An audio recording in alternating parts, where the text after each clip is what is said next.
Luigi race. This is number 15. We've done 15 of these now, and every time is a ton of fun. If you missed the pre-show, this is a race to complete various goals from 20 different NES games. The games this time have been chosen by our players. They were revealed 6 weeks ago, and since then everyone has been practicing, making tutorials, sharing strats, and just coming together to do something very cool. It all culminates in this race today. I'm so excited. I'm Mythical9. I'll be on commentary for the first half of this race, and I am here with Blecky. How are you doing? So good, I'm so pumped. This is number 15. You know, usually they're just for the people, but this one is by the people, for the people. And that's what it's all about. This game list is incredible. I can't wait to get this thing started. Yeah, I'm sure the players can't wait either, especially because we're like 4 minutes past the time. So everyone, I know they're they're so antsy to get started. We will, and at any moment now, we are going to go ahead and get this race started.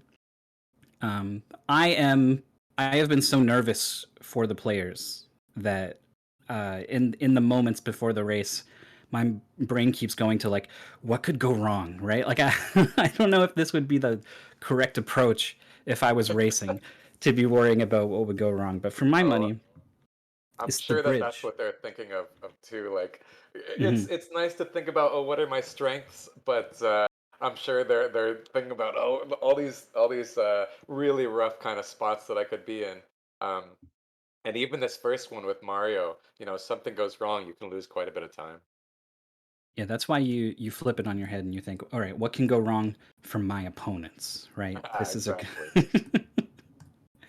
I so we'll be commentating the first 12 games. So we're not going to be here for Castlevania, but I think the worst thing that can happen is the bridge on Castlevania. I think if you ask the runner 10 different runners, you get 10 different answers for like what are you worried about.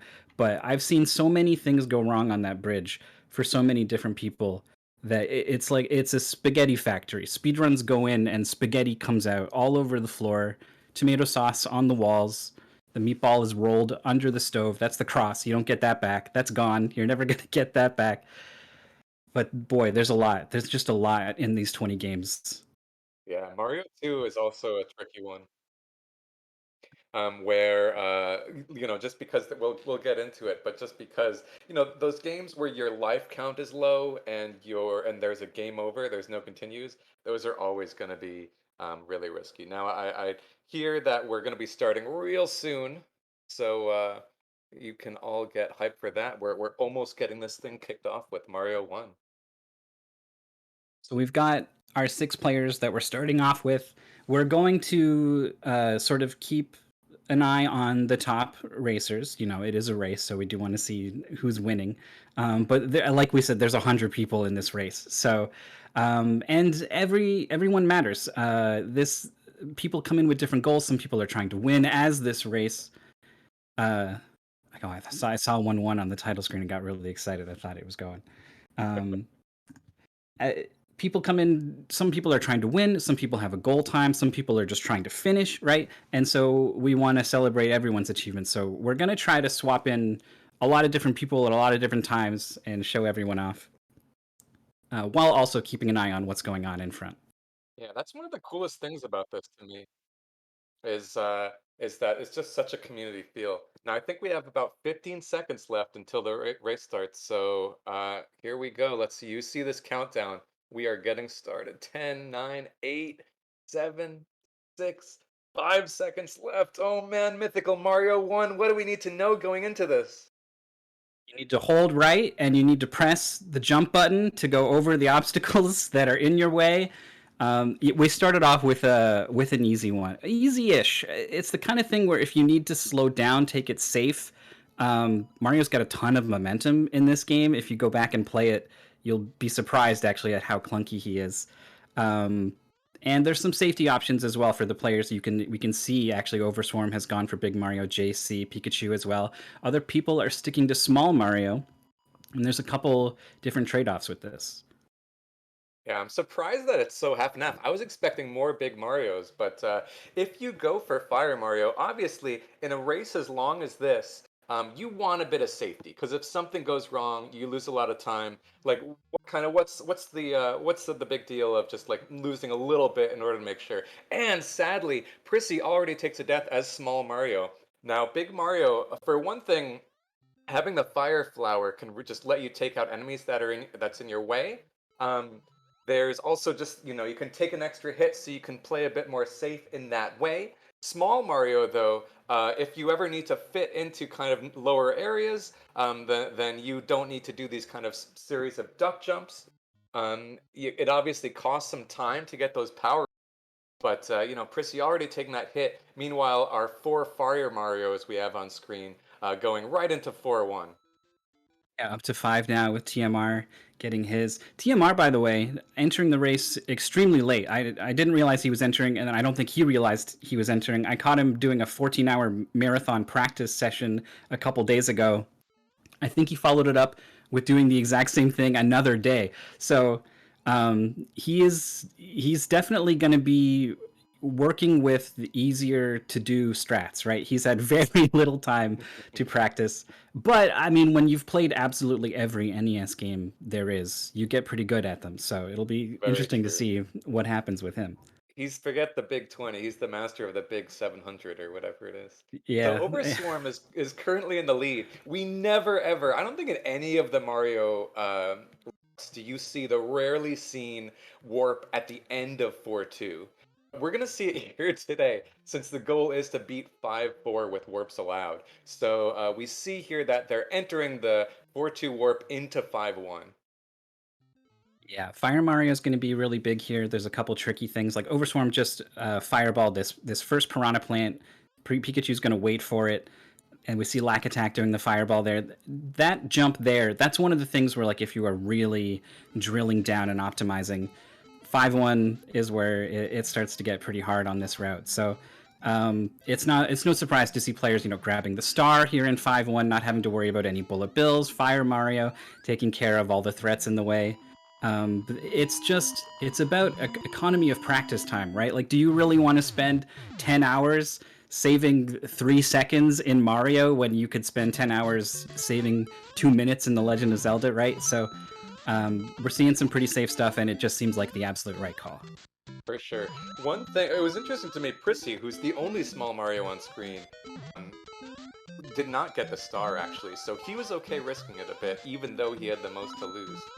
One interesting thing about Fire Mario as well is that it's actually a little more preferred in the full game warpless route, just because you see so many Bowsers, and it's a lot faster to kill Bowser with fire. Oh, TMR takes a nasty death.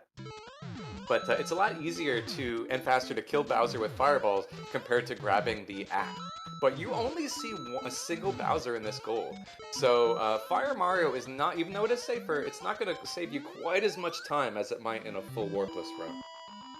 We got a couple deaths, actually 2 in a row now from JC. He did a midair pause as if to, you probably wondered how I got here sort of thing. Which is only going to lose you time in a race, but whatever keeps your sanity up, dying in the first game. 1 death is fine, right? 3 deaths, though, now for JC. That is a game over. Now, you can continue, but back to 5-1. That is a big time loss. Yeah, especially, what was he, in 5-3, I think? So that was really, really costly. We have our first finishers coming out of Mario 1. Next game up is Ninja Gaiden, where the goal is to beat 4-4. There is going to be a brief 30-second break between all great games, with the exception of after game 10, where it has a 2-minute break. So that's why you see there's this ninja showdown in the Ninja Gaiden cutscene. So Ninja Gaiden is it's the classic example of like hard game, right? Like it's so many people will be like, well, how hard is it? Well, it's not as hard as Ninja Gaiden, or it's Ninja Gaiden hard, right? But the truth is, a lot of what makes Ninja Gaiden hard is mitigated by speedrunning it, right? Like when you're speedrunning, you're always moving forwards. You're not going to back up and accidentally respawn another enemy. You're going to know where the power-ups are. You're going to try to have spin slash for the boss fights so that you don't have to fight the boss fight. You just walk up and do it, and the boss is deleted, as we'll see in a little bit. So This is not that bad. It does get hard later on, but this goal is going to stop uh, at World 4 or Stage 4. So the hard stuff, is later, and this is going to be, I think, not too bad for our players. Yeah, for sure. Headed into stage two, as Myth said, it is just about knowing where that spin slash is. That is the overpowered move of this game. In 2-1, they're actually going to pick up a spin slash, but not so much for the boss. They'll pick up another spin slash later. One cool thing about 2-1 as well is it's the first kind of sections where you have to climb vertically very fast. Now, in the full speed run, they'll do this series of kind of very, very quick kind of slashes to climb up the wall. And that's just another thing in terms of these. If you try that without practicing it too much, you're actually going to lose time. So it's just another thing of, do you want, it's that, I like the way you put that, Myth. It's kind of this like, economy of time, was that right? Where do you want to practice that? Or like, do you want to go to that level, or do you just want to kind of like make sure you're consistent overall? And here we are in 2-2 with this cool windmill shuriken. Or Yeah, swag this star, is rather.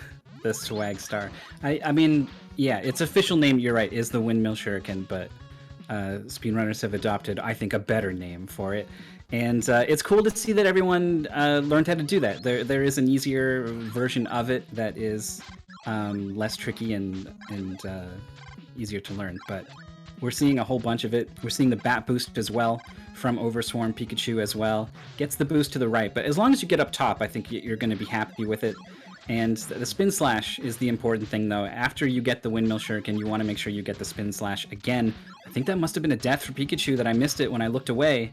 So getting sent back to the start of the screen, this is a minor setback in the grand scheme of things, but Pikachu and Overswarm, they're kind of the two front runners, right? They're the two favorites. It's likely we're going to see them battling it out with each other for the win. And stuff like a 20-second setback in Ninja Gaiden is going to matter. For sure. Now, we just pulled someone on the screen, Arcus, obviously a Ninja Gaiden pro for sure. And he is actually in the lead right now of the different people we have displayed right now. And, this being his probably, I have to imagine, strongest game of the Big 20. He's just going to gain further time from there. We are in 3-2, which is pretty tricky. We have kind of a backup fire wheel if we need it. But yeah, this is a pretty tricky stage overall. This is funny too, because I was totally prepared to talk about the strats that players were likely to do in this game, which meant that I didn't go in and learn in like, okay, what are all the crazy things that you do to save microseconds in this game? So watching Arcus, I'm like, why is he doing that? And then like 2 seconds later, I'm like, oh, this bird is here to give him a boost all the way at the end of the screen. Nice. Yeah, there it is. Damage boosts in this game are really cool. Like obviously in games, damage boosts. Oh, this is a tough boss. Let's see how well Arcus can do it if he can kind of show. That's a pretty cool kill. I think ideally you want to kill him after kind of 2 jumps, right? Where he's on the right side of the screen. So I think that was 3 jumps, but still a very clean kill overall. Let's see how Lack Attack does with this boss. I think a little safer. He gets it a little after a little over 3 jumps. I think Overswarms was pretty fast, but I did not see it, admittedly. And now here we are into 4-1, where damage boosts continue to be a thing. Yeah, there's an optional one we're probably going to see Arcus do it, because Arcus is Arcus. He's literally played this game like 10,000 times or something. So he will do it. It's not too... It saves not much time and is very risky, so we might see other players opt to not do it. Yeah, Overswarm's going to go down and around. There's one at the end of the screen, though, that probably everyone's going to do. It's free, and it saves a small chunk of time. There it is for Overswarm. Yeah, Moving on to 4-2. It's always so important to know kind of how damage boosts work in your game.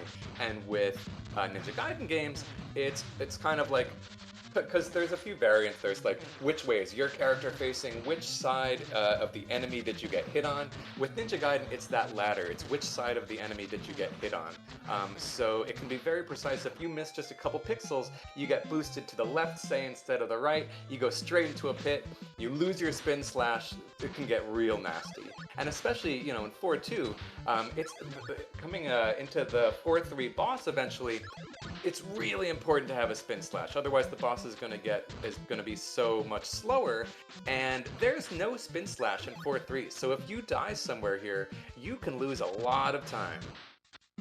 Yeah, speaking of no spin slash, Prissy was left without Art of the Fire Wheel against the stage 3 boss, was trying to make it work with the windmill shuriken with, I think, just inventing strategies on the fly. It didn't quite pan out. Is trying to work his way down to the backup Art of the Fire Wheel down here, but this is one of these things where like you don't necessarily, practice your backup strats, right? You might know where it is, but maybe getting to it's a little bit hard. So this is a really big setback early on for Prissy. Yeah, absolutely. Arcus being the first one to finish off Ninja Gaiden, heading into Mega Man. So he just needs to wait that 30 seconds and then we'll be going right into it. Meanwhile, everyone else kind of coming up on that, either entering 4-1 or really just yeah, and either entering 4-1 or coming into that stage 4 boss. Overswarm takes out the boss. Lack Attack spin slashes him down to death. And then Pikachu finishing off 4-3 soon and heading into that boss as well. Yeah, I positioned Overswarm and Pikachu as our top two. Lack Attack would maybe be my pick for third. It's tough to say. There's a lot of people who all get very close to each other at that point. But if something goes wrong, like at Pikachu, 20 seconds in Ninja Gaiden ultimately in the grand scheme of things is not this big a deal, right? But things can go wrong to anyone, even the best. And Lack Attack's going to be right there to capitalize. So it's not out of the question for Lack Attack or like 16 other people to maybe be the one to take it down. Exactly. So this Mega Man goal is interesting to me because it's not like beat the first 6 Robot Masters. It's actually just beat any 3 Robot Masters, and zips are allowed. So I imagine that kind of in coming up with this goal, it's like Mega Man is so well known for getting the Magnet Beam in the Electman stage. Who's going to go for that? Who's not? But with this one, it seems like whether you're like a zipping pro or just kind of new to the game, it seems like the goal kind of, or the route kind of just settled on doing Bomb Man, Guts Man, then Cut Man. Is that right? Yeah, the Elec Man stage that has the magnet beam, it's like a full minute longer than everything else. So when you're only doing 3 stages, nothing is going to save more time than that minute you lose going into that stage. So it turns out the fastest and safest strats just kind of completely overlapped with this. So I don't expect to see any variation. We have a death from Arcus there in Mega Man, which back to the checkpoint is technically a lead change. Overswarm is going to be ahead by just a couple seconds now. I've seen a couple people die on that specific spot in their practice, so something is just rough about it. But yeah, now Overswarm taking the lead. We're coming up on the end of the Bomb Man stage, and Mega Man 1, it's kind of like in these boss intro areas. It's not like just a one-room thing. It's a kind of like it can be several screens where you have to fight enemies. So he's just going to fall through this corridor and then fight Bomb Man himself with Buster, which is not something you usually see in the run unless it's a Buster-only run. Yeah, Bomb Man's AI is basically when you get close, he will jump away, and otherwise he will throw bombs at you. So you can kind of just run at him and force him to jump, and if he does a really small jump, it can be kind of a problem. But that can be a really safe way to fight him, or you can just kind of jump away from the bombs like we're seeing from Overswarm and Lack Attack, and just try to time your shots to match the iframes of the bosses. Something I was very looking forward to seeing was who would use, on the bosses, who would use the kind of select glitch, select pause, whatever you want to call it. And the idea there is another thing that's unique about this game in terms of Mega Man runs and Mega Man games in general is you can kind of, you hit select to pause the game while something is taking damage, the iframes continue to tick down. So you can keep them locked in place as they're invulnerable and just kind of then unselect and shoot them again when you need to. And they're kind of mostly locked in place. Marcus did do that, and I think it actually saved him a bit of time compared to some of the other folks who had to deal with a bomb man that was jumping around a bit. So we'll see who continues to use that. It's also very useful. You can kind of see on people's screens here it's useful if you want to just take damage from a normal enemy, then rather than getting knocked back, you can pause briefly and just kind of continue along without needing to suffer that kind of knockback. Yeah, I expect we will see people using that glitch with the other weapons because with the Buster, each of your individual shots, the lemons we like to call them, disappear once they hit something. But a lot of other shots, like the bomb that they have now from Bomb Man that they can throw on Guts Man, that explosion kind of sticks around. So when you unpause, that explosion is right there to hit the boss again, and that makes it really worthwhile for a lot of players. And it's not too hard, right? Like you just press the pause button. Sure, select's on a weird place on the controller. I never want to have to hit it. I never want to have to play a game if I have to hit select as part of the speed run. Like, it's out of the way. But if I get to beat a boss for free, yeah, I'll take the effort to move my thumb over to the side. Arcus misses the first bomb, That can get and nasty if you miss that bomb. oh my gosh, he missed the second one, and he gets hit again. He cannot get hit again. He misses select. He needs to throw another bomb. Gutsman approaches. Oh, and he does take a death because of it. That hyper bomb, as the game calls it, is really, really interesting. Like, is really hard to use. And if things get out of hand, because it's not just your standard Mega Man weapon of you shoot into the enemy, it damages enemy. No, it's you throw a hyper bomb, quote unquote, and after a second or two, it explodes, and you have to hope that the enemy stays there. Can get out of hand real fast. And in fact, I was watching Clear Tonics, who knows Mega Man games very well, of course. I was watching his kind of rating of the different Mega Man weapons overall. Hyper Bomb came in second to last, right over Spark Shock. So you know from that, it is a bad weapon, but you just got to use it if it's the boss's weakness. Entire series. That's Mega Man 1 to 11. You got 6 Robot Masters and then 8, 8, 8, 8, 8, 8, 8. That's a lot of different weapons. Hyper Bomb came in second to last. Well, Gutsman's now defeated. We also saw some of the other players in that fight having some trouble, but Overswarm is our leader for now. Lack Attack not too far behind. They're into the final stage of this Mega Man goal. For them and probably everyone, it's going to be Cutman. That's Gutsman and Cutman gets me saying Gutman and Cutsman. Cutman will cut you, but we're gonna throw blocks at him when we get there. His stage is got some of that select damage boost, knockback canceling sort of thing going on, and we're gonna see something from Overswarm on the way down on this side of the screen, where there's a ladder at the bottom of the screen. He's gonna jump up and grab it from the top of the screen to wrap around. Just a nice little thing. Yep. Now I want to know. So, we got a lot of Mega Man fans in chat. That was evidenced kind of by seeing that poll at the start of what's your least favorite goal in this race. And Mega Man did not get any votes. So I don't know. If you want to say that means Mega Man is a common favorite, then It's feel the free. perfect game. Exactly. That's what I Empirically. get from it too. I want to know if you could choose. Everyone has their favorite Mega Man song. Pick an emote that represents your favorite Mega Man robot master that has your favorite song, and just blast that in chat. I want to know what your favorite song is in emote form. Let us know. Meanwhile, Emotes are the best way to experience music. exactly. We got some thunders. I imagine that's what Sheepman. It must be Sheepman. Yeah, good it work, could. not too bad. There's some scissors for Cutman. Plant. Ooh, that's a good one. Nice. This is like a whole other game of trying to interpret the race does continue though. Yeah. I want nothing more than to stare at these emotes and play this game with you for the next 3 hours. But Darkwing Duck has begun. Overswarm out in front. Let's just check in actually. Lack Attack, Grayskull actually doing really well in Darkwing Duck as well. Prissy, keep your eye on Prissy, by the way, if you want to see some top-tier Mega Man gameplay. Prissy is an amazing Mega Man runner. It's going to show everyone how it's done in this game. Arcus is here, just moving on to Darkwing Duck, and then Pika now is in the final boss fight of Mega Man 1. Yep, for sure. In this Darkwing Duck run, you're gonna see kind of a variety of stages, like the route choice for these first 3 stages. Because the idea is, since the goal is beat 4 bosses, you have to always go through the first 3 bosses.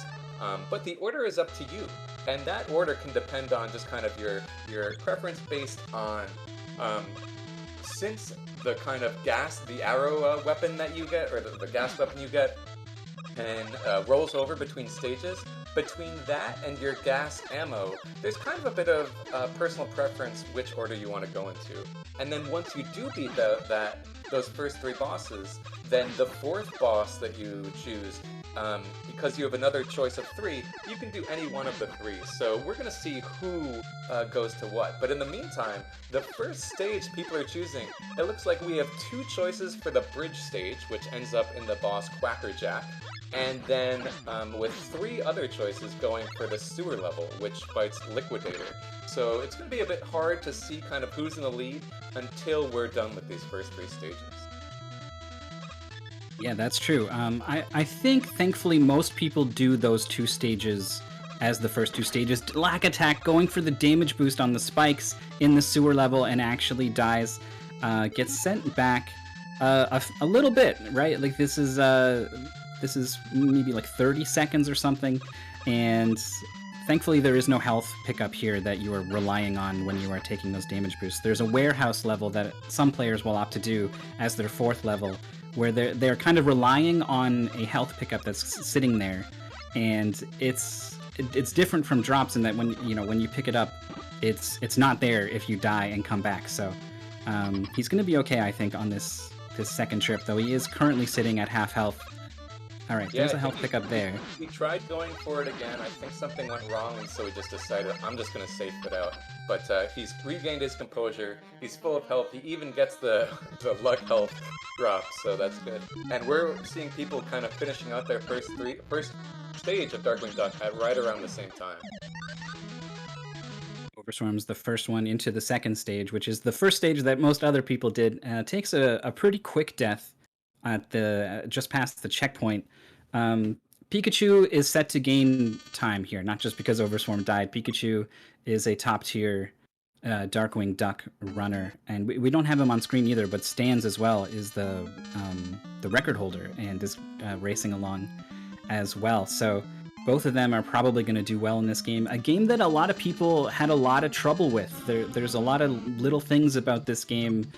Holding up you'll use your cape to block attacks, but that means that you can't shoot if you accidentally tap up, and there's a small delay when you crouch before you can shoot, and there's a small delay when you land from a jump, and there's just these little things that you need to get used to that someone like Pikachu doesn't, right? He's already done that. So I think probably there's going to be some rough edges that everyone is going to have on their runs that Pikachu is going to already have smoothed out.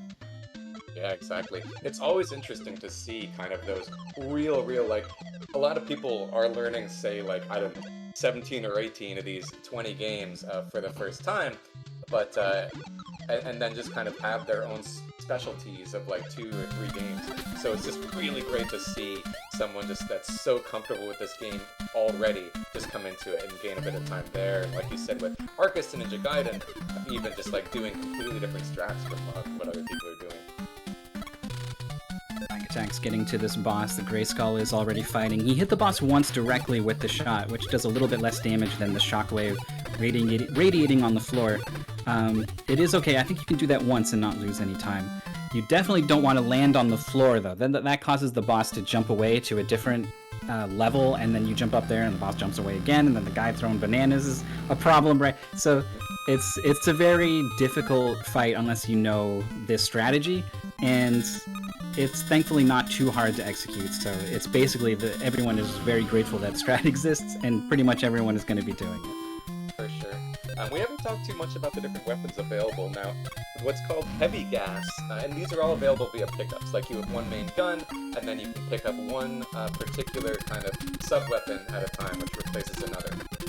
We saw heavy gas, especially fighting Quackerjack in the bridge level, but really the arrow weapon is the main kind of main feature of this speedrun overall, I would say. Not only because it does so much damage, but it's a little, and also if it sticks to a wall, it can be used as a platform. But also, it's kind of cool that when you shoot it, it doesn't have to, it can't just go through an enemy, but you can also stop the weapon and kind of have it fall down, which kind of adds some additional hitbox. So here we are, we see a couple people on Wolf Duck, the Wolf Duck fight, which is the third fight here. Not too much to speak about here, you just want to optimize getting your hits in when he's that smaller, weaker version, because he's invulnerable when he's the big buffed up version. We're seeing our first victories in Stage 3, headed into Stage 4, where we might see some route diversions. Yeah, everyone else, eventually converges when they do the first three stages, or most likely even just the first two. But this last one, it splits, and then that's the end of the goal. So it won't be, over till it's over with Darkwing Duck on that one. And everyone seems pretty split. I mentioned the warehouse. It's got some difficult strats, and it's punishing if you die there. But it doesn't have this trick with the boss at the end. We got Stan's coming in, by the way, in the top right, if he's not there yet. So you can see just a little bit before he moves on, because he's actually quite far ahead. He's in the woods stage, which has this boss fight that is much more difficult than the boss fight in the warehouse, unless you hit a trick. I think it's a 3-frame window to jump from your starting position at the start of the fight, and if you do, you get up to a high place that you just can't get up to otherwise, and from there, you have a really good vantage point against the boss, against all kinds of different patterns. So the boss then is easy, but if you miss that trick, it's a problem. So it's risky, but there's a lot of health drops from these enemies. We're seeing Lack Attack shooting a bunch of these birds on the bridge. So, there was people it was all warehouse at the start, and then people started to be like, maybe woods, and sure enough, we're seeing a pretty even split now. Yeah, now I'm interested in seeing who gets that boss 3-frame window jump. Stan, no, he does take a death, but he continues right along. And yeah, I'm just interested in seeing how the bush root fight in this forest stage goes. We also, the warehouse stage, you kind of do a lot of these very tight jumps as we approach the boss here. So people are probably going to be finishing these stages out at right around the same time. Overswarm, I think that's Overswarm. Yeah, Overswarm finishes it off, heads into Star Tropics. But meanwhile, Stan's getting to the end here. Pikachu, I didn't see if he got that 3-frame window. Stan's, we're about to see if he gets it. It looks like he did. I think that is what that looks like, and you can see kind of how easy that it makes that fight rather than chasing him around. Yeah, absolutely. Obliterates the boss up on the top level. It's funny, if you don't get up to the top level, the reason the boss is so horrible is because he can go up there and then you can't hit him at all. But once you're up there yourself, that's what you want him to do, because now he's right in front of you and you can just pump him full of arrows. And that's pretty much how it worked out for Stans. But not for Lack Attack. Lack Attack did not make that bush route.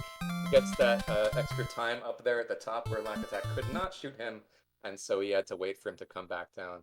A lot of people finishing up Darkwing Duck right now. Here we are in Star Tropics. Now you might think right now as we look, an RPG, get an RPG out of my Big 20. And while we do have to talk to some NPCs, it's all in the interest of getting to those kind of overhead action-adventure-y scenes in the caves, which we'll be getting to before too long, but we just got to chat with those NPCs first. Yeah, it was, I can't remember if it was like a tutorial that went out or something, or just common belief that you had to talk to everyone in town in order to progress the story. It turns out it's like these 6 specific NPCs. They tell you about your uncle who invited you here to sort of like a vacation, I guess, to see what he's doing on this island, and you get here and he's gone. And the locals seem to think highly of him, and they support you going to find him. So they say, yeah, we got your back, here's a yo-yo.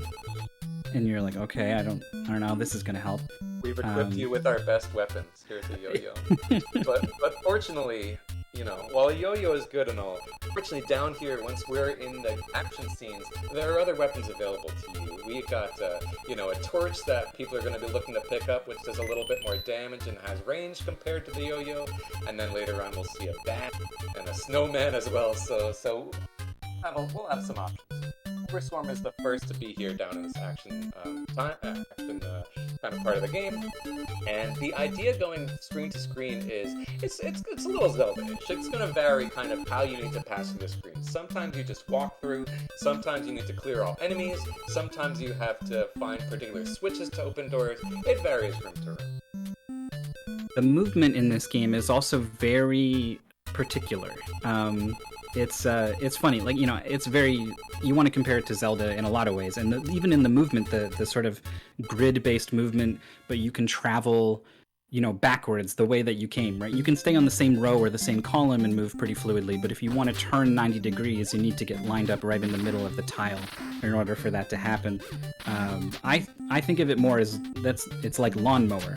That's the way my brain works. The NES homebrew game Lawnmower is how this game moves, and like that game, it's difficult to control, but in a different sort of way. There's this sort of cartoon character like Wile E. Coyote getting ready to chase the Roadrunner wind-up when you start to move, where you kind of shuffle in place and then you start moving.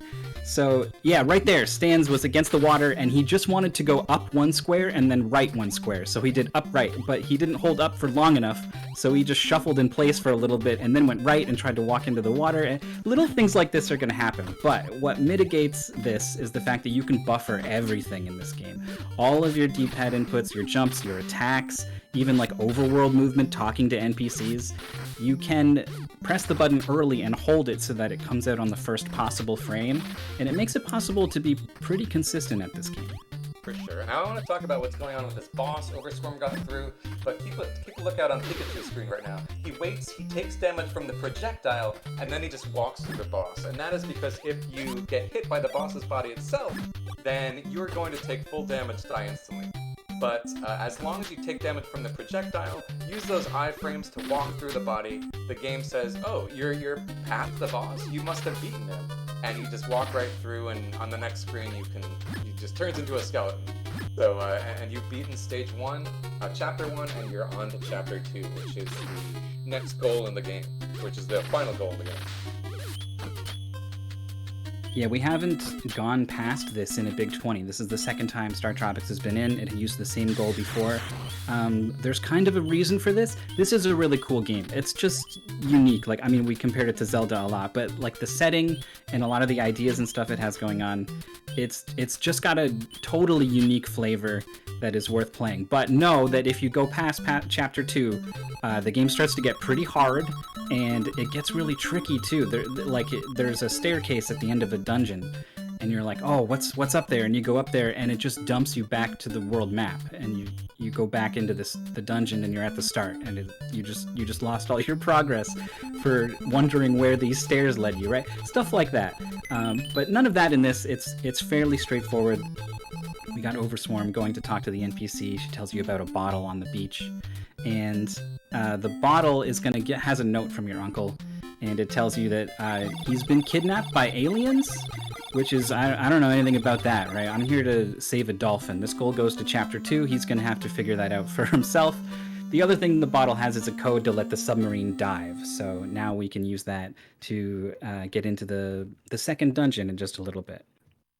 Yep, and this second dungeon is going to be pretty interesting. We were talking about kind of like the interesting parts of this game. Another interesting thing, it's not just hard in kind of execution, it's also hard, but when you first play it, when you don't have the internet, in terms of what do I do next. Like, there's a part of the game, this game is notorious for coming with a piece of paper where, in order to get a particular code that you need to progress in the game, like a 3-digit code, you need to dip that physical copy into water, and then that's how you progress through the game. That's super unique, and that's just one more interesting turn that this game takes. Really, yeah, there's work to it. You can find like scans and photos and stuff of it online, because people have preserved this like really cool thing about the game in some way. We got Overswarm starting the second dungeon now. There's some of these mud skipper enemies pop out. These are all completely planned, and you can throw the yo-yo out and then buffer the second yo-yo hit, so they're not going to be too big of a problem. There is a little bit of randomness with these little octopus enemies coming up in the next room, and we're seeing a couple buffered yo-yo attacks. These are going to sort of space out the timing. There's this platform going up and down at a set pattern, and that puts you lined up pretty nicely to jump on it without having to wait. And yeah, the octopus will jump around random. You need to be ready for where they're going to be. It's cool that kind of as you jump, while I don't think you touched on this, man. When you're attacking on the ground, it does stop you for a moment while you're attacking with your precious yo-yo. But if you're jumping between the platforms, you can actually attack while the jump is happening to save a little bit of time there. Meanwhile, we're coming up soon. So I said before that this game had a snowman weapon in it. I wasn't joking. You might have thinking, oh, that Blecky is such a kidder. I wasn't kidding. You actually all but need it for this boss because the boss, what happens is he dives down for you, and that's at you, and that's the only time you can attack him. And then he kind of retreats again. But and it takes a while for him to come down. You'll even see that on his first dive, it can take a really long time for him to come down. But so you really, if you get that snowman weapon, you end up freezing him at his bottom position. You have to use it twice to freeze him twice, and then you can take him down before he retreats again, which really ends up saving a lot of time. Yeah, it is random when he does that initial charge down to the bottom, so that's what we'll be looking for. But then after that, it's totally in your control to hit the snowman and get into position, because you're going to be hopping around dodging shots until that charge comes down, and it's based off the movement of the boss, the angles that these bullets come in. Like you can see, those ones are fine; they're completely missing, right? But a little bit of movement from the boss, and suddenly now you got to move. You don't know where you're going to be when the boss finally decides to charge you, and you got to get to that start button at the right time. So it's not completely free. The other thing is that they're both getting really nasty luck right now. This is horrendous. It's actually like it's basically neck and neck, right? Like the boss could charge at any time. It looks like it goes first for Overswarm, who now needs to attack with the correct rhythm. You don't want to mash here. You can kind of, like, if you're really good, you can have this sort of buffer thing going on with it. But there's the charge now for Pikachu. Two snowmans, Overswarm gets it. I think it's safe to say Pikachu, with his 30-second break, he's going to be punching his pillow. He got some really nasty luck. Over on Stan's screen, I thought he missed it. I thought he waited a little too long for that snowman, but the octopus and he does miss it. So you can see Stan's now has to wait for him to come back down, but he does pretty quickly, so he didn't get too bad luck. I hope he has enough time to even finish the boss, because I think he missed a few hits the first time around, but he does take him down. Which gains a bit of time. The thing about the boss being frozen further away is your yo-yo has travel time on it to the boss, so you're not able to hit it as quickly. You need a completely different rhythm if you want to be hitting it as quickly as possible, so it's pretty bad news when that happens, and it could have been really bad for Stans, but a second charge is able to clean that up pretty nicely. Getting ready to go into Contra as our 6th game. All the players, I think, are going to be... No, not Pikachu. Everyone else, though, who isn't already a really good Contra runner, is going to be using the Konami code to get those 30 lives. We do allow it, just because, I don't know, 3 lives in a hard game over just seems like not a good time for anyone. So even, like, Overswarm could probably win this whole race, right? Like, he's in the lead. He is still using the 30 live code, just to sort of put things into perspective for all of you. And kind of how a little bit crazy it is that Pikachu isn't doing the code, but... yeah, he's got the experience, I guess, to get through this. He's got the spread gun. You're going to get the R gun to make the spread go faster, and then you just don't want to lose it. Don't get hit, because it's one-hit kills. You're going to lose your weapon. Depending on when it happens, it can be a huge setback. Yeah, because what you want to do with this spread gun is you can kind of... So only 10 of your bullets can appear on the screen at once. And so you may have heard about the spread rhythm thing. The idea there is that you kind of use the shotgun effect where they spread out like that so that once some of the bullets go off screen, but the other bullets are still on screen, you shoot again so that bullets continue to kind of appear on screen in the center pattern. And that way, instead of just having kind of 10 different bullets spread out in a shotgun-like pattern, you can have close to 10 bullets in more of a line pattern. And so it's kind of just this very effective, very, very effective shot, but it requires a lot of what's called spread rhythm in order to achieve that. The spread rhythm kind of mechanic still comes into effect here in the base stages, but obviously it's very different. But you still want to be maintaining your spread rhythm in order to do as much damage as fast as possible. Yeah, it's very tricky to learn how to do it with any sort of consistency. Like, I think some of the top players will mess around with it, and if they get it, they get it, and if they don't, they don't. Um, and it doesn't save too much time. Like, the speedrunning Contra is very much a battle of inches, right?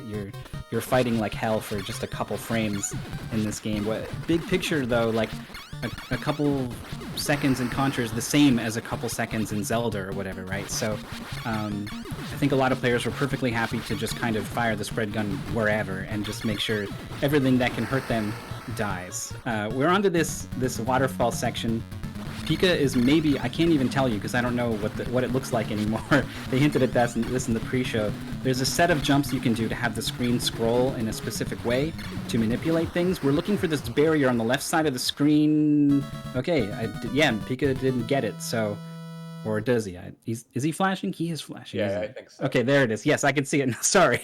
The screens went small for a second. This is the barrier. It makes you immune, and it's really good for getting through this stage.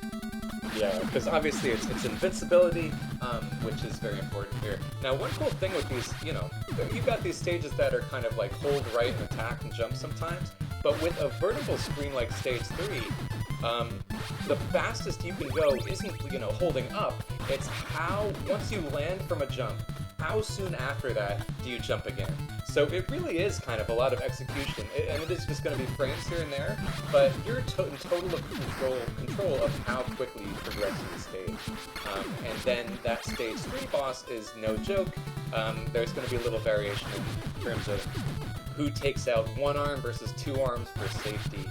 But everyone gets through, all of our top row players get through, and now we're into stage 4, which is the goal of this Contra run. Yeah, we're into another base stage. Everyone still has the spread, so they are going to be able to save a lot of time in this stage with it staying extremely close. I don't think I expected this many people to be this close 6 games in. This is pretty impressive from everyone all around. And we got these players on the bottom too. We can check into Arcade Riot on Darkwing Duck with Thousands Games Live and Grayskull as well. So it's just really great to see. There's 100 people all racing. We're gonna try to show as many as we can in these bottom slots, and not lose focus too much on what is happening up top. Though certainly the race up top is very exciting. We are getting close to the end of the base stage, moving on to the boss, which is. Yeah, this boss is going to be a bit tricky.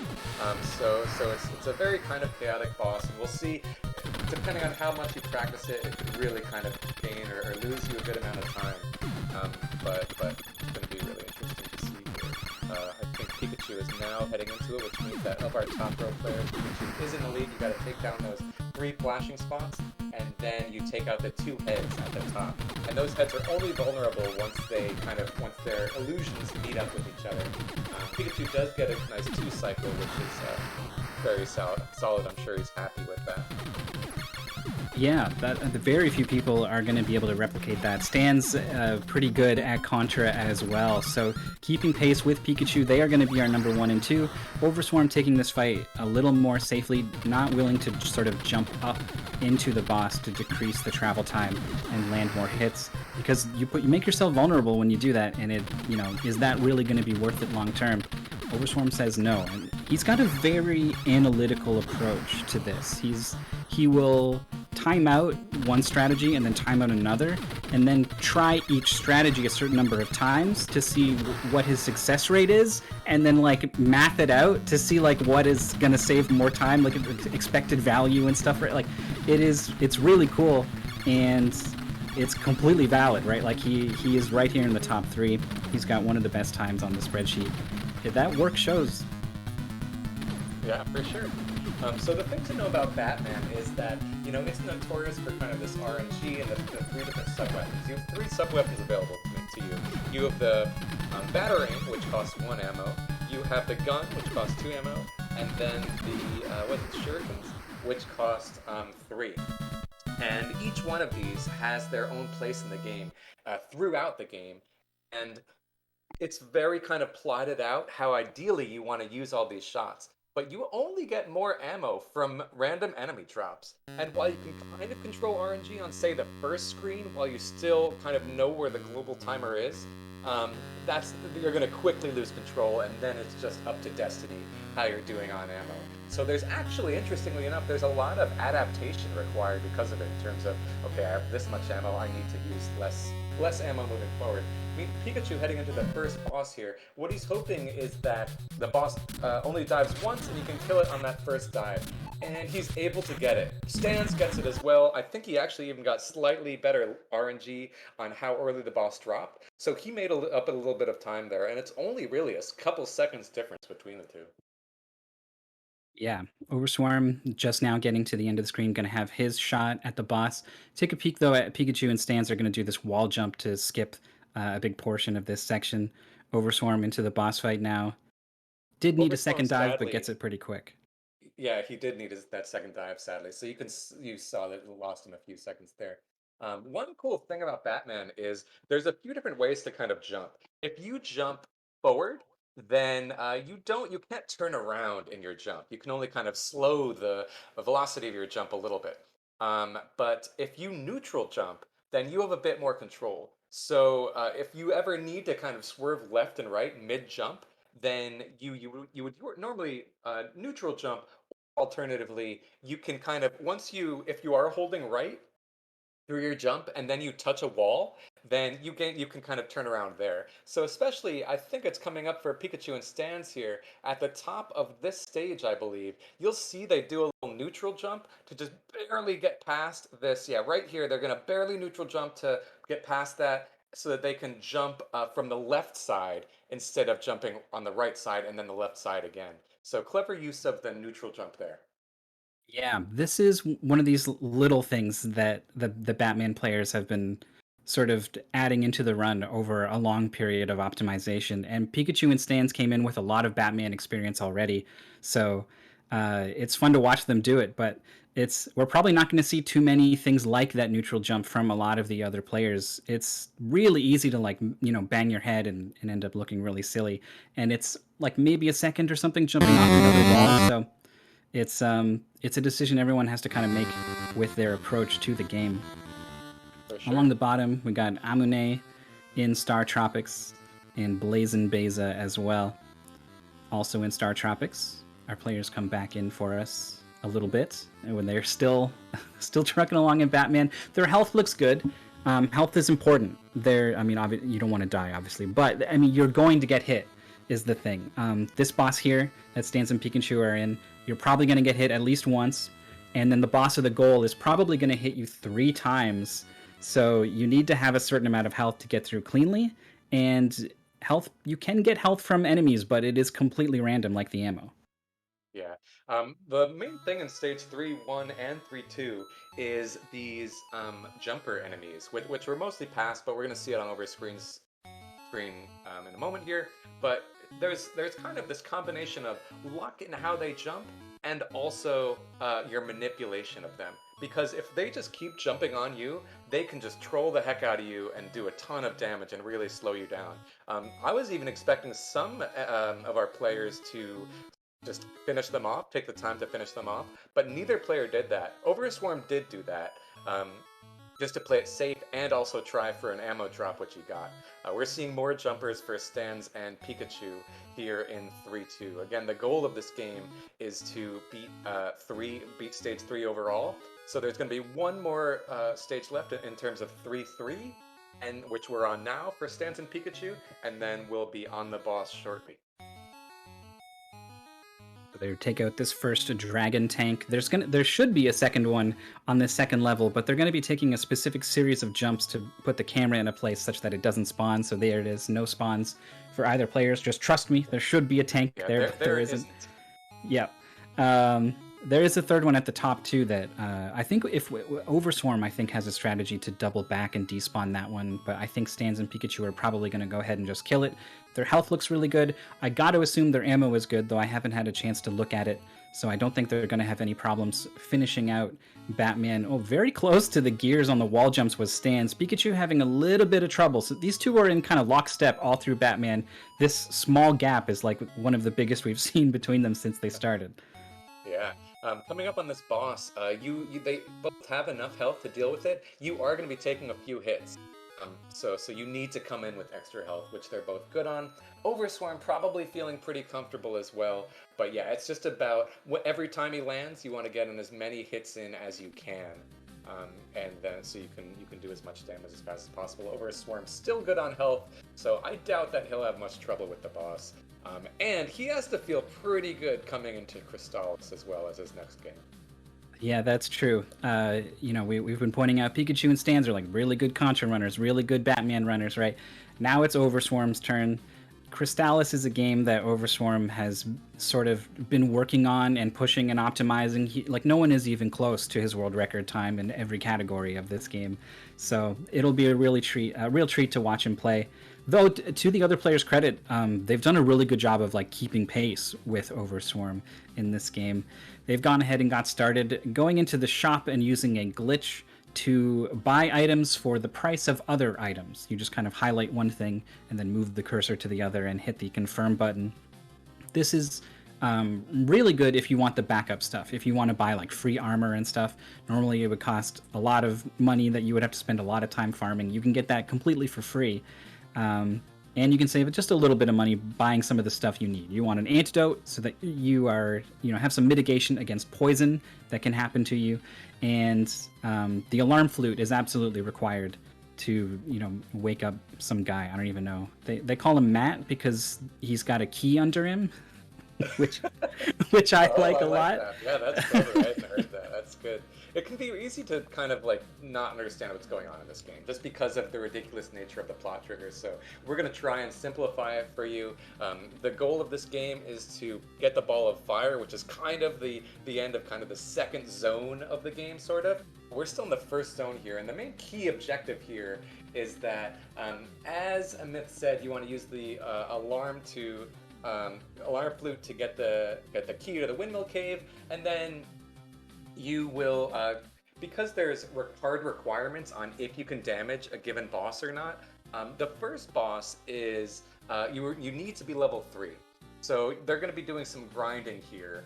But the kind of key objective is get to level 3, and then kind of just get to the end of the cave and just beat that boss. And that cave is at the north side of this kind of central area. Pikachu and Stans both. Well, actually, Stans is not quite in it yet. I think Pikachu is in it. But yeah, they are both just kind of like going to be cruising through this cave, and in the meantime, just leveling as effectively as they can. The slimes in this area give 1 experience each, and the kind of bear-looking enemies give 2 experience each. But really, the best way to grind that level is at this particular spot in front of the cave, which gives where you can just kind of get slimes to respawn over and over, and just kind of get a lot of 1 experience at a time to get to that level. Our bottom players, kind of a mix between Contra and Star Tropics. Everyone's keeping up really well. Again, I just love how this is just kind of a community consensus where we can watch both the best players as well as watching people who are either just kind of regulars to the Big 20 races or just even getting into it for the first time. Yeah, and you can, when you watch people who are not like trying to do the absolute craziest stuff, sometimes you'll see they've worked out alternate strategies that work for them, and sometimes they're really creative and interesting. So do not disregard the screens on the bottom here as we swap in all of these different players. We got Bright Shadow in. I know Bright Shadow from the Mystery Tournament community. There's a slight sort of appeal to learning all these speedruns in a very quick amount of time and mystery speedrunning. Like there's a slight intersection there. So I'm not surprised to see a Mystery Tournament player come over and check out the Big 20. Back to Crystallis.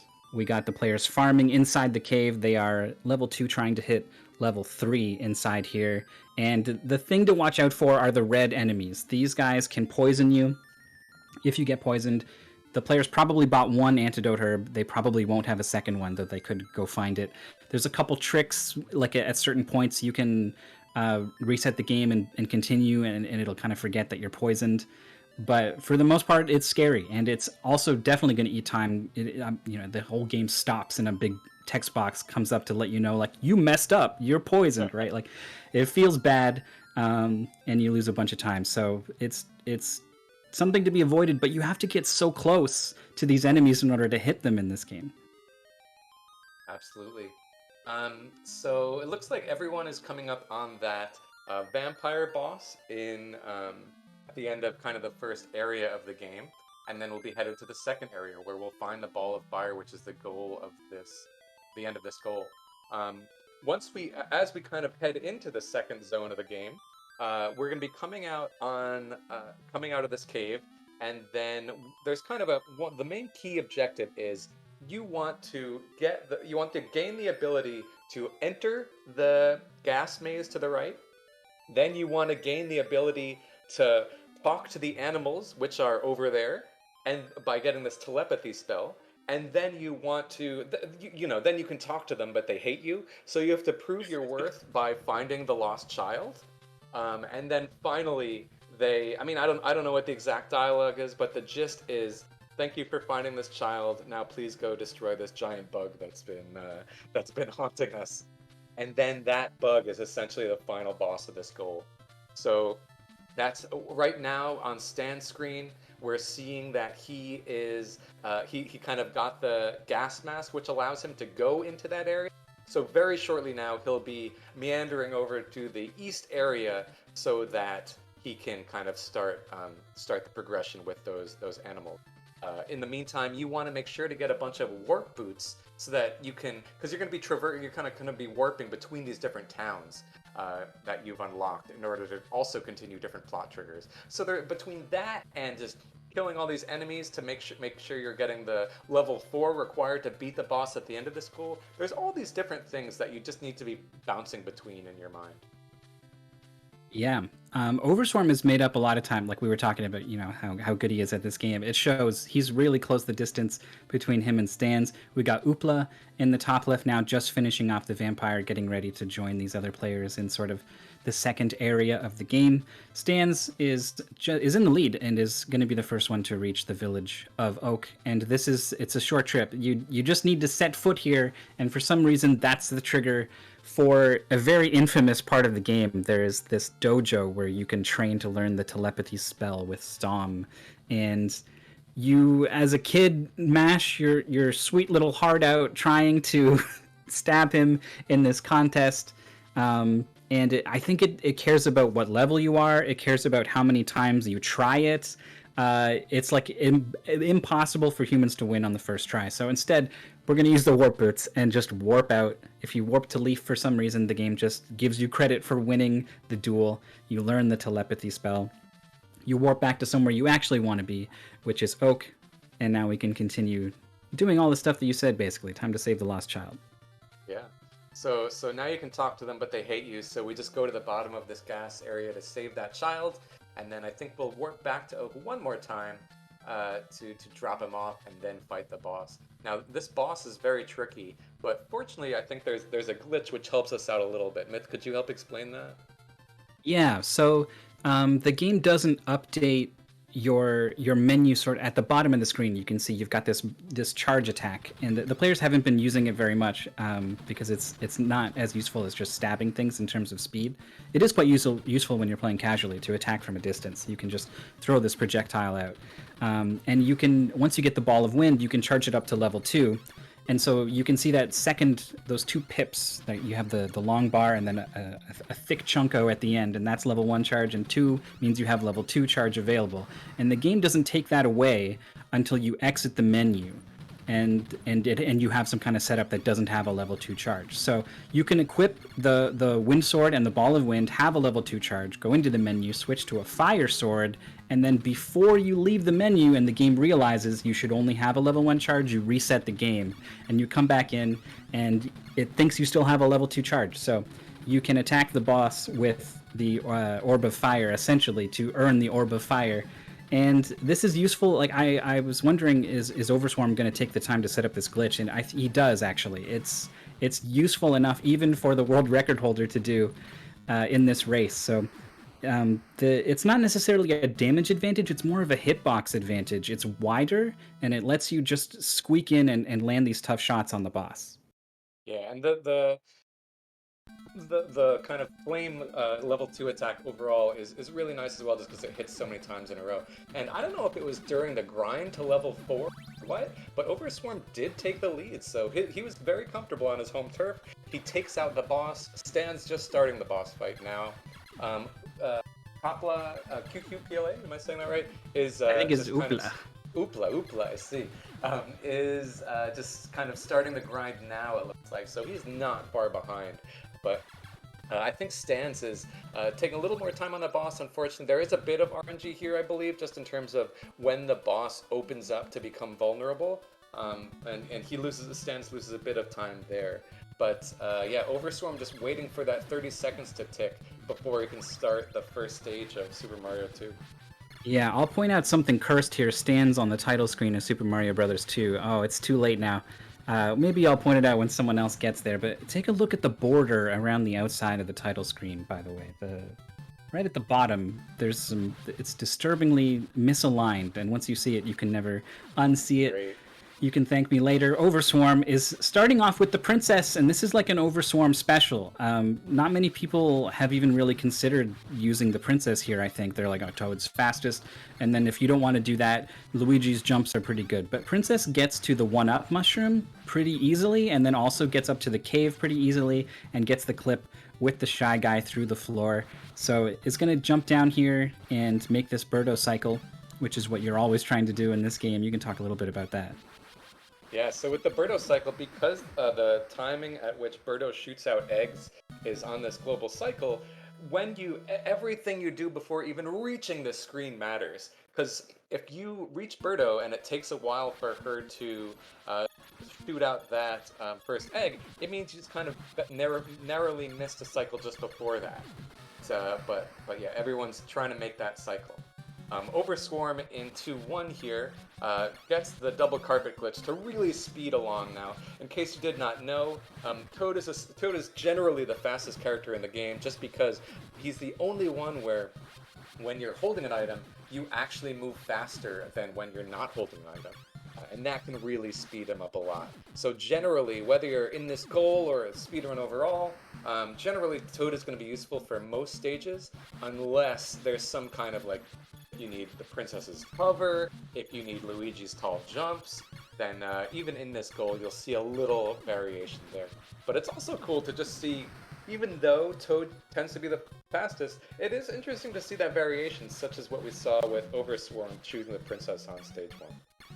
Yeah, to be honest, I saw Oopla like struggling to try to pick up a POW block a little bit with Toad on the first screen, and like probably that mistake could have happened with any character probably, but like you have to be so good to make Toad worth it. I feel like a lot of people are I mean ultimately choose what you're comfortable with, but also you're wrong. You shouldn't have used Toad.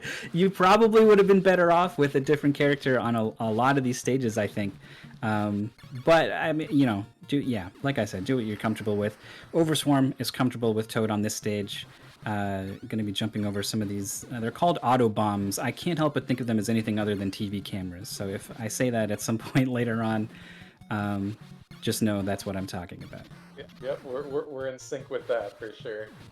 So because the goal of the stage is beat Clogrip with warps allowed, they're trying to make it to 5-3 as fast as possible. So right now we kind of see a little variation. They're either in I think Overswarm's in 4-2, and I think Stance is in 4-1. So they're cruising right along through stage 4. In 4-2, you're going to see a lot of whales, or you can do these precise jumps if you want to, but you can also just kind of safe it out a bit by just kind of going more slowly. Well, slowly in terms of not using Toad, but like Myth said, you do what you're comfortable with, and I mean obviously look at how Overswarm uses the princess. Just being able to glide, just you know that you're gonna land these jumps every time. So it really sometimes is just the way to. Yeah, I want to just real quick mention everyone. Thanks for your patience and stuff while we are swapping players out and stuff. It's really tricky to keep track of everything, and if anything goes wrong, it can be kind of messy. So we're all doing our best, and thank you so much for your patience. Pikachu is still doing very well, by the way. Is keeping pace with all of our top players. So we'll keep an eye on that. But it seems like these four have maybe established themselves: Overswarm, Stans, Pikachu, and Oopla as our top four. We got Cactus Frank in the bottom left playing some Contra. The real Bright Shadow, I guess, was in the middle. We had two for a little bit. Getting to the end of Batman looks good on health and ammo. And a Contra boss defeated now for Blazin Beza. Yep. Um, on Overswarm screen, most players are going to choose Luigi here to just kind of easily do a kind of like almost intended, I think, sequence break where you just kind of like rather than go through the tower, you just jump over the bridge that to skip it. And then we are fighting Fry Guy here. Fry Guy can get out of hand pretty quickly if you're not careful. And Overswarm only has 1 health left with 3 fires jumping around. He's going to want to be very careful. Grab that pillar, and he does finish Oh, them off. But if you take a death there, it's really sad. Stan's coming up soon. I would say Overswarm probably wasn't too happy with that fight. So let's see if he can make up some time. If you nail it, you really just crush this boss. So let's see here. Gets the first hit in, the second hit in now. Now he just wants to kill these last few. He takes damage in order to clean finish up. him. He Oh, didn't. now it's scary. Uh-oh. It's so funny. You have those iframes after you get hit to clean them up, and so very confidently was like, I got this. And then one was left over, and the iframes ran out, and you are right next to it, and they jump around so quickly and pretty randomly, and it takes you a while to pick up the block too. But you're invincible while you do it, but not right after you come out of it, right? Like there's, it's just such a scramble sometimes with Fry Guy. I've seen that happen to just so many players, Yeah. and even the best are not immune to it. Absolutely. Stans fortunately was able to know that kind of he was invulnerable while he picked up that block, so he made good use of it. Here we are starting out stage 5-1. Stans, you can kind of see again using that invulnerability while you pick up a block to his advantage. And then we're heading into 5-2. So you might see some character variation here between, once again, between Toad and Luigi. While Toad is the fastest, Luigi has some, because it's such a vertical stage, you're doing these very precise kind of vine jumps, and Luigi has a much larger time frame window in which he can do these vine jumps. Overswarm slips on one and falls a little bit and takes some damage. Hopefully he does not take any more damage, because really you only have 2 health here, so he has to be very careful. And there is a Birdo fight coming up here that is one of the hardest Birdo fights, and it's a little bit harder with Luigi. His big floaty jumps makes it a little bit harder to land on the eggs that Birdo is spitting out. I've seen Overswarm practicing this a lot and trying to figure out how can I do this quickly and consistently, and it's just there's nothing. Like you just have to accept some little bit of time loss, and it's not going so well. One of the eggs got blocked, another one got thrown too high. I'm just so nervous. Cannot get hit. We'll lose a lot of time. Oh, the egg. Oh man, he also got a little unlucky with the fireballs that Birdo chose to. Birdo will randomly shoot out fireballs if it's a red Birdo or other color. Will shoot out fireballs instead of eggs, and he got a little unlucky with that. Stans and Overswarm right now, basically neck and neck. Stans takes a bit of a lead. Overswarm right behind him, but that death cost Overswarm a lot of time, and now Stans is in the lead. Yeah, I'll tell you right now, Overswarm is not happy about that. 'Cause when you identify something as a problem and you work on the solutions and you really drill down and practice it, and then it still doesn't go right on race day, that can really feel like you did everything right and it just didn't go your way. So important. I guess we can touch a little bit on the like the mental game, right? This is a really long race, and you got to be sort of mentally in it in order to stay focused and keep going. You can't let stuff like this get to you. And actually, Overswarm takes the lead as Stans has a little bit of bomb trouble.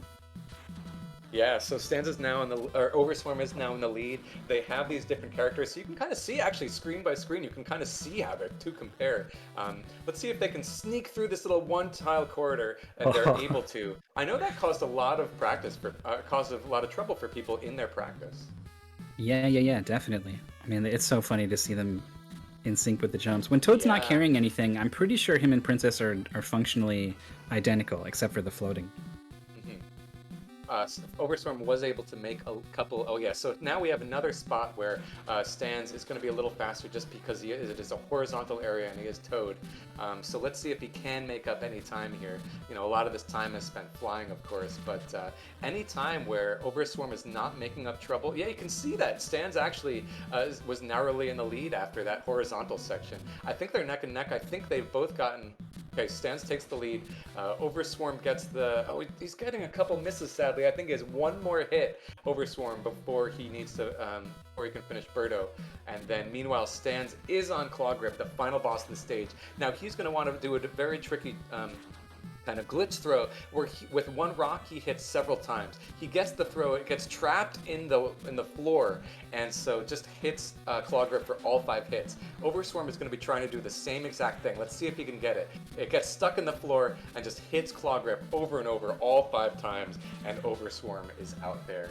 But I think he came in ahead of Stans, and he left behind Stans. So yeah, he's probably not too happy with that, but that is okay. And here we are heading into Blaster Master. We got Pikachu coming back in the top left and is ahead of the other racers, right? We saw Overswarm die to Birdo and then catch up to Stans, right? So my brain was going, doesn't that mean Pikachu, who was right with Overswarm, shouldn't he be a little bit ahead? And sure enough, as we come into our next game, game number 10, Blaster Master, Pikachu holds just a small lead, but this is still so close. Honestly, I thought even between like the top two, we might see a bigger gap than we see between these three players this late into the race. Really cool to see. We're into the first dungeon now in Blaster Master. This is, I mean, it's a cool game. You drive around in this tank that can jump and shoot, and later it flies and climbs walls, and then you get out and you're a little guy and you go fight bosses, and it's just a really fun game. But in terms of speedrunning, it's well, it's pretty straightforward. They're going to be damage boosting across these spikes and just kind of walking without much of a care in this first dungeon. It does get much harder later on, but the goal is going to only go to Area 3. The big thing is these metal head guys. You want to kill them and pick up their missile drops for later, and then we head into the boss fight. Yeah, so this boss is fairly simple. You just want to be right next to him. You have a couple weapons available to you, and the gun and the grenades, both of which have unlimited ammo. But you're just going to spam grenades on this boss, position yourself accurately, and just be careful not to take too much damage, and you're good. And Pikachu is good. He gets out of there.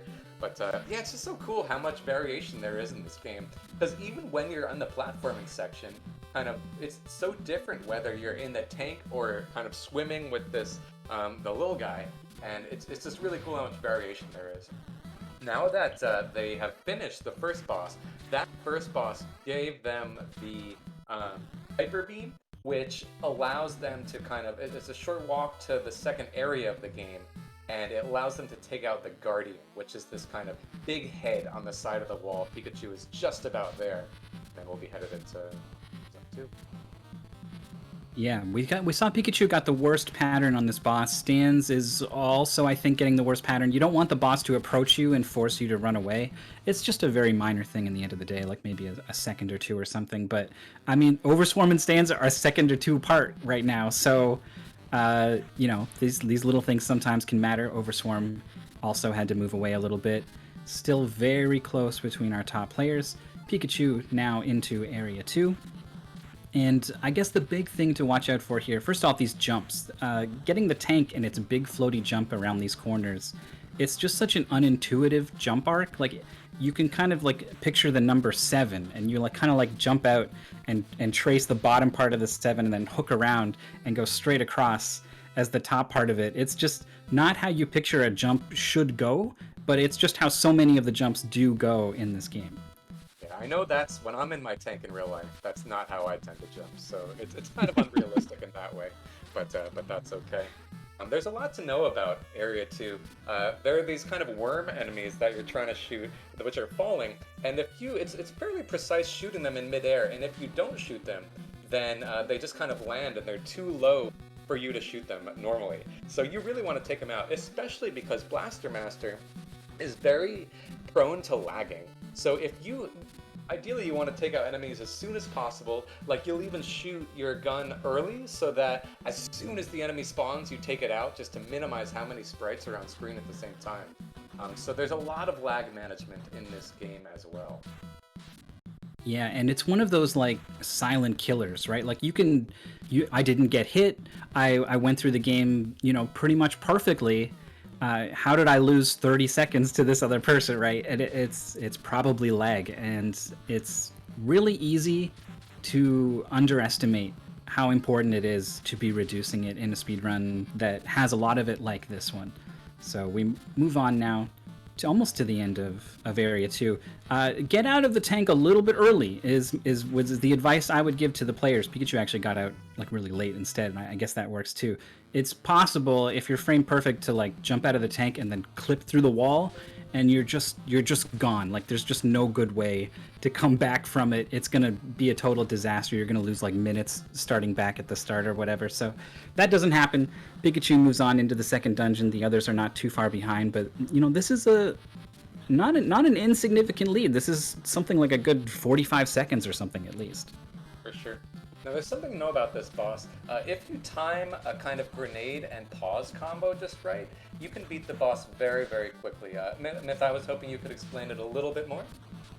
Yeah, so there's this kind of like Mega Man, stuff is still happening when the game is paused in a lot of ways. So Pikachu's going to throw this grenade on the floor and then pause, and the hitbox on it just stays active and continues to deal damage to the boss while the game is paused. And it's pretty easy to do, but it does require pretty precise timing to get the pause. Like you can throw a whole bunch of grenades and hit the pause, and probably it's going to work. But different players have different approaches to it that way. The thing to be careful of is one, make sure you're actually damaging the boss. You can think that you are, and it's kind of hard to tell. You can listen for like a change in sound effect to be able to tell, but it's you definitely can accidentally not be dealing any damage and just have the game paused and just be sitting there waiting for no reason. You also need to be careful that nothing is hitting you, because the same glitch applies to you. You can take rapid damage from something on top of you while the game is paused and sort of find yourself dead at the end of it. We got boss kills now for Stans. Overswarm also going to get it. So clean boss fights all around from our top three. What Pikachu and our other players are getting from killing this boss is an even more powerful beam, the Crusher Beam, which allows us to reach Area 3, which again is the final goal of what our competitors are doing here.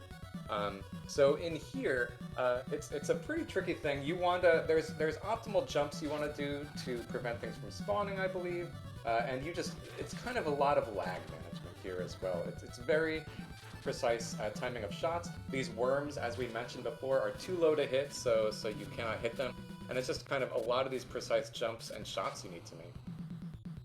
I see a comment in chat. Ahmad will definitely make up time on Blaster Master. Yeah, Ahmad has the record in this game and is in the Big 20. We haven't talked about or seen them, but they are absolutely going to tear this game up. And this Area 3, I think we could see our top players do pretty good at keeping up with Ahmad through the first two worlds, but World 3 is where it starts to become a lot harder to optimally be killing enemies to reduce lag while not slowing down at all. There's just a lot more going on in Area 3 now, and so far we got almost neck and neck between Overswarm and Stans. Really cool to watch. Yeah, they're on the same screen, same door. I think one thing we haven't talked about is that you may be wondering, as they go through these doors, why are they pausing? Are they switching weapons? I don't know. But no, it's actually because the room transitions take some time. Stans sadly takes a kind of 2-level fall there, and he's a bit further behind Overswarm because of it. But yeah, so pausing between these screens actually prevents that screen transition.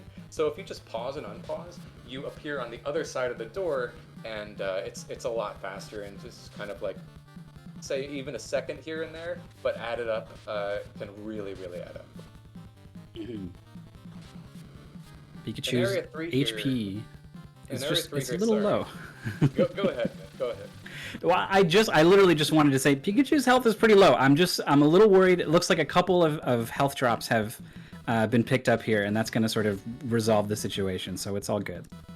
Yeah. In Area 3 here, we haven't seen too much kind of sub-weapon usage so far, but you are going to see a bit more in Area 3. You can see stands there shooting some missiles. It both helps in taking those enemies out as soon as they appear, and just kind of helps with, it helps a lot with taking these enemies out when you need them to, both to avoid them and to help prevent lag. We're going to get very close now to the sort of end of the tank section of Area 3. Pika's the first one to get there. And again, these top-down sections, it's really not too bad. We never really mentioned, you can use you have 2 different attack buttons, one to throw a grenade on the floor, one to kind of shoot a gun. And there's some pretty interesting movement mechanics. You can hold one button or the other to strafe, basically, to lock your directions. So depending on what the situation calls for, you might need to be holding A and hitting B to attack, or holding B and hitting A to attack. So like, if you're using your thumb, like, there's a weird sort of gymnastics that's going on there that can be a little bit hard to get used to. Probably easier if you have more of a piano grip on the controller or whatever. Pikachu's the first one to start to get close to the boss in this area, and he's called Photophage, which I think means light eater in Latin or something. There's these cubes, they spawn in a set pattern, and you want to make sure that you're basically spawn camping them all across the top, then alternating down, left to right, left to right. One gets away, he goes back and gets it, which is a little bit risky. I was gonna say the strategy, if you miss one, is to leave it, keep moving, stay with the pattern, get the rest of them, clean them up later. But Pikachu was like, no, I'm not letting him get away. I'm going to get this quick kill, and he does. Really cool to see. Yeah, I think that might be one of the more dangerous parts, and Area 3 overall is kind of the more dangerous area. I don't know if they were too concerned about health before Area 3, but you can, depending on how comfortable you are, you can actually walk over a lot of the spikes in Area 3 to help save time, or you can avoid them if you feel less comfortable. So it's always interesting to see kind of Overswarm dodging them rather than the spikes rather than walking through them. But you really want to kind of make sure you're comfortable with the health level that. Overswarm on the boss now. Following along the top, misses one, is able to go back, clean it up, and then get back onto the pattern. It's so tricky. You need to be, look, just a little bit, and now suddenly things get really crazy. Overswarm's down to 4 hits. Wow, he doesn't even get hit cleaning up the rest of them. That was a beautiful recovery. Good. Yeah, that can be really rough. So now that we're actually at the halfway point, believe it or not, for our top 3 racers, and that means that they get a quick 2-minute break to do what they need to. Bathroom, drink of water. I don't know, do the hokey pokey. Really, whatever you need to help make yourself feel comfortable. But yeah. I know that Kid Icarus, for me, I don't know. I love this game, man.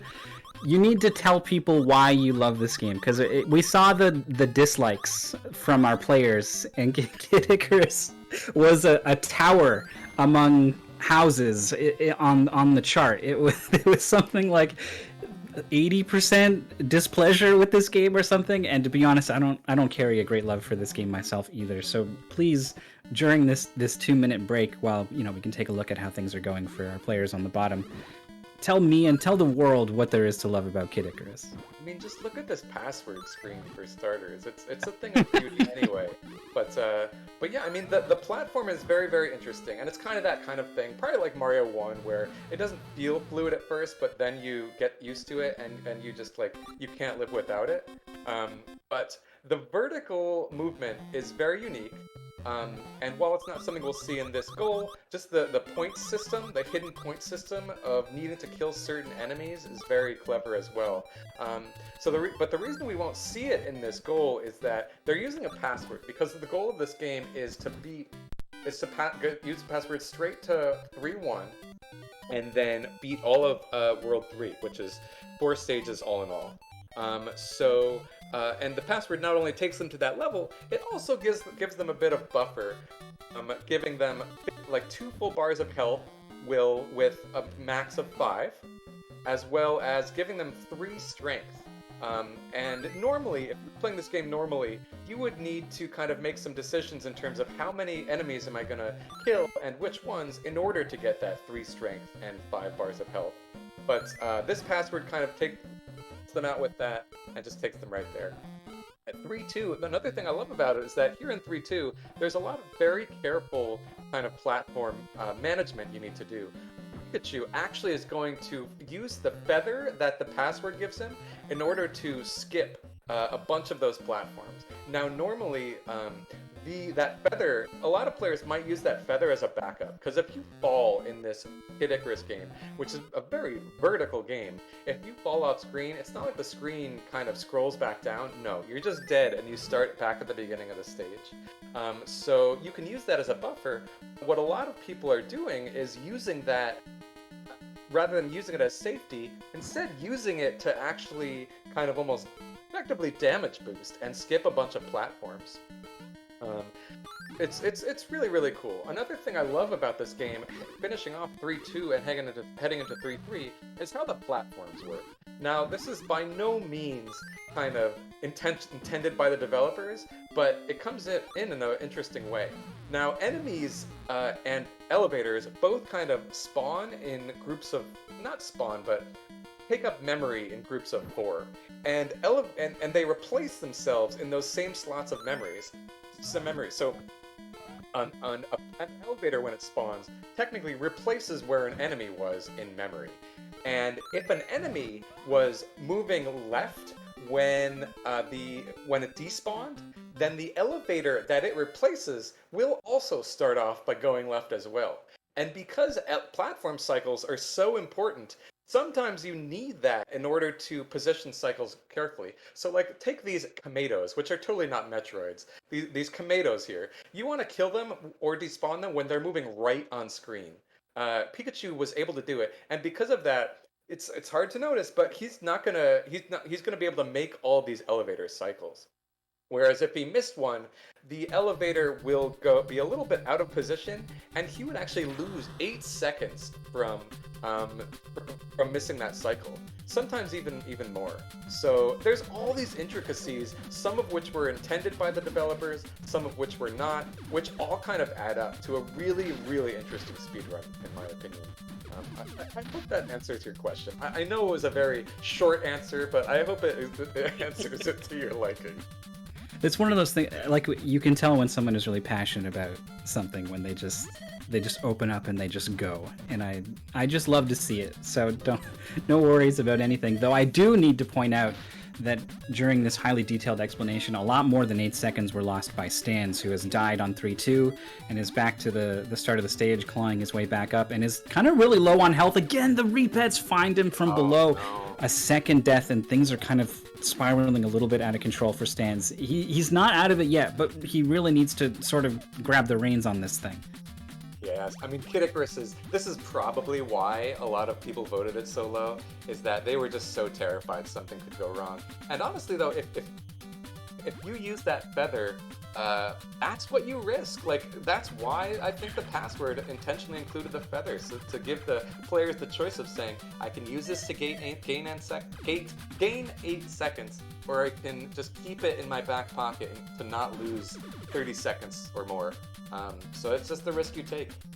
Here we are in 3-4, which is the first maze level in this goal, the only maze level, and the final level of the goal. Players are going to want to have as much health coming into this as possible. And you can see, Pikachu has a good amount of health. Overswarm's going to probably be coming in with almost max health. And that is because a lot of these screens, the kind of gear enemies you see, the red gears do 3, and the blue gears do 2. And these spikes do 1 as well. So, and they're very difficult to control and to anticipate. So you're going to want that extra bit of kind of buffer to make sure that you can take it. Stan's refilling in this health pool, the last health pool that you get before you kind of make it, before 3-4, where you can really kind of cap out your health. Pikachu is almost a Pandora, the boss of this goal. Since he has 210 hearts, he'll be able to buy a health refill to kind of even get more health, which you need for Pandora. Pandora and its two bubbles do um, three, I think, points of damage each. And so, no, I think it's actually five. But does a lot of damage. So you have to be very, very careful. Pandora has 200 health overall. You can see it ticking down in the lower right there. Because they're coming in with 3 strength, thanks to the password, each hit does 3 damage to Pandora, and so it takes 67 hits overall. And one cool thing about this game that I also like is how the boss fights work. So you might think that they're just kind of mashing the attack button. No, they're kind of repeating attack and then down in order to reset their shot timer. If you just mash shot, it's going to be like boom, boom, boom, boom, like that. But if you're tapping, if you're kind of alternating it with a crouch, then you can shoot as quickly as, technically every other frame you do shot, crouch, shot, crouch, shot, crouch. So there's a lot of kind of mashing, there's a lot of kind of skillful mashing like that. Similar to kind of like a certain Tekken Ninja Gaiden. But, I just love this game. Let's see how Pikachu takes out Pandora. Overswarm heading into Pandora. Sadly, because of those deaths, I shouldn't have even opened my mouth, commentator's curse. Another death, I think it was actually at the end of 33 for Stan. Yeah. He has really lost a lot of time on Kid Icarus. I don't know if we'll ever see him speedrunning this game anytime soon. Yeah, I mean, there have been so many games where players have been like, after this, I'm going to play this, right? Or I'm going to speedrun this, or, absolutely that's definitely a thought going through players' minds. See, that platform was going the wrong way. Like, if it was just a little bit going left and then went right, like, you'd be fine, right? But it's really interesting how those small little mechanics really turn into huge time saves or gains. What would be really big is if Overswarm could kill Pandora here. Despite only having, the 2 chunks of health at the bottom, I think that means Overswarm can get hit twice, but not 3 times. Right. Yep. So the boss is half dead, and it's so tricky. You want to be aggressive, right? Like you said, you can do that down attack strat. You could even, I don't know, depending on how you hold the controller, you could probably have like 2 fingers on both down and attack, and kind of mash both at the same time and really go nuts on it, right? Most players prefer to maintain a lot of control over their D-pad and be very safe on this fight, and it looks like that's what Overswarm is going for. Just a couple more hits trying to track it down. There it is. And he takes him down. I want to recap you a little bit on kind of what was happening for Pikachu in Legend of Zelda. So the biggest fear for every player coming into this is, what if I don't get a bomb heading into stage 1? And because you need that bomb. And Pikachu, you kind of have like 3 opportunities to get a bomb in the time you need it.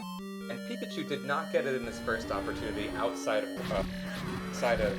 level 1. So he was probably a little fearful coming into it. His second of 3 opportunities, he did get that bomb drop. So he actually right out of level 1. Now, besides that kind of luck factor, level 1's not too bad. Level 3's not too bad. Level 2 and 4 are really the scary parts of this game. Before he heads over to level 2, Pikachu is going to be making a brief pit stop in getting the power bracelet, which you will need to enter level 4 later on. He's going to do a quick screen scroll here. A lot of players probably needed to learn this for the first time. If you did not learn this, you would need to make a very roundabout route all the way through the southwest of the map, through the Lost Woods. But if you learned this, then it saves tons of time. Pikachu had a lot of trouble with his first one. He gets his second very quickly, gets the power bracelet, and then his next priority is going to be going straight to level 2. Fortunately, he can follow it straight up with another screen scroll right here. It's kind of like, you wouldn't even think of it, but it takes you straight to level 2. And this is the second quest. So where would the blue ring shop normally would be, this is level 2. We're heading into this. Myth, can you tell us a little bit about level 2? Leok is at the end of level 2, is what everyone is thinking when they when they get in here. But there's like there's like a spider web of possibilities depending on what route you want to take through the entire game, right? Because keys in one dungeon work on doors in another dungeon. So if you want to take this route that avoids this room, you need this many keys, and you can get those keys from any dungeon. And if you want the keys from this dungeon, you need to go this way, which might require bombs. Right? Like there's like it's very difficult to say exactly what everyone is going to do. And it looks like Pikachu is going to be moving on through what I think is maybe the most common route. It has a ton of bombs here and 2 keys, so it is exactly where they want to be heading into the Gleeok fight. Yeah, and he even has 3.5 hearts, which is really nice. He's got those 3 hearts of buffer, which is the most you can have. Gleeok's hitboxes here are interesting. You would be natural to think you want to hit him right in the center of the head, but it's actually helpful to hit him on the right side. His hitbox skews to the right very much. Pikachu had one hit left that of buffer, but he does take out Gleeok. So that's kind of another hurdle that he has to be very, very happy kind of went well for him. Yeah, doing that with the wooden sword too. There's a white sword available if you go out of your way to get an extra heart. You need 5 hearts to pick it up. You get this sword that does double damage, right? It makes Gleeok and some other things so much easier, and it only costs so much time. It is a lot. If you want to win the race, it's tough to eat like a whole minute or whatever to get it, but it is so much easier on so many scary parts of this game. So it was a tough decision for a lot of players. A lot of the top runners are sticking with that wooden sword, and those 16 hits on Gleeok are really the big thing. One of the 2 big things, I guess, and it's over now for Pika, so he's got to be feeling good about that. For sure. He does have to duck back into level 2. As Myth said, there's kind of a bunch of different routes you can do. Because Pikachu did Gleeok first, he has to head back in to get the recorder, which is useful for revealing level, useful and required for revealing level 3. He's also going to make a quick pit stop in this room to get a key. I saw a lot of different routes of which keys do I get. I saw mainly 2 different routes that people settled on. One is to get an extra key in level 1, another is to get an extra key in level 2. And I believe the consensus was that if you get the one in level 2, it actually saves something like 10 to 15 seconds because you don't have to deal with this long Wallmaster room in level 1. So Pikachu went the faster route. He's just about to get that recorder, and then we'll be up and A-ing right out of level 2 and moving on to level 3.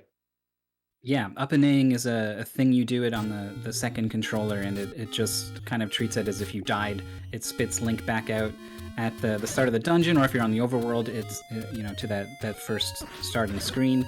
And it does reset your hearts down to 3, which is a little bit annoying. Not that your max is going to be particularly more than 3 in this goal, but if you wouldn't want to fight Gleeok at 3 if you could help it, right? So it does matter a little bit.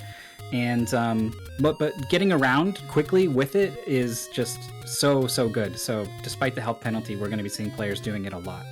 In some cases, actually, it's a health refill. If you are less than 3, it will give you a 3. So it's really good in that way. Yeah. Level 3, probably, honestly, even though it's so far into this goal, probably the safest of the 3 levels. And it's very short as well. You just kind of, as long as you know which doors to go into, you just go straight through. Dodongo is kind of, in a way, the boss of this level, but because he drops a heart container if you kill him, but still optional. Like, all you have to do, really, is take out this Floor Master room. Then there's a room of Lugorias on the other side, which you need to take out. And then you're at the Triforce, so really a very short level. Bombs are useful not only because they take out walls that you need to go through, but also because they do 8 times the damage of a wooden sword stab. So a wooden sword stab does, say, 1 damage. 4 times. A wooden sword shot does 1 damage. Magic white sword does 2 damage, and magic sword or bomb both do 4 damage. So it can cut really damage in half, especially coming into level 4. Another of the scariest parts is this room of red and blue dark nuts. It takes 8 hits to kill a blue dark nut, it takes 2 bombs to kill a blue Dark Nut. So you really want to make sure you're coming in with as many bombs as possible. And you may even see players taking a bit of a detour in order to come in with capped out at 8 bombs, just to make sure that it goes as smoothly as possible. Yeah, bombs are like literally required, right? There are several walls that you need to blow up in order to pass through and in order to get through the dungeons. But then also, like you said, incredibly useful in combat as well. So they're worth their weight in gold. And thankfully, I did see, I'm pretty sure, Pikachu force a bomb drop, which is something you have this sort of option of doing if you are keeping track of a lot of things. There is you can get chances at bomb drops by keeping track of the global counter, which is the number of kills since like power on or reset or something. But and then there's the last. Well, there's the consecutive is also since the last time you got hit, which is a separate counter related to kills. And if you kill the 10th enemy with a bomb, then you force that drop that they give you to be a bomb. So it's not easy to play The Legend of Zelda at a high level while also like counting all of these kills. Sometimes chaotic things happen, like there's a mess and you kill 2 guys and get hit at the same time. You don't know what your count is. And there are ways to figure it out. Like you can get really deep into the weeds on this stuff. And if you watch Lack Attack in the bottom right, absolutely amazing Zelda runner. You probably won't be able to see too much of what he's doing, but just trust me that under the hood, he's doing so much to smooth out all the things that can go wrong in this game. One quick thing, Pikachu actually, so we were mentioning that there's 2 really hard areas of this game, or 2 parts of this game, goal. The Gleeok fight and then the blue-red Dark Nut goal room. Pikachu actually took a very roundabout route to avoid that second Dark Nut room entirely.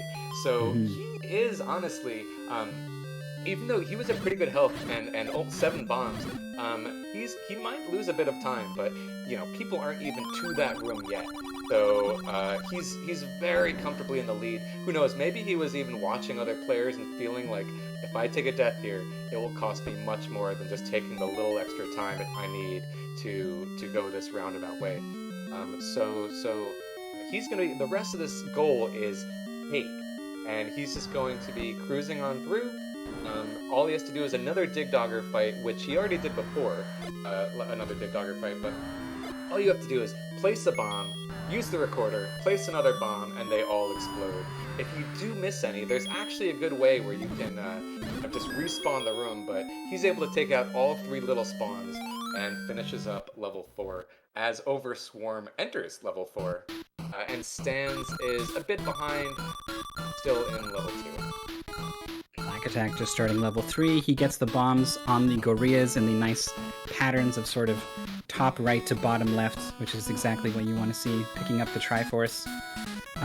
We're going to be moving on to DuckTales, which is the signifier that the commentator shift number 1 is over. As we reach this halfway point, I just wanted to say it's been so fun to be a part of this again. The players have done so great. I'm so proud of them. Thanks everyone for watching, and thank you, Blecky, for commentating with me. Absolutely, I had a blast. I love these games. I love Big 20, so it was really, really fun. So we'll go ahead and switch commentary teams for the back half of the race. They're actually here with us now. Apollo, what do you think so far? This has been a great race. I mean, everyone's been hitting so many tricks as we got like Pika going right through that moon skip there. But I don't know. There's some strong players that maybe in like 2nd, 3rd, 4th place that could get some lead changes going on, and it's going to be great to see the second half of the race. And so, like Blecky and Mythical said, it was great to hear them. But we have Endy Swee and then Hard May Easy, which some of you may know formerly as the Cove, with me here today. How's everyone doing? Yo, hello Apollo. Andy here. I am doing well. Actually skipped out on the last hour of work today to be able to go in here on my favorite event of the year and commentate, so that's awesome. So, how you doing, Cole? I'm good, man. I'm excited. This has been a great first half of the race. We had 2 Hall of Fame commentary members with Blecky and Mythical, so some big shoes to fill, but I think we'll be okay. Yeah. They passed the torch to us, but we're gonna try to fill the shoes. It's not gonna be easy. That's very much correct. So Yeah, it won't be easy at all. But with us now getting a few people now in Ducktales, what do you think, Annie? What's something we got to look forward to here? What do you think? yeah, it seems like we came at the right time here. It's DuckTales coming up here. I see Pika already started. I mean, DuckTales is a short game. It's beats the game goal. So, I mean, the main thing here is that even though DuckTales is a heavily optimized game on top level, when it comes into a race setting, I don't think DuckTales is gonna matter too much overall, because basically I think the top runners will be within, I would say within like 20 seconds of each other here. It's not one of the deciding games, I would say. So, but it's gonna be interesting. I mean, things can always go wrong, of course. So we'll see what happens here. We'll see Overstorm doing some safe strats, picking up some extra health here on the moon, even though he probably won't need it. But that's kind of Overstorm's way. He's kind of playing it safe. I mean, he always determines, you know, the most optimal for him course of action. So I'm not surprised there. So. Yeah, and I think we've seen that like so far as we've gone through some of these races. There's been some like bigger mistakes from some of the other runners, but part of the reason why Overswarm is still right there is he's definitely been doing some things that just optimizes it, like you said, specifically for him, so he knows exactly what he's got to do to be as safe as possible, but also as fast as possible. Yeah, I think he has a similar approach to me, and someone might have mentioned this before, but I mean, he kind of tests out different strats, times them, see what he's most consistent at, and then, you know, goes with the middle way sometimes. But that's a perfectly viable strategy. He's also a very skilled runner, fast learner. So. Anyway, I mean, in general in DuckTales, the stages are short. I mean, most people probably know this game already. When you know what to do and where to go, I mean, it's like a 7-minute run, so there's not really... There's only just, you know, a few time-saving tricks here, like on Overswarm's screen here when he got over the helipad section. Like there's that stupid strat there that can save you. It can save you 1.5 seconds if you get it, and if you fail it, you die and lose 45 seconds. So I don't expect anyone to go for that, for instance. Like, but this game is like basically made up of all these small time saves everywhere. So, but I don't expect anything spectacular to happen here, really. And just a couple things to point out. We are allowing the select. If you have $3 million and you hit select, you can get some health back. So that is an additional like safety that we're allowing, as well as you'll notice on bosses, whenever they try to hit the boss, they try to be going straight up and down pogoing, not left or right. That will allow them to kind of not be hit by the enemy hitbox as easily. Yeah, that is a very good point, actually, you pointed out there. The iframes in this game works that well. As long as you move straight down and not touch left or right, you are 100% invincible. Even if the boss comes, you know, on top of you from the top, you still don't get hit. So. I also want to... You can see Pika here doing some damage boost strat on the mine boss. That's also a really small time save here, but you want to hit him as late as possible during his transformation animation. That actually speeds up his rolling process, so you can save, if you do the 5 hits perfectly, you save a half second as opposed to doing them early. So it's like a minimal time save, but you can see that he has done his homework.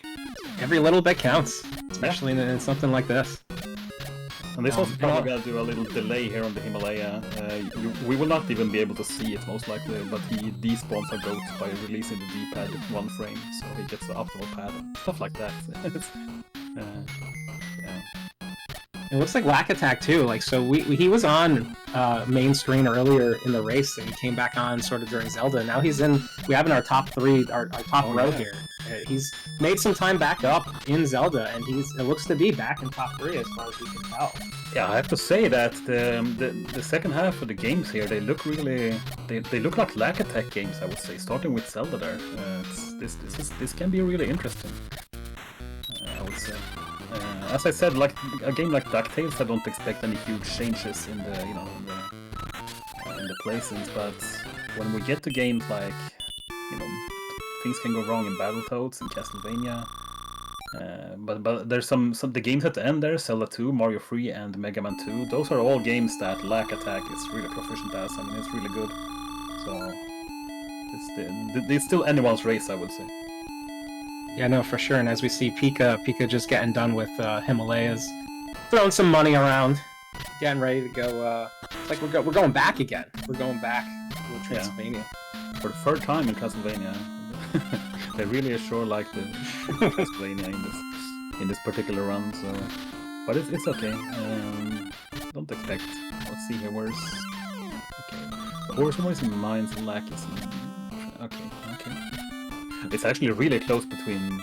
Okay, Overswarm just exit Mines when Lack entered it. So I mean, Mines is, well, I guess takes a minute to finish, but it's still really close, I have to say, after all this time. Still only a couple of minutes apart. Yeah, it's crazy, and like even off screen, like it's being really hard to keep track, like who's there, because I know I saw in chat there talking about even like Ice Blue is like right there with everyone, possibly in like a 3rd/4th place, and just even some of the other racers that are getting on the bottom row screens there, like people Elfo, DNK, like they're like just a game or two behind, which is still really good. I heard there was a lot of people joining up. I missed the beginning of the race because of work, but I heard there were like 100 people entering or something. So Yeah, 102. that is 102. amazing. What an amazing Pika turnout. is through with DuckTales. Yeah, through DuckTales, you know, he heard you were here, and then he's like, let's just get this done as quick as possible. The pressure was on. He knew who was watching. It looked like a clean run overall, so I think he was pretty happy with that. I mean, as long as you don't make any major mistakes, like if you die like in Himalaya or something, that can be a detrimental time loss. But it seems like, especially when they play on easy and when you can get the extra health as well, as long as you don't fall into a pit, you should be, it should be okay. But yeah, Battletoads, Surf City. That's I don't think Battletoads should pose that much of an issue. It's a game that has the reputation of being incredibly difficult, which is, I mean, fair because it is a difficult game. But if you practice it a bit, which I'm sure all these runners have been doing, there's worse games, I would say. Yeah, I think like when you think of Battletoads, of course, everyone thinks of the Turbo Tunnel. But like when you actually play through, you're like, oh, okay, this actually isn't that bad. And then you're like, wait, Arctic Caverns, what is this? So that was the actual spooky part of this run for people practicing. So yeah, or especially in this setting when it's only beat Surf City, Arctic, that can be a really tough. I mean, and then there's the random mines, of course, in Surf City, which can be really frustrating. But I mean, the harder stages of the game is not until later on, really. I mean, the real hard stages. So I think I would assume these top runners have been practicing it a lot. So. Speaking of Arctic Caverns, we should probably talk about the goal. It is to beat Surf City, but it is using the 100% rules category or category rules. And so what that means is no warps, no death warps, no skips.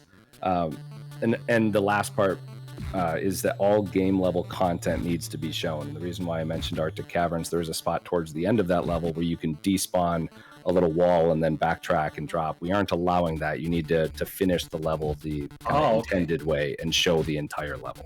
Okay, I was not aware of that. Thank you for explaining. I mean, that's I think that's fair. It also makes the run easier, less intimidating. I would say that you do the start that you skip the warps and stuff, because then you have more lives, most likely at least. I mean, since you get a lot of 1-ups. Yep, and we are allowing the code for 5 lives at the beginning. So if you hold down, then A, then B, then start, you'll start with 5 lives. And we are allowing, if you do get to the Turbo Tunnel, you can use and you game over, you can use the warp in level 1 to get back there. As well as if you get to Surf City and game over, you can use the warp in Turbo Tunnel to get back to Surf City. So, I like those rules because it's not going to make a difference for the top runners most likely, but it still makes the race more accessible for people that are joining on a more casual level. So. Yeah, and I think talking about Hard Made Easy was talking about like the continue. I mean, not the continue code, but like the 5 lives. It looks like Pikachu said, "Nah, I don't need that." Overswarm looks to be taking it with a little extra lives, and I think the same was for Contra too. Yeah, exactly. People went in and just said, you know what? We're good. I don't need extra button presses. I'm gonna save my button presses for the tricks." I saw that both Stance and Overswarm. I mean, Stance being, I mean, both Stance is an incredible Contra runner, and he still opted for the 30 lives code. But Pika's like, nope. Oh, that's a confident man right there. It really is. I mean, confidence is a big part of this. Indeed, it is. And so it looks like Overswarm just finished the first boss, going on to the decline that Pika is finally just about over with here. Yeah. Moving on to the legendary Turbo Tunnel. Yeah, we might see a little bit of optimization here. I mean, when we talk about Battletoads, there's a thing called a dash jump. So you basically, it's a frame perfect trick. You have to press double press right and press A at the same time. So you kind of maintain your sprint momentum in the jump. So you know it kind of it saves time, but it's tricky to pull off. But that's kind of those one of the high level optimizations. It's not gonna matter that much. I mean, overall, it's a few seconds here and there, but that's, every second counts. Every second counts. It really does. And looks like we have a few more racers coming in on the bottom row as well. So we get to see some extra. I think Firebroth is going to be coming in the bottom right in DuckTales right now. Firebroth, a veteran of Big 20s as well. Yeah, there's so many runners, so it's very incredible how yeah, I'm so proud of everyone. I mean, the Big 20 is always one of my favorite events of the year. The community effort behind everything. I mean, even if you're a top guy, top runner, or just a casual player, like the level of engagement, people sharing for each other's. I mean, in the practice streams and sharing tips and tricks and strats. It's It brings out the definitely one best of highlights. speedrunning. It does. It really does. I mean, speedrunning can get a bad reputation sometimes. There's controversies here and there, and stuff going on. But Big 20 is one of those things that brings the community together, I would say. So I think everyone should be proud of themselves. Yeah, absolutely. And we got. Let's get some dancing going on in the chat too. We got that Turbo Tunnel music. Let's see it. Let's see it out. Let's see it happening. Yeah, it seems like Pika is all. It's getting to near the end of. Let's not do a commentator's jinx here, but it seems like he's been Yeah, managing well don't come so in and far. immediately try to jinx someone. Come on. I'm Well, I sorry. mean, the other jinx is I'm hoping no one accidentally gets the warp here at the end of Oh, Turbo yeah. Tunnel. Yeah. Because like it's at a really fast part. Sometimes you might just make a bad input and you're stuck. You're taking that warp. Yeah, don't even think about it. I mean, that's one of those things that I mean, it shouldn't happen, but in a race scenario, who knows? Yep. Okay, so yeah, Pika's coming up to it very soon here, so we'll see how it goes. We got the jumping part here, and then it's it's gonna get just a little bit faster. That's all. Just a little bit. on this last Yeah. part. Oh, Oh, he missed the warp. oh, he's good. He's good. He made it through. Nice Pika. I mean, even though, that's not, as I said, it's one of those famously hard parts, but when you practice it enough, it's really not that bad. Yeah, you can get a rhythm down pretty easy with it. Yeah, but still, it's still one of those things that's in the back of your head, because if you start messing it up, like if you die once, like kind of like how you saw Stans in Kid Icarus, that was I felt so bad for him there, because he was doing so well, and then, just one thing, minor thing went wrong, he died, and then, he was, got stressed out, trying to get back into it, and then he died again. I mean, that's one of those things that can happen here in Turbo Tunnel in particular as well. If you start dying, you question yourself, you start to, maybe change your inputs, and it can, it can snowball really fast. Yeah, and speaking of snowball, we're watching Pikachu throwing some snowballs here, and I think this is a good example of what you were talking about. Like he's like going really fast through some of these parts in the Arctic Caverns, like the slopes up and down, just dashing through, and he's really putting on a good showing for Arctic Caverns right now for sure. Yeah, this stage is on a casual level, especially. I mean, it's ice physics, and it's weird. I mean, weird momentums in the jumps, and I mean, there's all the things we hate. At least that we hate as kids in NES games are present in the Arctic Tunnel stage in Battletoads. Yeah, At the your same- one-hit kill spikes. Yeah. At the same time, though, I mean, is that when you learn how to control, I mean, you can't really blame the controls once you learn it, but it's still one of those really tricky parts. But yeah, Pika is doing great right now. It's looking really strong, I have to say. And we got Overswarm and Lack Attack too near the end of Turbo Tunnel, and I think I've seen too. I think Stans is on Battletoads, Ice Blue's on Battletoads, JC's on Battletoads, which that's a big game. And then we got Castlevania coming right up after that too. Like this could be a chance for JC to make some time up. Definitely. I mean, JC is still in stage 2, so I mean, stage 2 is a long stage, so it's quite a bit of time to catch up. But we should also mention that JC does have the world record in Castlevania, so there's probably since the last time Castlevania was shown in a race setting like this, there's been some new discoveries with screen scroll glitches and different types of stuff. So JC might actually be crazy enough to go for some of those pretty minor time saves, but yeah, we'll see what happens. I mean, he might be able to catch up some time there. So yeah, it's not over until it's over.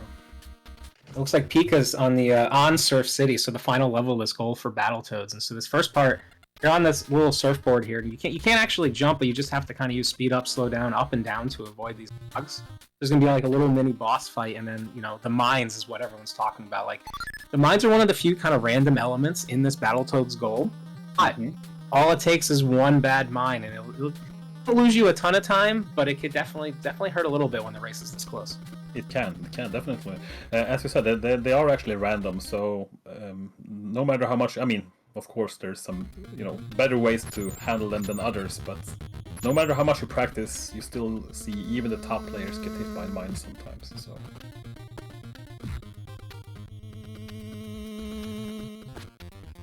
We should also point out, you were talking about Stans earlier. Stans is also a very, very good runner in Battletoads, so this is a game that he can use to catch up time as well. We don't have Stans on screen right now, but he's definitely not out of it yet. Yep, and you just kind of want to get this guy in the corner, like Pika has, and just juggle him.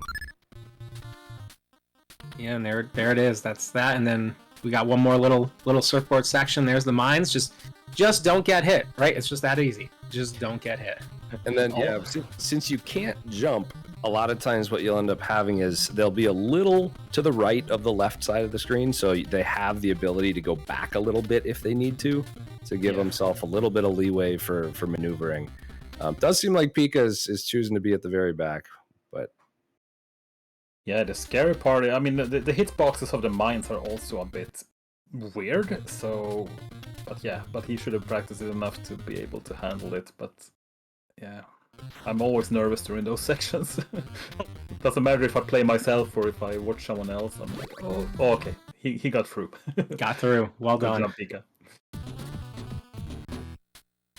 So yeah, that's gonna be that's Battletoads for Pika. That's 14 games down. Moving on to game number 15, Castlevania. Yeah. So this is almost beating the game. This is getting through death, which is, I guess, 5/6 of the way through the game. Yeah, final stage is not really that hard overall, but the Dracula fight can be, really painful if you don't get the correct strat in the beginning, and if you die, then you can lose a lot of time. So I think it's a good choice capping it off at stage 5. Castlevania is a game, of course, that it's one of those games that has a reputation of being, a really, really hard game. But surprisingly, I would say that, I've spent a lot of time in Castlevania a few years back, and it was actually one of the easier games to learn. There's really not much randomness to it.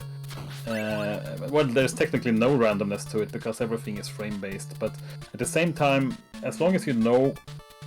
As long as you know how to keep your holy water for the most part, and I mean most of the boss fights are really actually very easy, and also the enemy movement is always the same, and everything is always the same, so it's intimidating on a casual level, but once you learn it properly, I would say it's probably not one of the games that most people are afraid of when they've learned it. But we'll see. Anything can happen, of course. I definitely agree with that. I think it's certainly one that casually is a terror for people, but I think a lot of the difficulty comes from when you get hit unexpectedly. You have that weird knockback that you can't control, and so you fall into pits, etc. And so if you learn the speed run, I mean, hopefully you shouldn't put yourself in many situations to where that could happen.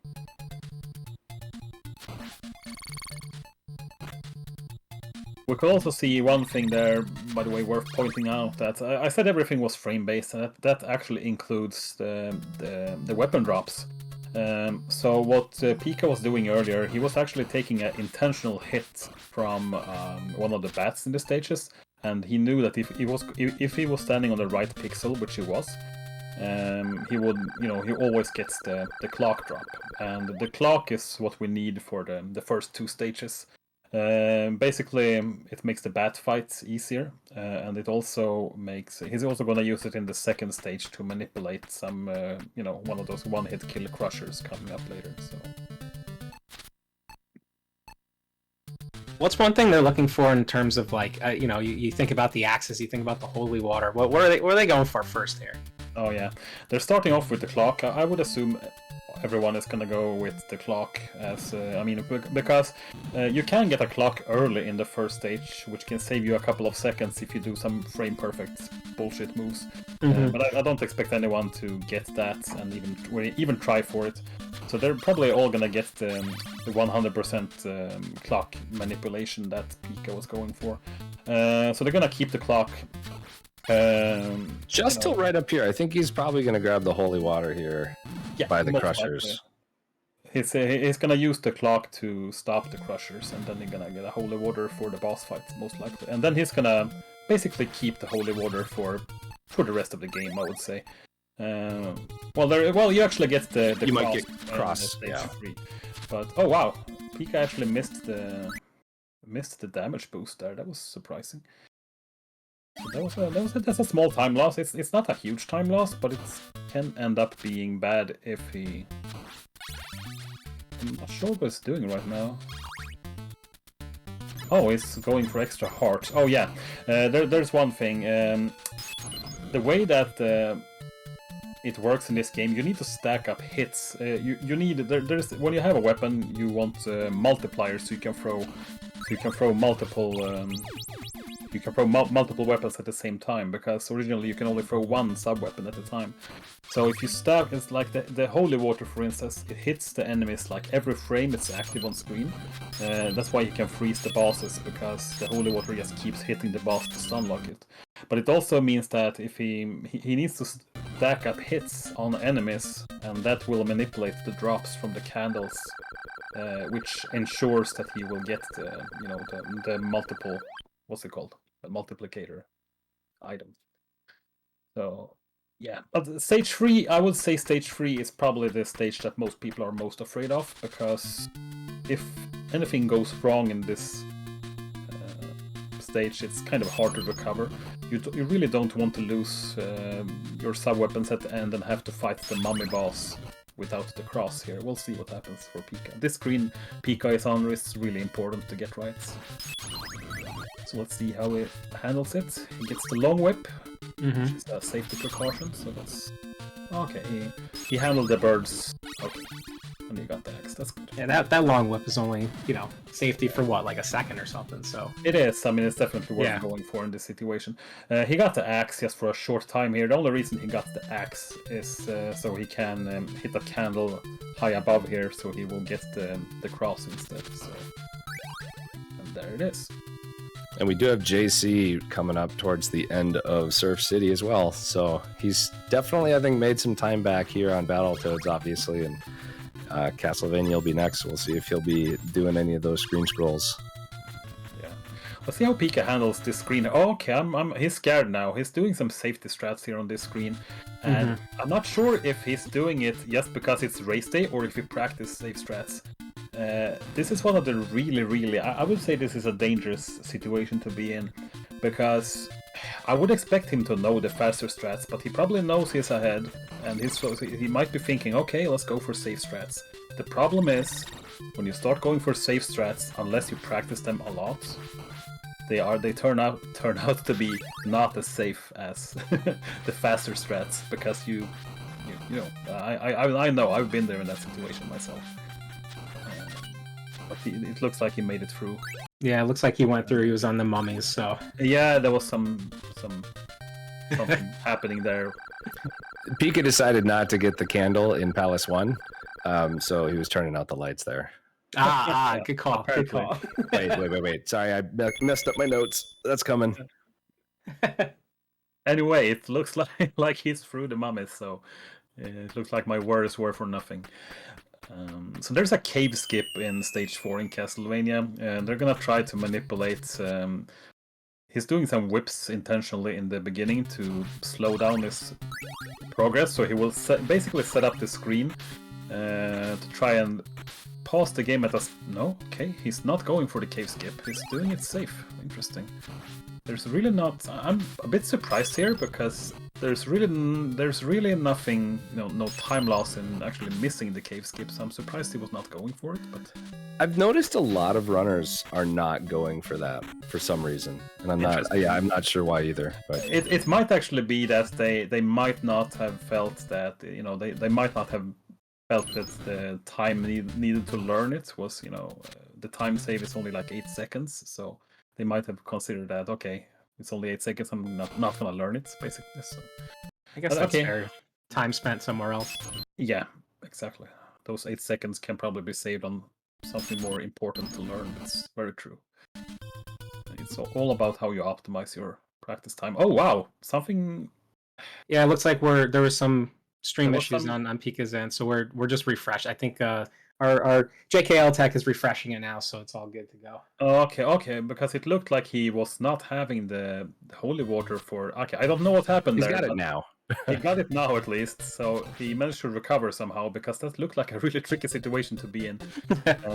Because, so he's on an easy stage now. Stage 5 is surprisingly easy. But what you don't want in Castlevania on stage 4 is an axe drop. There is a risk of getting an axe. So you have the holy water and you want to keep the holy water for the rest of the game. But you can get a random axe drop from the flying enemies in the long corridor at the end of stage 4. And if you get it, and if you pick up the axe, you are in for a world of hurt if you don't know how to handle Frankenstein's monster, I guess. That is one of the key points in the game, I would say. So, but Pika made it through at least, so we'll see how Overswarm is going to handle stage 4 soon. And Lack is not far behind either. He's on the final corridor of stage 3, so Lack has been catching up like crazy here. Yeah, he is. He's right there. I mean, look. I mean, even just on the screen now, we got 4 Castlevanias, and this is game number 14. We still have 15. We have 4 people at least on the main screen, and there's multiple off screen, all on Castlevania. So this is crazy.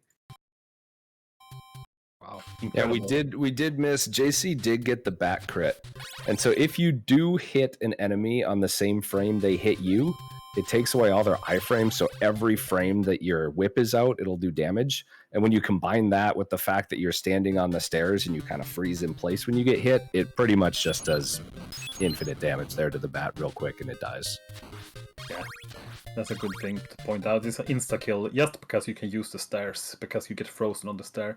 So you can actually make those kind of crit hits on all the bosses if you hit them on the same frame they hit you. But a regular crit hit, so to speak, will only do 4 damage on the boss.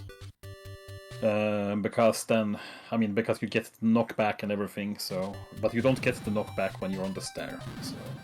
JC's trying to do some wiggles. It looks like he probably got it, because he was by the crushers for me, and then he was instantly at Medusa. It looked like, yeah. That was one of the new wiggle strats. That's a pretty new discovery in Castlevania that I was talking about earlier.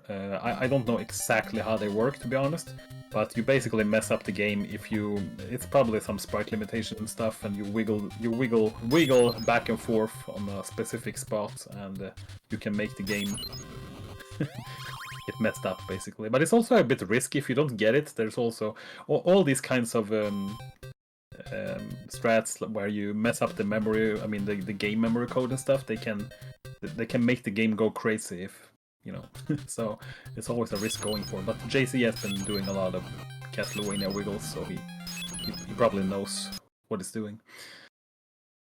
And Pika is at a death fight, which terrifying as kids, but when you have the holy water, the death fight is just the easiest fight in the game. It was so easy that it's already Little Samson. That's how easy it was. Apparently. There might be some connection troubles there, but anyway.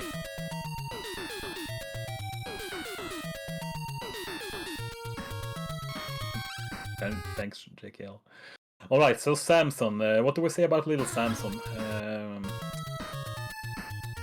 Well, I mean, Yeah, I guess first we are starting at what most people would think of as the last boss of the game. The way this game works, if you beat it on easy, or if you play it on easy, this is the last boss of the game, but it's not the true ending of the game. If you play through on normal, you have another 3 levels and then an escape sequence that you do. So we gave a password that will actually start you right at this end boss, or well, the easy end boss, and it will also give you a potion for all of your characters so you can refill health once. Ah, all right. Yeah, I'm actually not. I'm very familiar with Little Samson because in the last Big 20 I was participating in. It was beat the game on easy, so that was the final boss for me at that point. So I'm very familiar with the game mechanics, but I'm not familiar with the rest of the stages here, actually. Yeah, no, it's a cool little goal, and it actually ended up. I think some of the runners that have really good times in it was even a little shorter than maybe some of us would have thought, where it's just straight boss rush almost, and then an escape pattern, and it's fun to be able to like choose whatever characters you want and have that potion there in case there's any mistake. So. Okay, I recognize the boss PK set now, but I tend to remember him being in a different spot in the stage I used to play. But yeah, this should be a game that fits Overswarm, right? Because I remember Overswarm being very, very good at a Little Samson, at least the last time.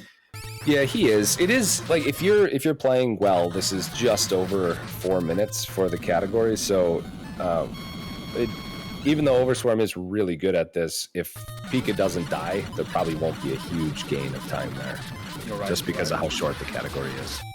Yeah, it's kind of the same as like in DuckTales and even Chippendale coming up fairly soon here.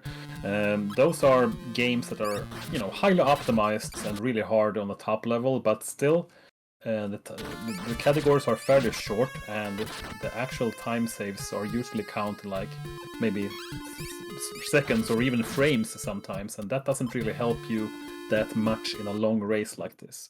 So even though he's, exactly as you said, even though he's really good in the game, it doesn't really help him catch up that much as some other of the more, I would say that games like Zelda 2 and Mega Man, especially Mega Man 2, can be a really big difference.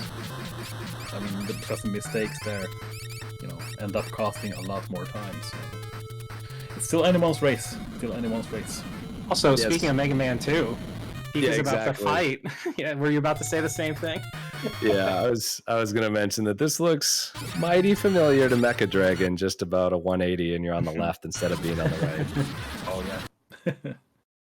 We've seen that somewhere. Even I have to say though, the little Samson sprite is even bigger, I would say. It's interesting.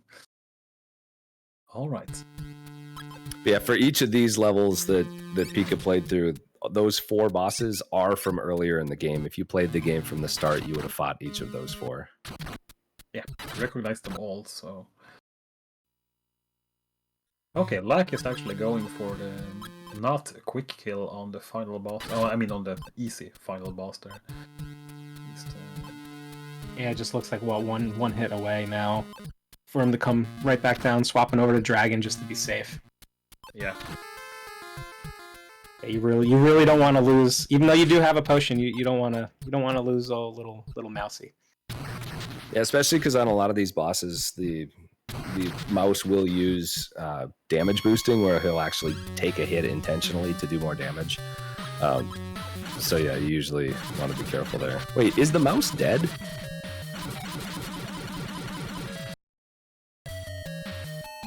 I'm was not having sure. trouble. I must Yeah. have missed it in that case. I don't think he would have been using Golem here if Mouse was alive. Yeah, we possibly might have missed something. But this is the last boss of the game.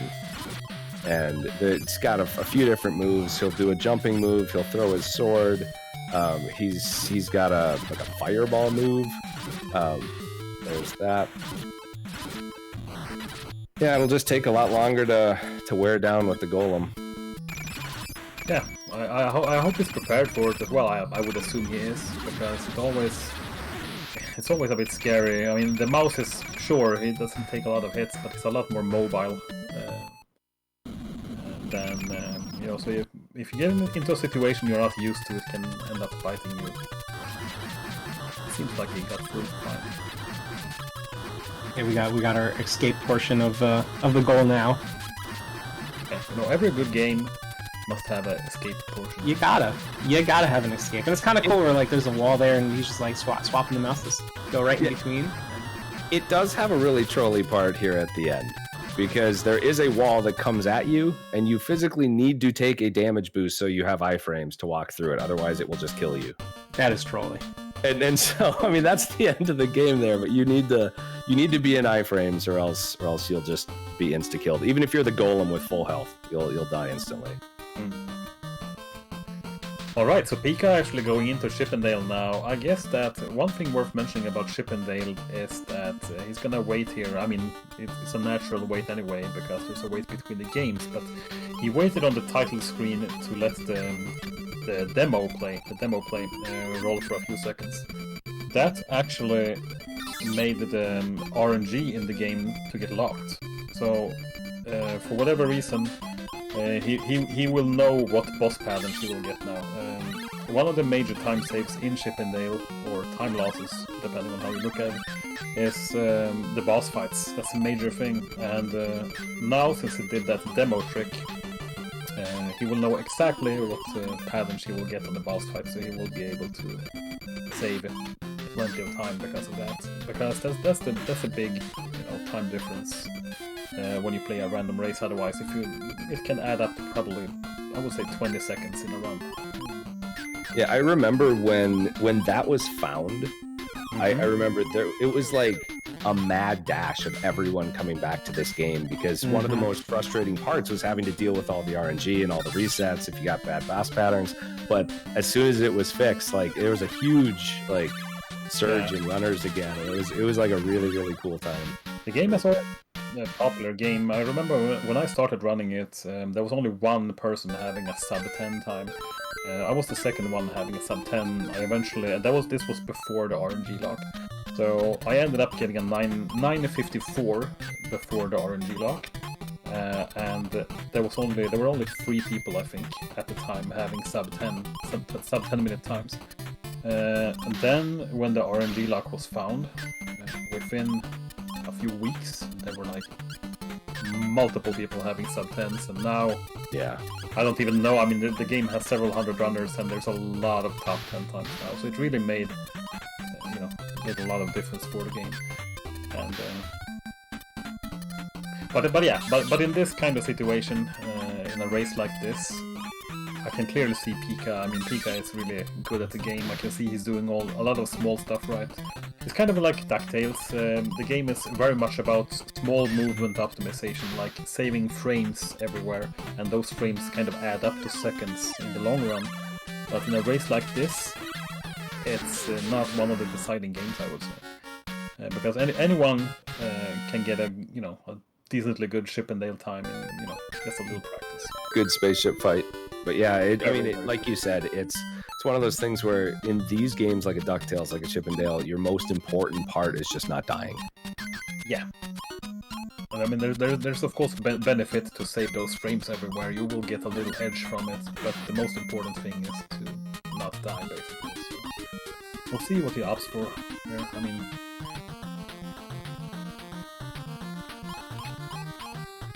There we go. We got some more Chippendale action going on in this top row here too. We got a few more joining Pika.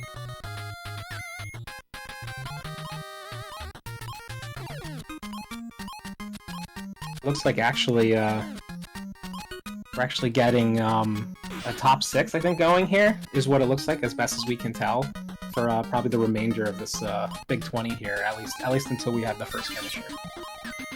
Yeah, we got to point out that Pika is one of the top runners in the game. I mean, he actually has a top 6. He has a 6th place with a sub 950, which is, I mean, amazingly good. So, I mean, and also Stance, who should be not too far behind, has the 3rd place time.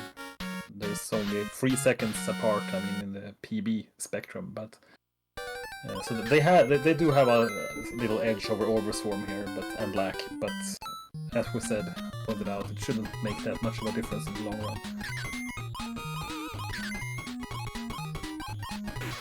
speaking of Big 20 history, talking about Overswarm and Pika, Overswarm does have a first, second, and third place at various Big 20s.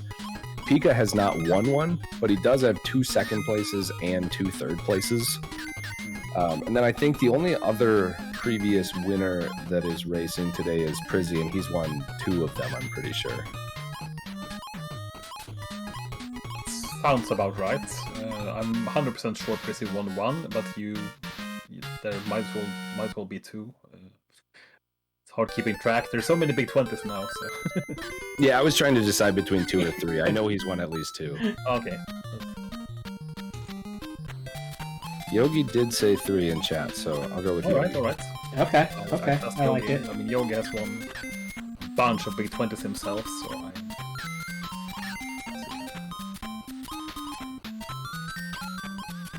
Yeah, so it looks like I'm going for a little safer kill on the spaceship here. I mean, that's the thing is, Pika was doing a very impressive kill earlier, but it only saved him like a 1.5 second or so. And he probably, I mean, he knew this game from before the race.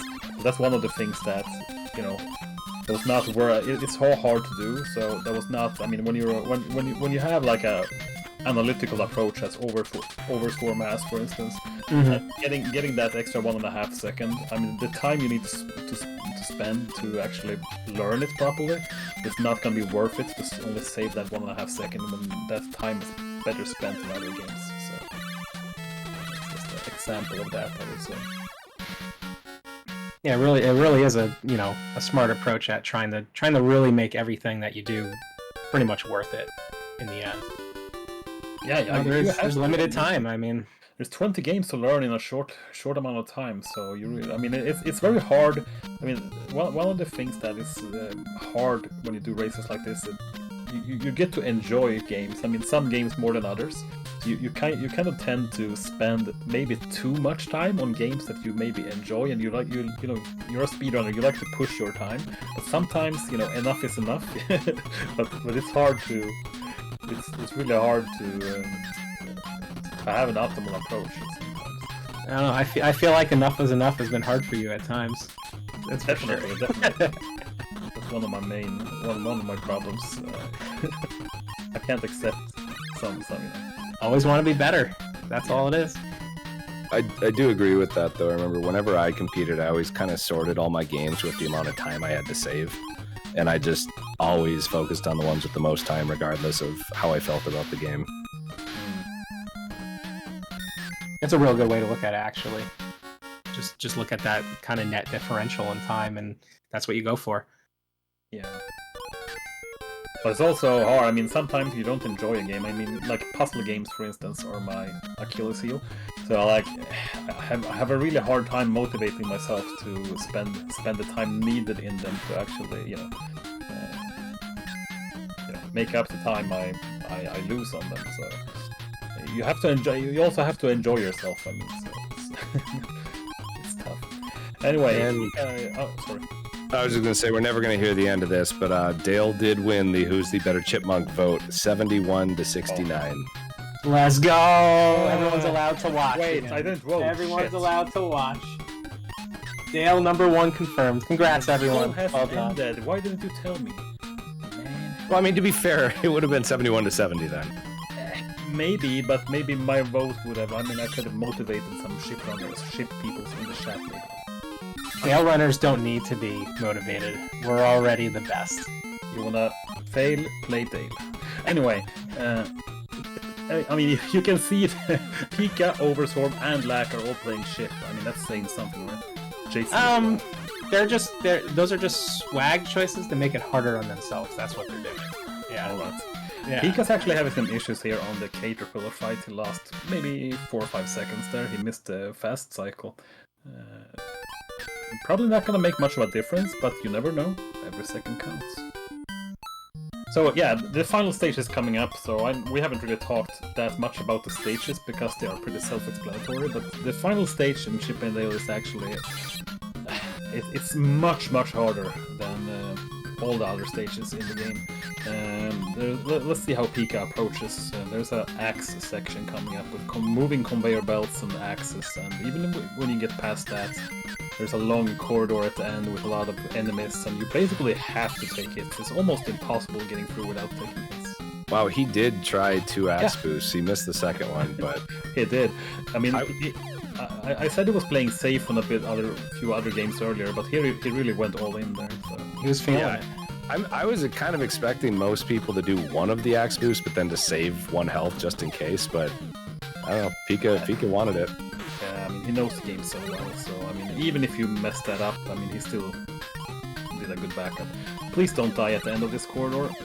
Jump over the end. Okay. Don't say that. Don't say that. It's fine. Actually did a little safe strat there. You don't want to die at the end there. It's a big time loss.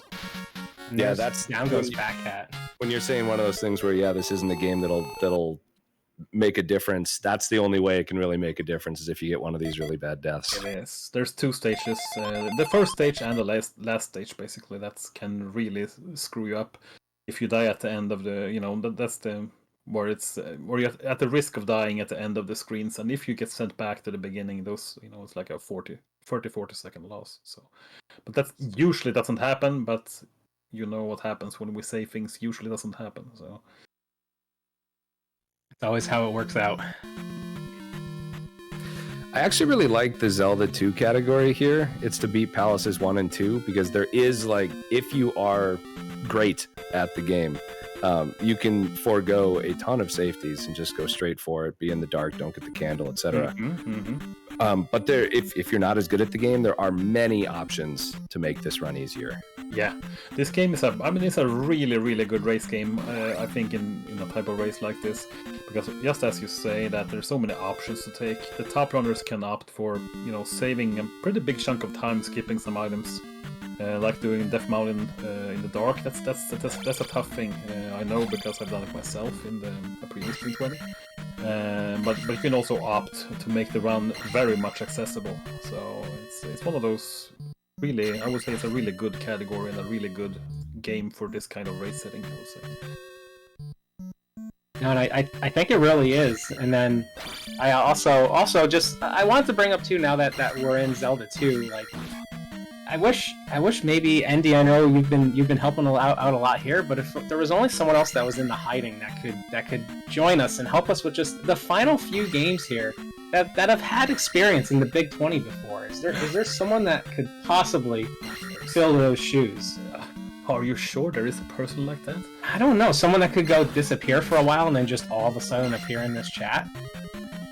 I think we have that person. I want to introduce we got little Yogi the Monk here to help us for the end here. Yogi, how's the race been? Hey guys, what is going on here? What is this event? Just a small race with a few people. But how do you feel about it so far? What any surprises for you, or is it going how maybe you thought, or what do you think? Overall, I expected Overswarm and Pika to be like top 2, and I didn't know the exact order. Overswarm kind of reminds me of me a little bit. How he approaches training.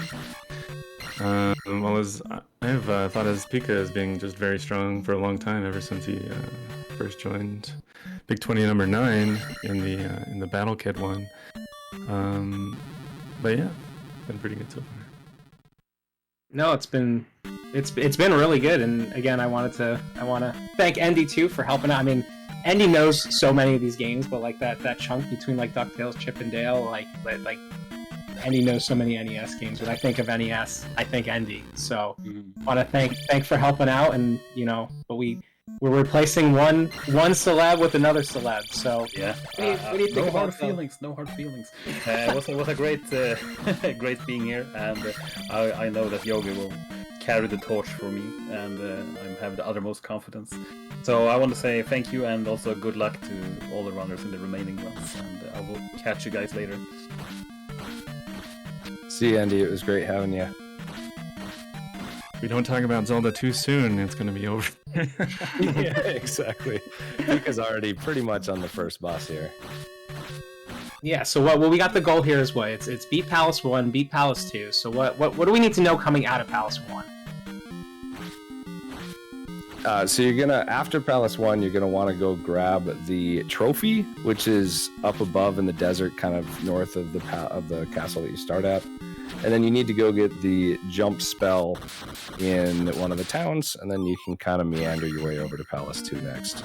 There are other options for safeties, like we said. There's a candle in Palace 1 that you can get, but that will take a little extra time traveling there, as well as you'll need to get another key in Palace 2, because most runners, if they're not getting the candle, they'll have an extra key coming out of Palace 1 that you can then use in Palace 2, so it's a little faster that way.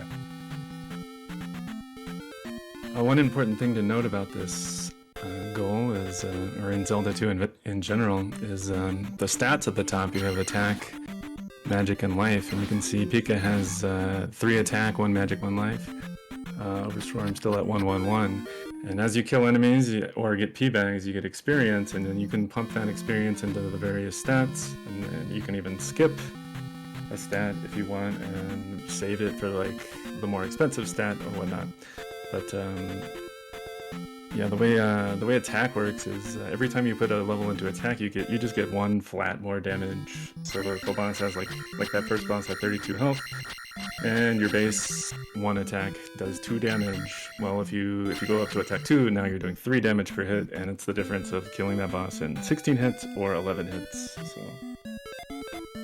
Yeah, and we'll see some various differences in that. I feel like a lot of our runners will want to try to get up to 4 attack, but some of them are going to finish with 3.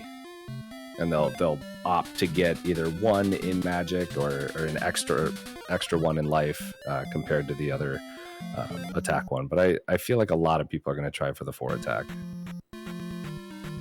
yeah, either 3 or 4 attack, and then like 3 or 4 life as well.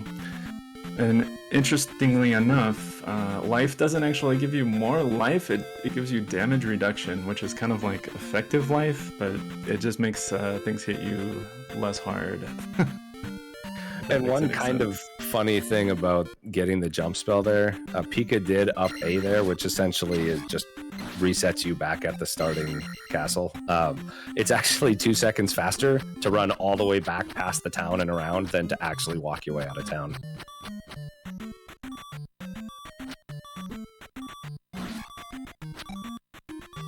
And these dark caves, I mean, especially this one, gets really tough. Ooh, there's a P-bag for him.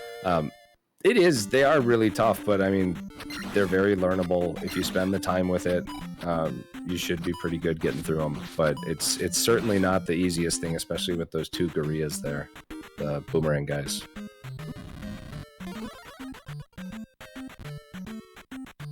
Another thing to note is, I don't know how applicable this is to this goal, but in the meme category extension, Horsehead percent, which is just beating 1 palace and beating Horsehead, the fastest times for that are actually 1-1-1. So 1 attack, 1 magic, 1 life. They don't fight anything. So it's this balance of skipping fights or taking time to kill the enemies and get experience. So you have to kind of decide which one you want to do. That is super interesting. That is, yeah, no, that's you're just going for it at that point.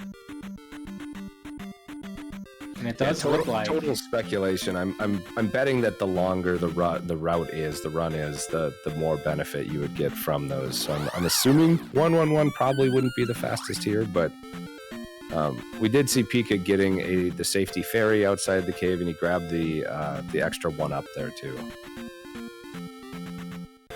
Yep, there's a couple optional items people can go for. Like that ferry, there's a heart container, but that's way out of the way and probably not worth for most people. Are you talking the one below Palace 1? Yeah. I've seen people go for that and just die on the way, so it's... it's not free for sure. But yeah, game overing in this is extremely awful because you have to go all the way back to the starting spawn point, like the palace you spawn in. You definitely don't want to game over in this one. No, for sure, especially because, I mean, just look at the screen right now. This is game number 18, all of our what we believe is the top 6 runners right here, everyone's on Zelda 2. Don't gaming over would not be good. Like that, there could be massive changes with all these runners so close together. And the walk to Palace 2 is extremely long and through that slow moving swamp. Yes. I feel I like will this say, is, Ice Blue is one of the best Zelda runners we have, or Z2 runners we have. So I could see him making up a good amount of time here. Yeah, I feel like the best runners here could, I don't know exactly how long they like full manip the overworld encounters, but I feel like they're gonna skip more overworld encounters than the newer runners for sure. Yes. That's a big part of the time savings here. I mean, it's probably, what, about 6, 7, 8 seconds for each encounter on average? Yeah, you could easily lose like 30, 40 seconds from extra encounters. Yeah, for sure, definitely. Pika's just flying through right now.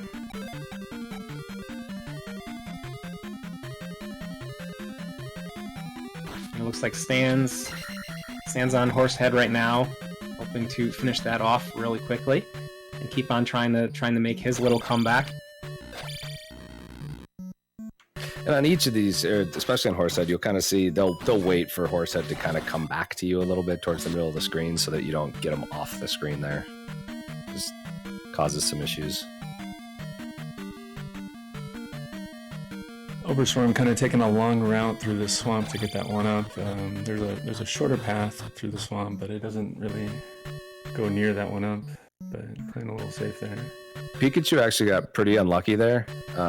In the P-Bag room, you have a bunch of falling blocks, and he actually needed to use the jump spell to get over them because 3 of them stacked up right on top of the P-Bag.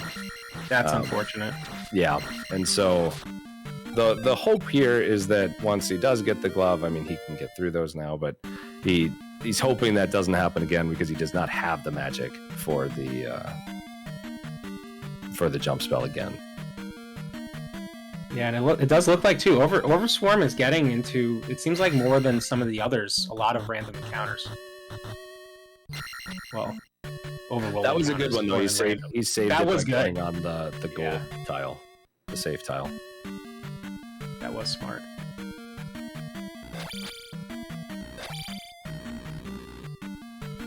Pika picking up the glove and nearing the end of Palace 2 here.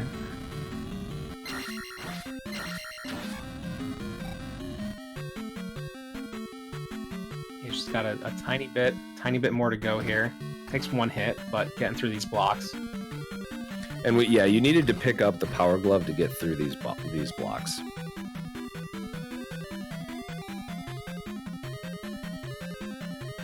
Just some orbs to kind of avoid here. Going through the elevator. And we'll see how this ends for Pika. Another interesting thing to note, it does look like Lack is now in second place. So I mean, coming interesting. down Okay. with SMB3 and Mega Man 2, which he is very good at both of those games. Definitely putting in a very strong showing. Yeah, like I said, it's those. Like I said, I think Overswarm did have a lot of encounters on the overworld, so Lack making use of that time.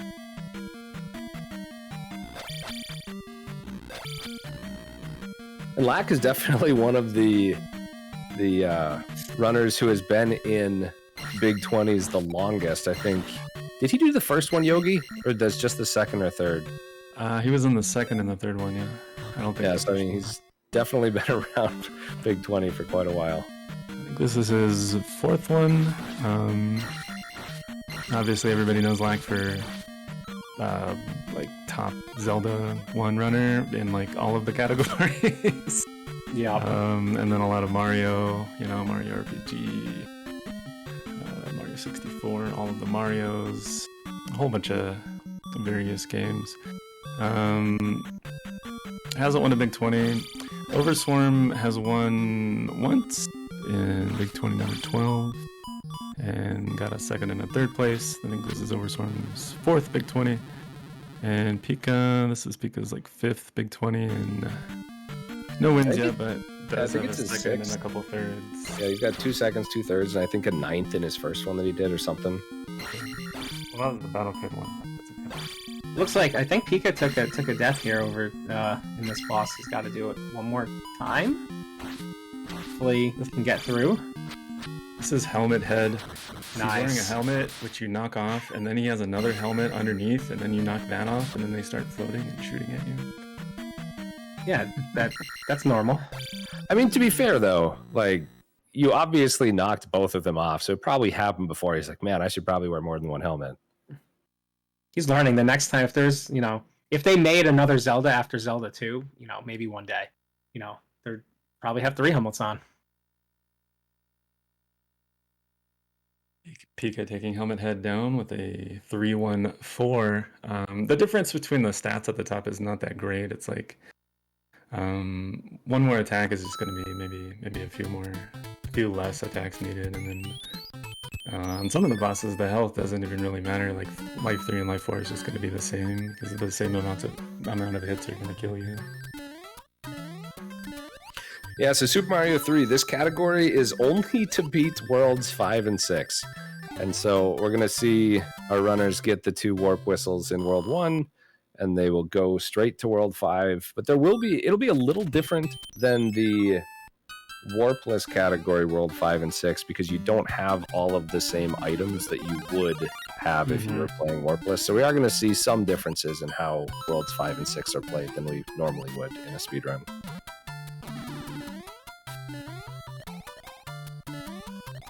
Yeah, and we talked about it a little bit too in like the pre-show where like Super Mario 3, like there's a lot of small optimizations that can be done, and like when someone does a level like perfect or well, it just looks so beautiful. Like when you get that P speed and you just keep it up and you make the movements that you need to do to just literally fly through as Pika is actually going to be flying very soon. Yeah, he spent a little extra time to get a tail sooner. Yep. You'll have some runners that'll do that castle or that fortress a little differently and grab the tail that's right there at where you need to go up above. Yep, they're doing the fortress here in World 1 to get the whistle, and now Pika's after the second whistle because we need 2 whistles to get to World 5. You do want to be a little careful. You don't want to use both of the whistles immediately. You do Yeah, need yeah. to go to like World 2 before you use the second whistle, or else you'll be stuck going to World 8. Oops, I'm in World 8. Just one toot. 1 2 at a time.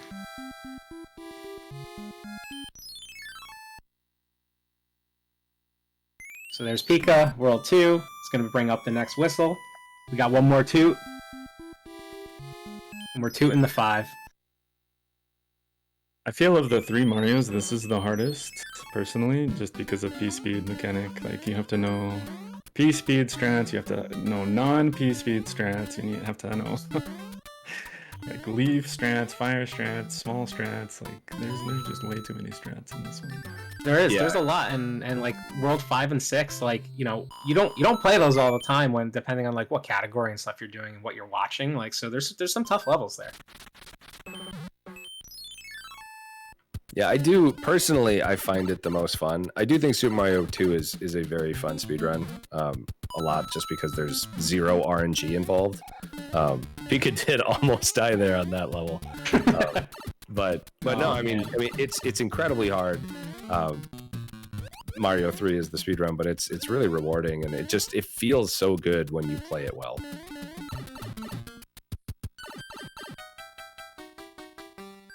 It really does. It really does. And actually, if you look there, one thing Pika was doing is, as you finish each level, you get the little like cards, and you don't want 3 of the same card. I mean, we do because we want to see a fireworks show. But as a runner, you don't want to see 3 of the same cards because then you lose a tiny bit of time. So all it takes is just the quickest turn back on one of the cards, and then so he has a mushroom now, and he'll probably try to go for just some stars for the rest of them.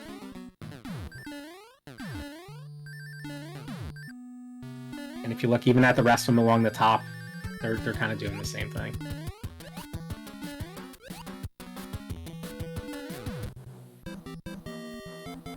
getting through that fortress pretty easy. Did a good job of keeping P-Speed through all of that. And he's going to be taking a look at the bros to see where the bros are moving here too. He's going to take this one out. Got that star.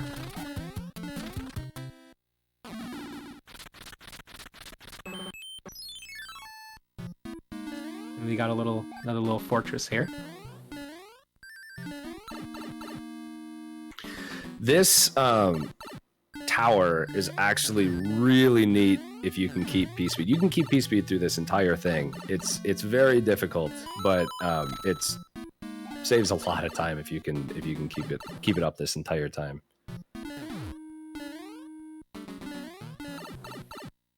Almost did just a clip at the right before this pipe here, but that's fine. He's getting through. He's at the top now. P-Speed is impossible. It's much more difficult than it looks. It is very, very hard to be doing these levels optimally. Yeah, and then you got these spinning bars too. Like all it takes is one, just dunk you into the ground. Like, you know, they do look scarier than what they actually are, but still, one could just dunk you into the ground. That's not what you want to happen.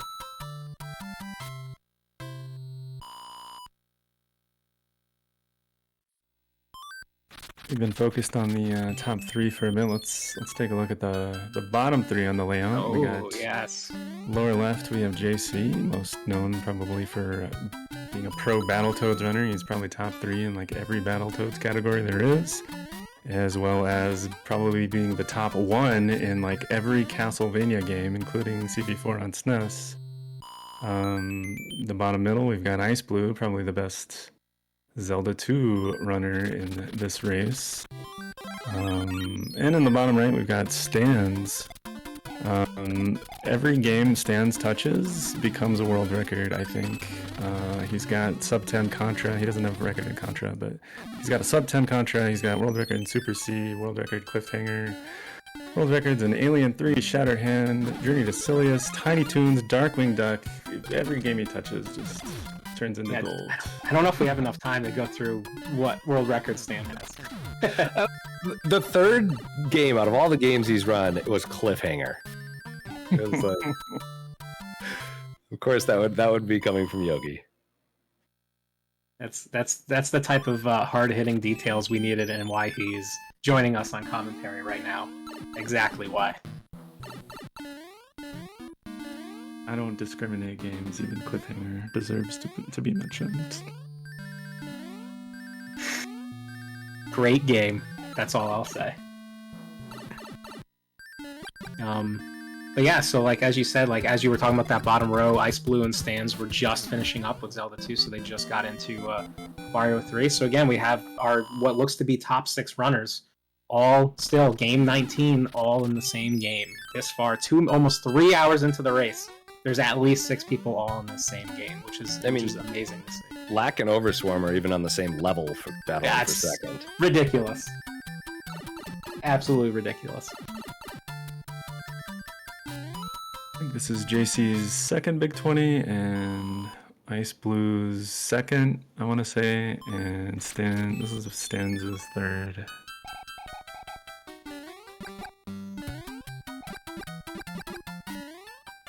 And then we have Pika. Pika just climbing up on a wise man once told me that if you go fast enough, every level is an auto-scroller, but Pikachu is on an auto-scroller right now. So this kind of strange diagonal upright. Yeah, I know, right? Nothing bad can happen on this, right? Like, nothing bad.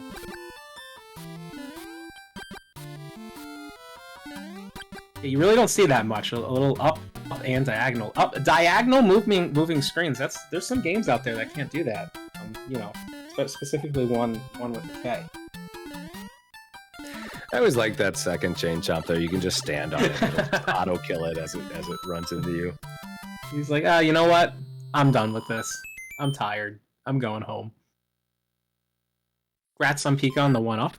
You know, no fireworks, but the 1-up. I mean, I know he's not quite done with World 5, but that was a very, very clean World 5 from Pika.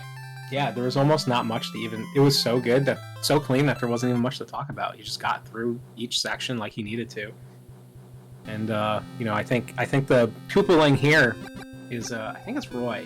So we just gotta, he's gonna just with the thing with the airships is like just don't, you can get a little tired, It's been a long race. It's almost 3 hours. So just try to stay focused on, especially when you're on like an airship. Don't get hit by like a stray bullet or something.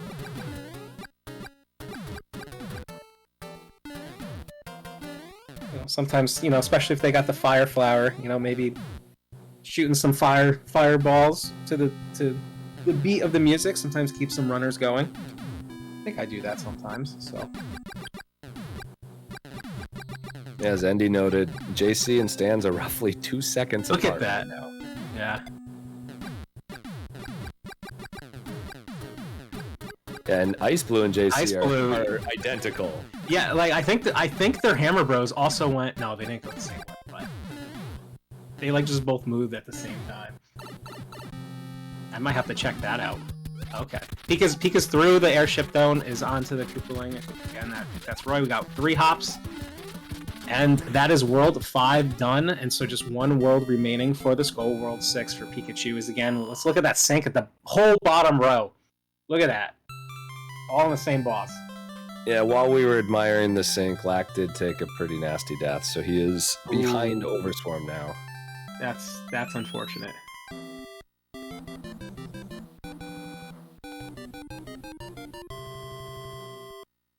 He did have he was trying to go for a safety mushroom on that too, and then there was a Podoboo that came down from the top and got him immediately. It's just really unfortunate. It's one of those things that you're never going to really think of that happening while you're executing that backup strat.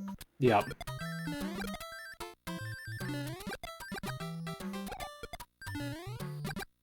And it looks like Pika doing a great job at trying to keep this P speed up against the pipes, taking out the enemies as he goes. Gets through this first level here. Black attack on the diagonal. Auto scroller here that Overswarm already got past, as you mentioned.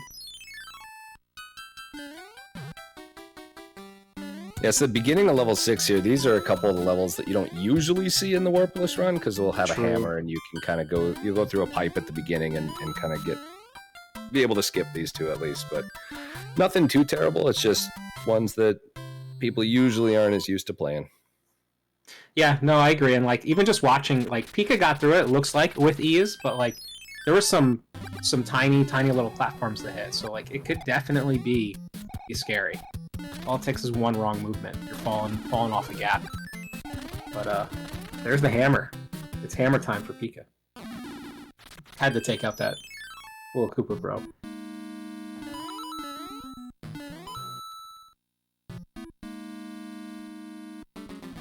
And it looks like, well, Ice Blue and Stans are still together. JC a little bit separate now. Trying to see if everything goes right there on the bottom row, as Overswarm and Lack Attack are on the World 5 airship. And if you're on an airship at the same time, that means you're within about 3 or 4 minutes of each other. Yeah. True. Pika trading his Fire Flower to run over a whole bunch of spikes and save a bunch of time, and then gets the star and just one-shots the Boom Boom at the end of that fort. Let's quiz Apollo. Apollo, why did they go to that fort? In order to beat the game. Come on, man. Yeah, but why do you need it? You just gotta finish. You gotta blow up the key. Then you can get through. Come on. Okay, Yogi, no quizzes. I was hoping you would know, so I could figure it out. There's a lock to the right of the fortress. Oh yeah. I said you blow up the key. Come on, man. See? You think I don't know? But we got skipping a level there from Pika. Oh, we're going back through. Skipping the fortress. It's been 2 levels. Heck yeah.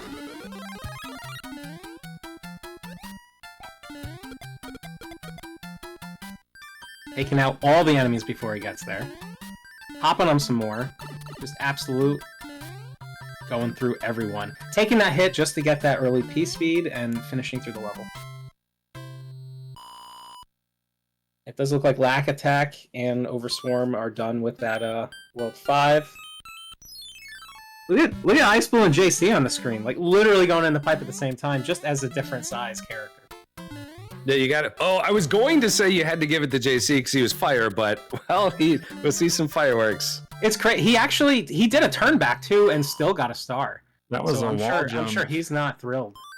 Yeah, that was a wall jump for Pika. I don't know if anybody caught it, but Oh, I didn't. I don't think he P-winged or anything. I think So he he was just didn't- small Mario and just jumped off the Wow. wall and jumped over. Oh the wall. wow. Okay. I mean, it makes sense, but that's crazy. That's a very, very tight maneuver. And Pika gets hit there. this is where I'm not remembering with Mario 3. Is that also subpixel that, like, you need the correct subpixel to be able to do that as well? Not just your own timing? I think it depends on too whether like you're a big Mario or a small Mario, about whether you get it on the first try and whether you get it on other tries, and that is like a subpixel thing.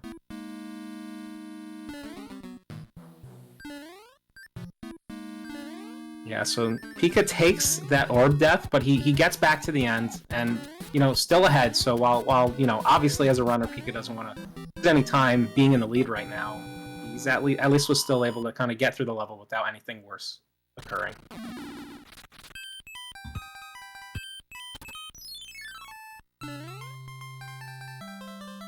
Yeah, if you're gonna take a death there, or take a death, that was definitely one of the better places, I guess, that it could have occurred. Sure. One of the worst places you can take one is on one of these airships.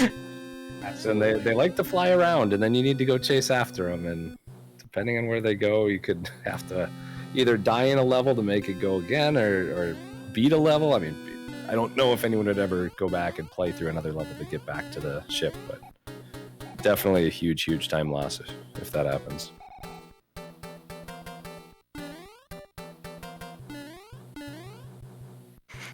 Pika got me too. Like I knew about it and I still forgot about it. Where he jumped into the hole, but there's actually a platform underneath. He did it, giving everyone a heart attack. Or just you. Maybe just me. He jebaited me, even though I knew that was there, and I still got jebaited. Oh man.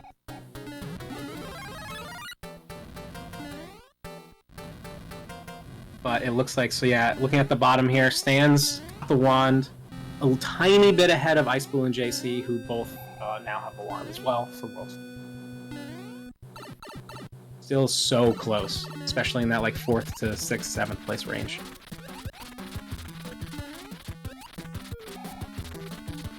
Yeah, it's really awesome to have a top. Well, I mean, Pika's a decent ways ahead of Lack and Overswarm, but it's good to have like a somewhat close race for 2nd and 3rd, a really close race for 4th, 5th, 6th. We've got a few different races to be watching, and then Pika is now on to Mega Man. Mega Man 2. So here it is. Game number 20, last game of the race. Mega Man 2, password, going right into it, straight to Wily stages. And what, we got six Wily stages, and it's all out from here. Yep, and we do give, 2 E-Tanks for the people to use? That is correct. As part of the password, they go to Wily stages and also get 2 E-Tanks. There's a good chance you'll see some in one of the, maybe Wily 4, maybe you'll get some during refights or something like that. Back in my day, the goal was beat the entire game. Oh, we're beating the entire game. The first levels were just so quick. Just depends what your definition of entire is, I guess. Yeah, The pre-show was the Robot Masters, and now they're doing the second half. But yeah, zips are allowed here. One reason I'm really excited that we have some really close matches is I'm expecting Pika might not go for, say, the Wily 6 zip right before the Alien. He might play it a little safer knowing he has that time. But if you were right neck and neck with someone, you could feel compelled to try all the zips to be able to get ahead. So I'm interested to see how many of these zips people are going to be doing. Yeah, Pika isn't doing these vertical zips on Wily 1 either. Yeah, like you said, I think it is going to be pretty widely different of what each player does the zip wise. It's just what they feel comfortable with and what they feel like they need to do, like you said. Let's see how Pika approaches here. Yeah, nice Yep. and safe. He's just doing a zipless Wily 1, which honestly, he can right now. He's gotten such a big lead in the first 19 games that if he wants to, I think he could run this completely zipless and still win. If he doesn't die. Yeah, those verticals there don't save too much, and by not going for them, you save the ammo for later. Also, just a quick warning if anyone doesn't like, flashing screens or is to your eyes, just look away real quick. Although it might be happening a bit over the next, few racers at the end of this dragon here. And that, of course, we saw a little bit earlier mirrored in Little Samson. Yep. So what, clearly that was the Little Samson did it first, right? Ignore what year it came out. Little Samson was first in this race, so it took the dragon buff. Lack having a little fun grabbing that scepter, but both Overswarm and Lack heading on to Mega Man 2. It looks like Lack is just about 30 seconds behind because he was finishing Mario 3 right when Overswarm was starting Mario 2.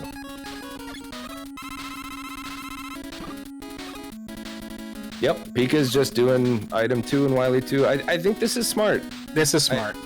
I think minimize the ways that you can lose when you're up by this much.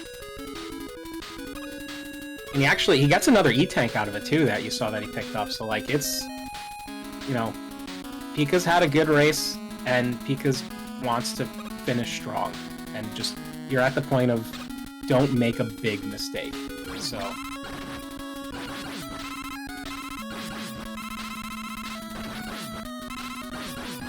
You're in this hallway with the leaves. You can lose some time, but Yeah. It's getting all the drops. yeah. That's not a big deal. Nah. Yeah, if we look at Overswarm right now, Overswarm is trying to catch up with some zips for sure. Again, a little bit faster than Pika did. I actually expect Overswarm to try pretty much everything, but except maybe not Wily 6, but I think it'll just depend on how him and Lack are doing.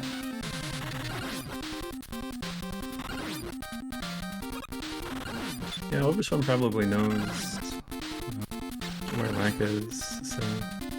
Yep. Yeah, he's definitely someone who will watch the other racers. Given it's that close, yeah, Overswarm didn't want to go for the zips you can soft lock on, but he will if it's this close. Yeah, I think I was watching his last practice run last night, and that's pretty much exactly what he said. He said he's certainly not going to do Wily 6 unless he knows that someone else is right with him who will, and Lack will. And so that could lead him to needing to do it if they stay close.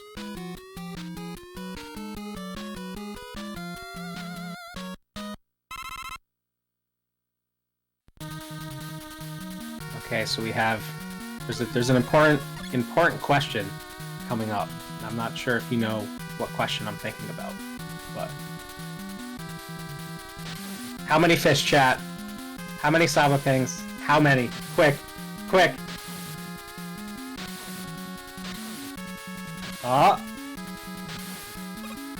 One. We got the one. That's important. That's honestly really important. I always get scared whenever you're going to ask a question. Why? I only ask the best questions. That's all. It's all about that interaction, It's important for how well the race was going to go for the rest of the time for Pika. One fish. Good race. I would have said the same for 2 or 0 too.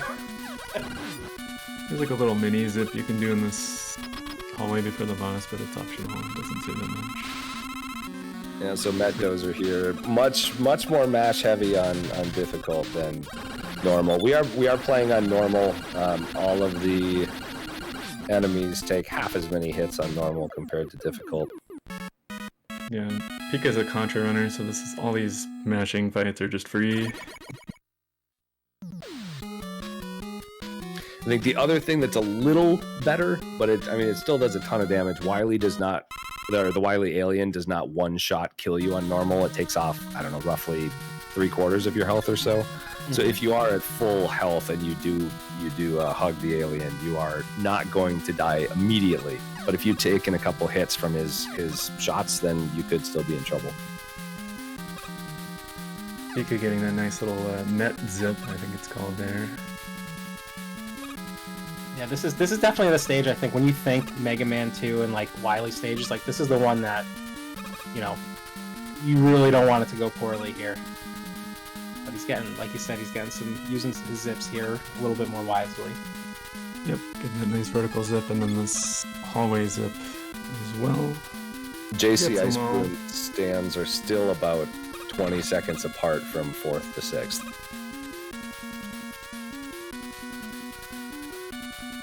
You can utilize those iframes on Pika, that last screen for Pika to walk across those spikes. It always looks really scary, but it's pretty safe as long as you know when you need to jump.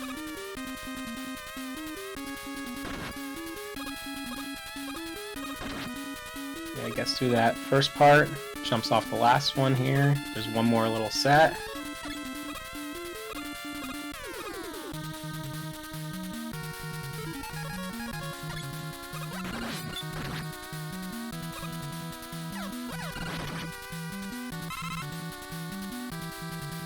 And we are right. Pika's not trying to do any of these zips. I have to think he knows exactly how far ahead he is. Using an E-tank for safety. He's in good shape. He knows exactly what he needs to do.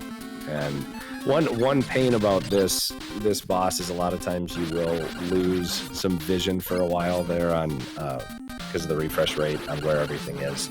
But so far he's doing okay. He's trying to couple these bombs. He's trying to place at exact timing or a couple pixel window, so it can blow up multiple things. And then there is a damage boost that you can do there at the end to kill the last Boo Beam. Good fight. Yeah, very good fight. And now we're moving on to, that was Wily 4. We're moving on to 5. So we got the refights now. So let's see how those go for Pikachu.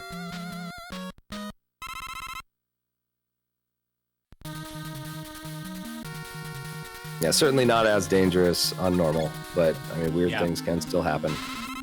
Still got those 2 E-tanks, so I assume he's going to use them if he ever gets in trouble. Also, each one of these Robot Masters is going to give you a big energy if you need it, so he should be pretty good. Yeah, so we got through Quick Man. We're on Crash now. Real quick, taken out with Airman's weapon. Out to now, he's going to swap over. Going right to air.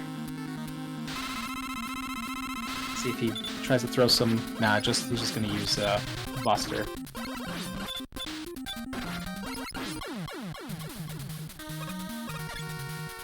Okay, it's another one down.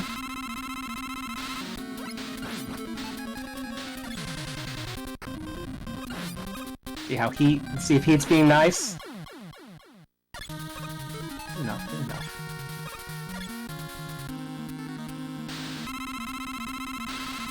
Looks like Overswarm has roughly kept his 20 to 30 second lead over Lack, so I'm interested to see if he is going to go for that Wily 6 zip. I think it would be really close. Actually, if Lack does the Wily 4 zip here in the long corridor, I mean, it could get to the point where Overswarm will need to do the Wily 6 zip if Lack also does it. And it looks like Pika's getting right through. Like there was no major issues. That was a good set of refights, and he's getting close. Some Metal Blade action here just to get through Wily's machine, and we're right there. Lack is going for the Wily 4 zip. And you got to be really careful wiggling this. You need to be able to get to the very rightmost column there. Yep. To open the door. So that will say that gets him a little closer to Overswarm. Yeah, if your wiggle is a little off, then you overzip it, and then you're just soft locked. You have to. I guess they would take the password back to the start of this level. Yeah, I think that's what would occur. And we got the silence is deafening here for Pika, and then swap the bubble. And I guess hard made easy. Do you want to take us home right here on the boss fight? Yeah, so he's gonna most likely be taking a damage boost towards the left side of the screen here, and he's just gonna pump the wily alien full of a bunch of bubble lead. And if he mashes well enough, which is Pika, that is GG. Congrats, Pikachu, for winning Big 20 number 15. GG Pika. What a race. Like beginning to end. I'm actually really happy he won this one. Like, I'm not really biased. A lot of these top runners are my friends, but he's gotten second a couple times, third a couple times. I'm really happy that he was able to win one finally. Yeah, for sure. Pika's always been strong. Like I've considered him. Like back in Big 20 number 9, which I was in with him.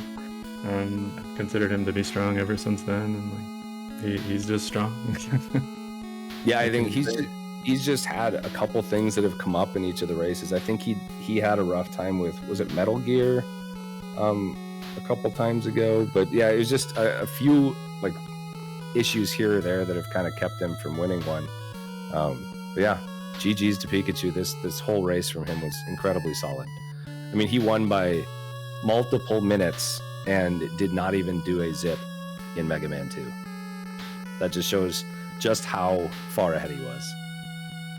Team Ukraine taking down Team USA.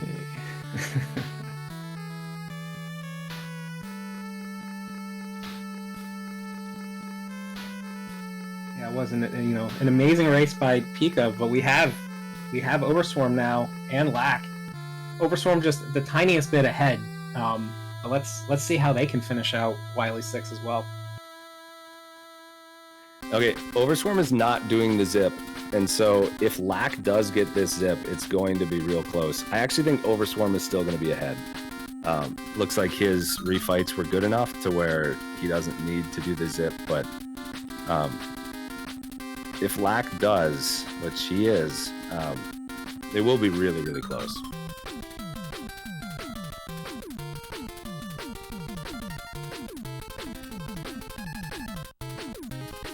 Yeah, Overswarm's in the boss fight.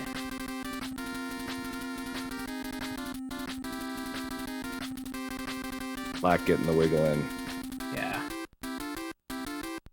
Definitely wanted to make sure he got through the gate. So OS finishes up in second, and Lack is going to be, I don't know, 10 to 20 seconds behind him in third, it looks like. Yep. GG's to Overswarm and Lack. Overswarm does not touch the alien, and neither does Lack. You got to get a lot of props to Lack. He went for pretty much every zip there in Mega Man 2. Other than a little trouble with a couple of the wiggles, like executed them all really well.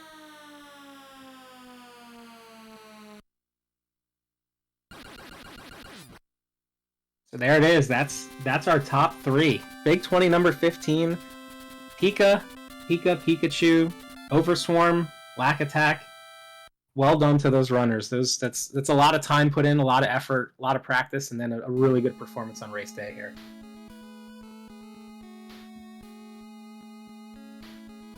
Joining us in the upper left, we have Oopla, French runner. This is his third Big 20. I consider Oopla to be also very strong. He was in Overswarm's event Zenith 3 with me, and I'm pretty sure he would have beat me had he not dropped down. As well as other various things. There was this game called Eagle Island. There was a tournament for that. I think he won, and yeah, he's just pretty strong in general.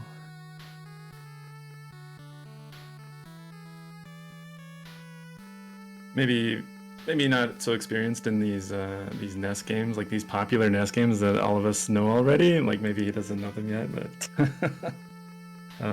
that's definitely a factor. Like when you're joining a Big 20, like I'd say the biggest factors are amount of free time you have, followed by efficiency, followed by, well, part of efficiency is which games do you know already when the list comes out, and the third is probably just raw talent. So, like, for example, I have a lot of free time, and so that's why I'm pretty strong. Well, people like Cool Kid. Cool Kid is like super talented just in general. But and then Overswarm doesn't have as much free time, but he's very efficient. Things like that. In a race like this, I don't know that Oopla knows all these popular games already, and while a lot of us already do. So that's the thing to keep in mind. Yeah, no, it's true. Like, especially, I've noticed that too, just somewhat recently over the past year or so, that Oopla is a super strong runner. Maybe someone's whose name hadn't been thrown around quite as much, just because of like maybe that experience you said in some of these like classic NES games. But very strong runner nonetheless. And then take a look at Stan's actually missed. He got the zip into this boss in a Wily 4, but also missed one of the jumps, was able to use an item to get back up, and was able to finish it. So it was a really good recovery from Stans. And then Ice Blue here. Ice Blue is on the refights. Stan's just starting the refights. So for Ice Blue to stay here, just needs to make sure no big mistakes. And again, it might we'll have to see between the two of them, like if one of them goes for the zips in right before the Wily alien fight, and let's see what JC does.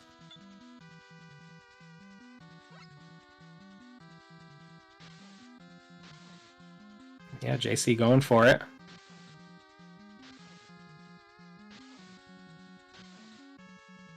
Wiggling. Saba Pink. We're Prissy. Speaking of top middle, we have joining Prissy, who has won 3 Big 20s. Does exceptionally well usually when there's Mega Man games involved, as that's probably his strongest game. Okay, JC did take a hit from the alien, but he had 2 health left when he got hit, so he was able to take the tank and finish in 4th. GG JC. Sorry, Yogi. No problem.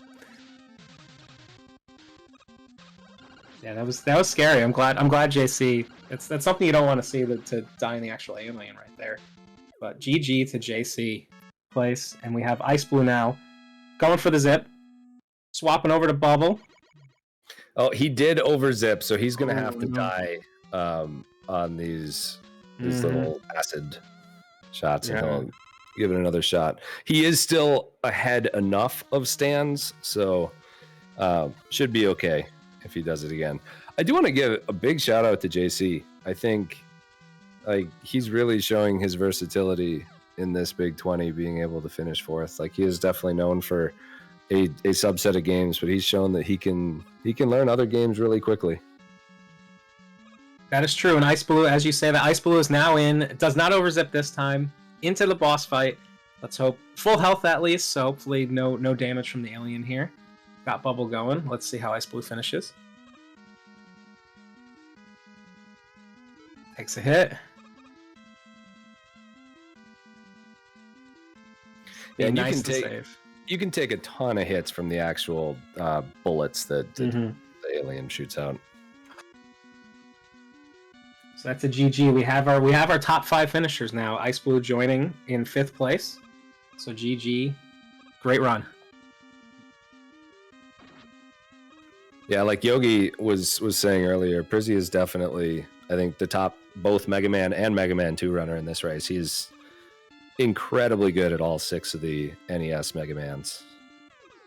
Yeah, this list in particular, with 2 Mega Man games on the list, it was especially good for Prissy. I think he had some real life stuff going on though, so maybe not as much practice time as usual. But had that not happened, I would have bet all my whatever on Prissy. Channel points. Yeah. I mean, he's won 3 of these already, and usually does exceptionally well if a Mega Man is involved. And there's no Tetris in this one, so He actually, for doubly him, good for him. he had a pretty rough Wily 4 fight. He'll usually have 2 crash shots left when he's done with that, but still gets through. Yes, and also GG. Sorry to interrupt, but GG to Stands for 6th place, finishing strong. Stands, I mean, honestly, like there was some rough moments in like Kid Icarus and stuff like that where Stands was looking really good, and fell down a little bit. But really good recovery to just finish strong and still be here in 6th place, right behind some of these other runners.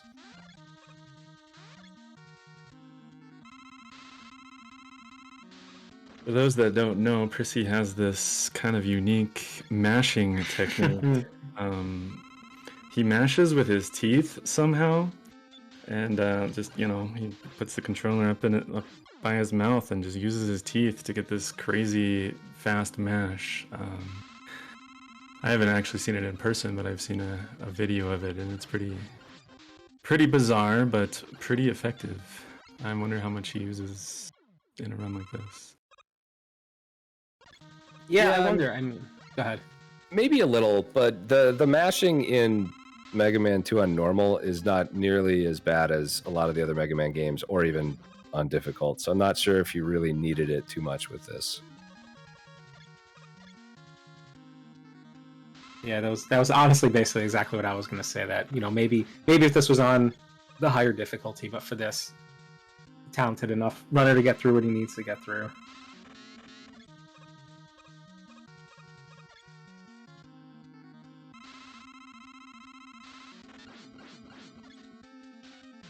We do have a mod coming up. A mod is another very, very good Mega Man runner.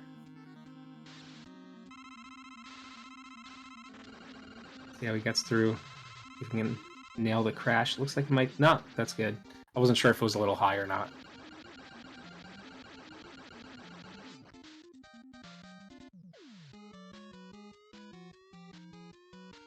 Yeah, very good fight from a mod. Yeah.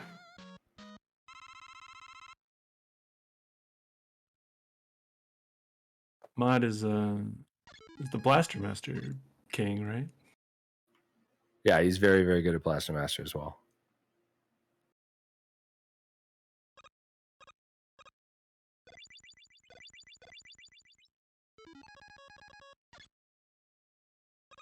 Okay, Prissy zipping to get into this alien fight.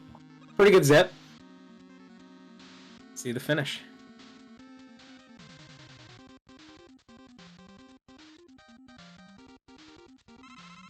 This might be the scenario where he does it.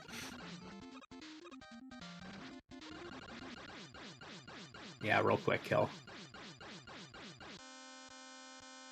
GG Prissy. Again, similar to Stans, like Prissy had some rough early game moments.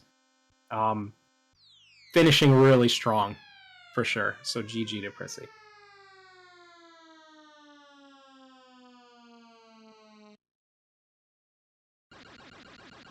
Yeah, Prissy is one of those that he will go for all of the toughest strats all the time, and usually, like a lot of times, he can actually pull it off. That's one of the reasons he's won 3 of these things. But yeah, it just had a little bit of trouble earlier on in the run, and then just had trouble making it back up. But incredible speedrunner, Prissy is. So as we're watching some of these runners finish and like the top 10 coming through, I guess we wanted to get our first talk to one of our runners going. We have Ice Blue here. Ice Blue GG 5th place. How do you feel? GG's. Oh, relieved. Very, very relieved. It seemed like a pretty solid run throughout for you. We probably had you on the main screen maybe for like the last third of the run, but I know chat was talking about you a lot in the first kind of half or 2/3 of the run too, saying that you were keeping up pretty well. How do you think the run went? I think it went pretty good. It was a full run PB for me, and definitely like going into Mega Man 2, not seeing anybody done. I was definitely feeling like the nervousness. I was shaking pretty hard when I went into Wily 6, and I zipped past the door, and I was like, "Oh no!"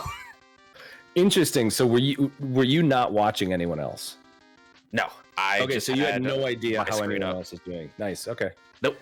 It's always interesting because like some people will have like the main stream open on mute on like a monitor or something and be able to tell, okay, well, I'm ahead of this guy. Oh no, this guy's right behind me. I gotta like, but yeah, other people just choose to run their own race, and whatever happens happens. I didn't want to like distract myself and like metagame myself, because that would have messed up more, to be honest. And I mean, that's part of knowing yourself and what you're going to do well with. And so the fact that you know that means you made the right decision for you, obviously. Oh, I am just so glad that this is over. Well, okay. Well, then tell us then. So you're glad that it's over, and like if you know, there's a lot of work went into this, and it's done. What was like during this race here? What was like the one game that you were like, when I'm finally through, like I'm feeling good. Like I need to get through this game, then I feel a little bit better about the rest of the run. Kid Icarus, 100%. Fair, very fair. We're probably gonna hear that. I don't like the DVD screen. I grew up with that. I didn't need more of it. But yeah, like just those precision jumps in 3-2 and 3-3 are very scary, because it pulls the screen up too high, and if you miss those precision jumps, you fall, and it's just, you lose 3 minutes.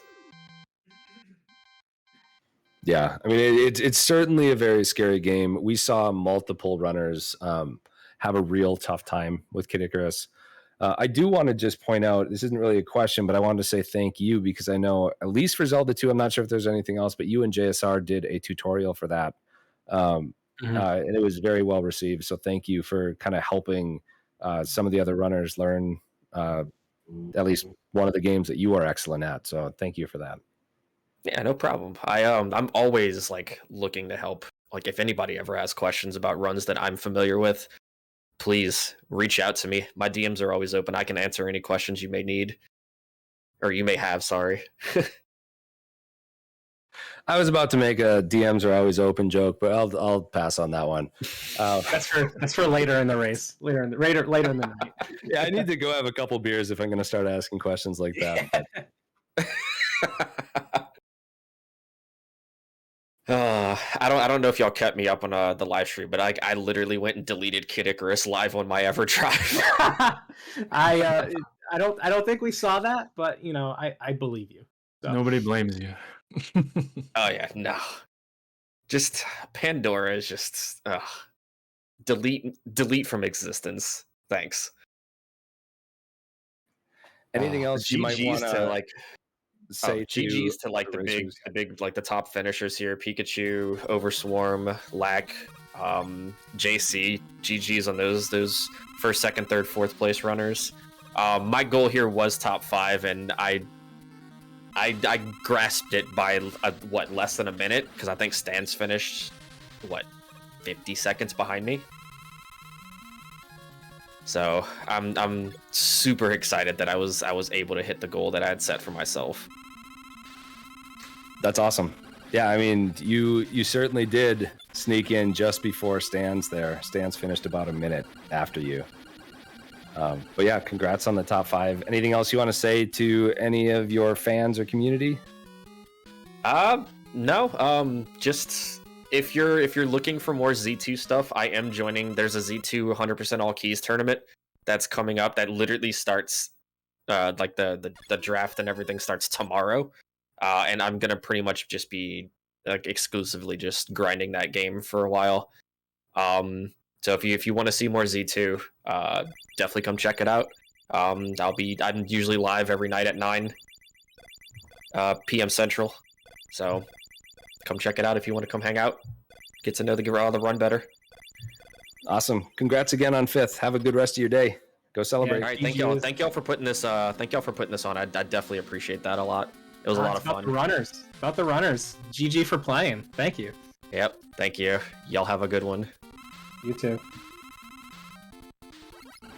And real quick before we have another runner coming in, we'll get some more questions. I do want to also just say, make sure we notice that Oopla finished 8th place. We have Ahmad finishing 9th place. We had Brace Golf 83 finishing in 10th place, which is so we have our top 10 set, and then we also just had I don't know how to pronounce it. I don't know if it's just G's or DG's or whatever. We'll have to see just to make sure I get the name right. Coming in 11th place as well. So we have finishers. They're going to start coming. We have a lot of runners. They're going to be coming in hot and heavy. That alien's going down over and over and over. Shocking, it's Wily. But other than that, we have another runner here. We have our 3rd place finisher, Lack Attack. Lack, it's how you feeling? Oh, I am pumped.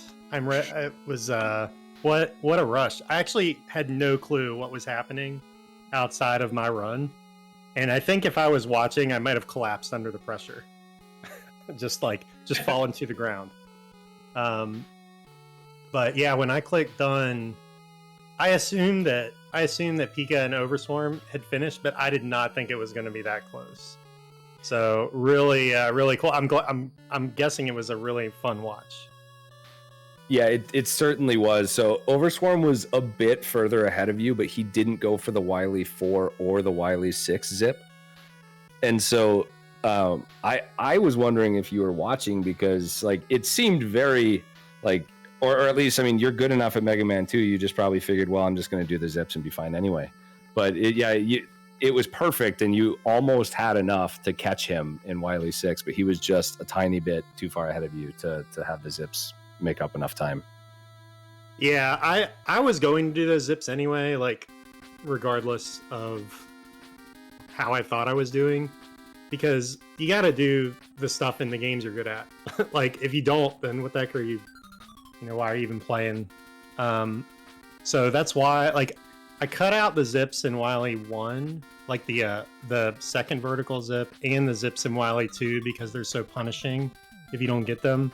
The Wily 4 one is extremely risky, but if you get it, then you are set up for the boss like really well. And that's why I don't ever like going in there on the bottom, just because you get lagged out, and it's just not what I like to do. So I like to go for it, but I was very tentative on those zips. Like I was like making sure to not get the 2-tile wiggle, and but yeah, I was going pretty hard in Mega Man 2. Yeah, I'd kind of mentioned earlier too, like the end of the race seemed like a strength of yours, because like coming in with, especially ending with Mario 3 and Mega Man 2, you're very good at those games. And so I figured at the end of a very long marathon, if you were in the hunt, like you were someone that we should keep an eye on, because you were going to be strong at the end, and you definitely were. Yeah, I mean, a lot of these games I had speedrun already. A few of them I'm pretty good at. Like Mario, it's funny, like the games I messed up the most in the race today were the games I'd had the best times in. Like Mario 3, I died twice in that castle, and then got a Hammer Brother. I'm just like laughing because I like never have died there in any run, which was unfortunate. But like I also had a PB in Zelda 1 for this Big 20, which, I'm just going to take that and be okay with, I could have easily been plus a minute in Zelda 1. So the time shifted around. I was able to get like a full run PB by 2 minutes and 18 seconds. Wow. So and like, you did that's quite a few awesome. runs. Yeah. I did. Yeah, this was my 12th full run. So I didn't have my splits up. Like I didn't have any comparisons. I did it a little different today. I closed everything. I just had me in the game. I took my split comparisons off, so I just saw the times. And so that way I wasn't like seeing red or seeing green and kind of adjusting how I play based on that. I was just trying to do the best I could in each of the games. But yeah, the beginning of this list was really tough for me because it's a lot of like really tight execution, mashing, like stuff like Batman, like a game you need to play for years before you're really, really good at.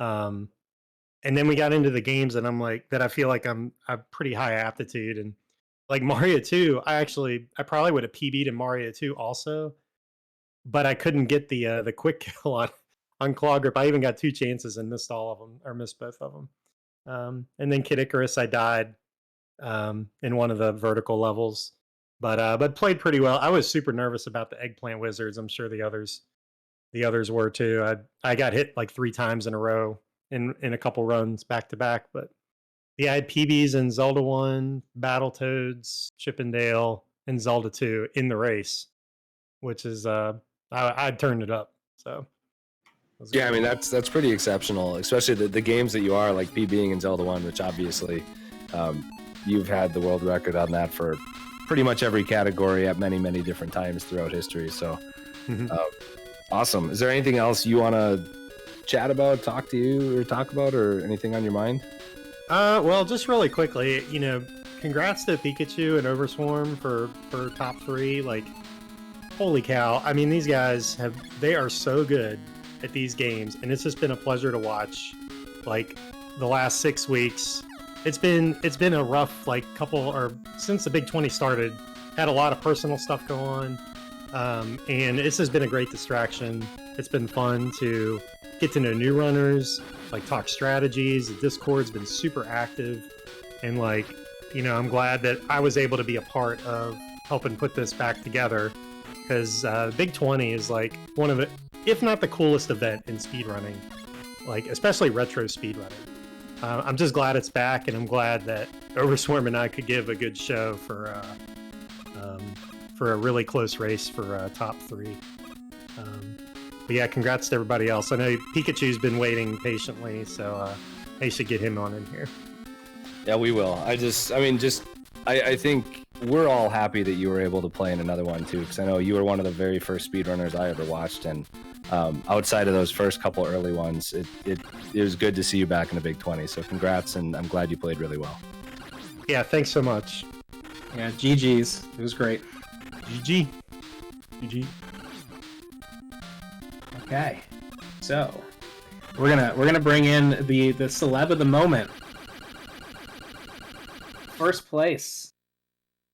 We're bringing in Pikachu. First place, got the win. Pikachu, how are you feeling? Have you absorbed that you got the win yet? GG's. I can't believe. Thank you guys. Thank you everyone. I have to say thank you guys for follow. I'm sorry without no mic, but I can't, as you see. I can't believe it was course it's something like this. I don't know, just because as you remember, I have every time top 2, top 3, something like that. But now somehow I did top 1. It's impossible. Also, I'm more happy Big 20 back. And one more thing, I'm happy luck and the rest was a really good time. And we close, I think, close enough. It's really good times for us. For top 10, I think it's really good ends, at least. If you have any questions, you ask. I am not good at English, as you know. No, you're good. No, I think again, we were talking about this during the race that we don't have any bias going into who we're rooting for and stuff like that, but to see. You've been in a lot of Big 20s, and like you said, you've had third places, you've had second places. So we finally get that first place win without the big this entire race. It was so clean, to just watch it beginning to end, and it's just how do you feel? What was there anything different about this race versus some of the other ones that you weren't able to finish in first, or this was just your day? I think it's just my day. Also, I think it was hardest list as possible for me. I remember 13 was hard, almost same list, but no, it was harder list from 13. Maybe it is.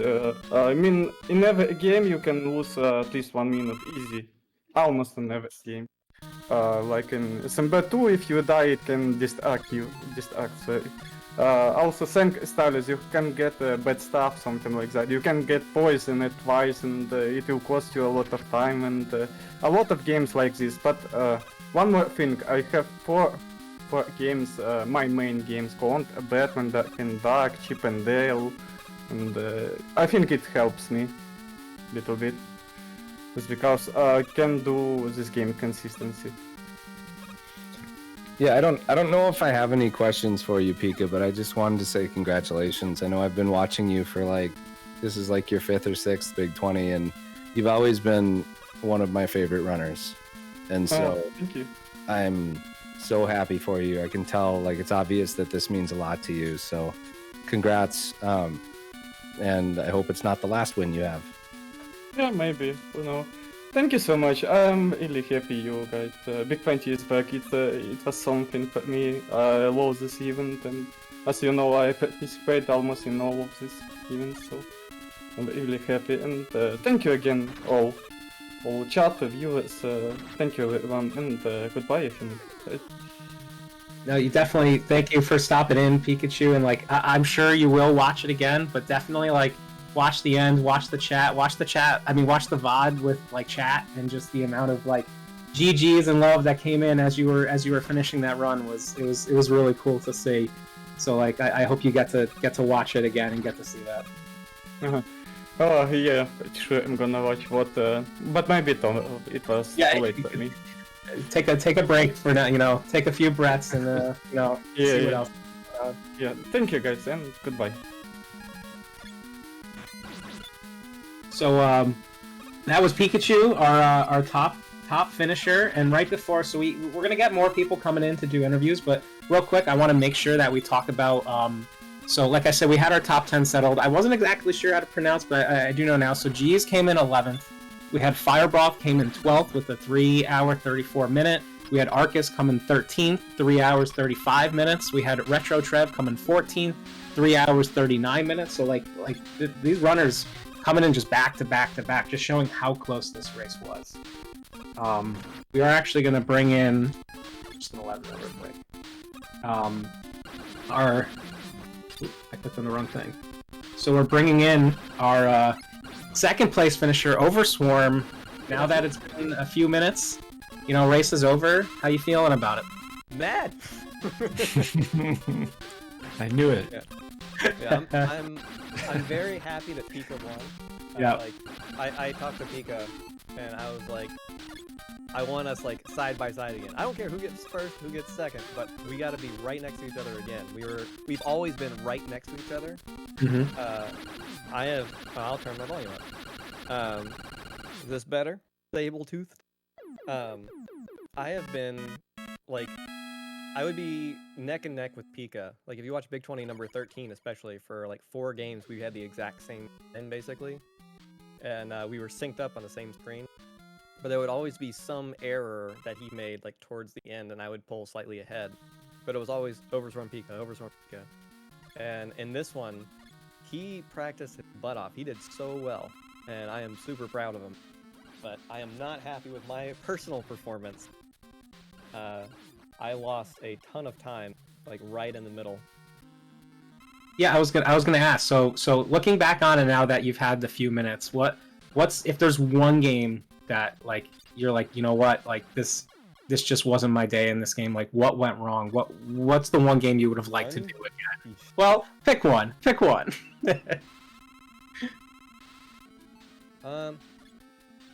I guess Kid Icarus. Like normally I would get like a 6.4x or a 6.5x. That was my like standard time, and I got a 7.48. And in the first screen, I scrolled just a little bit too much, and it ended up changing the spawn of all the little golden guys with the circle dudes, and I took a ton of damage. So I got to stage 2. I was like, I'm not going to be able to do this. So I have to take a death. Cost you 8 seconds. Then I went through the rest of the game. It was just fine.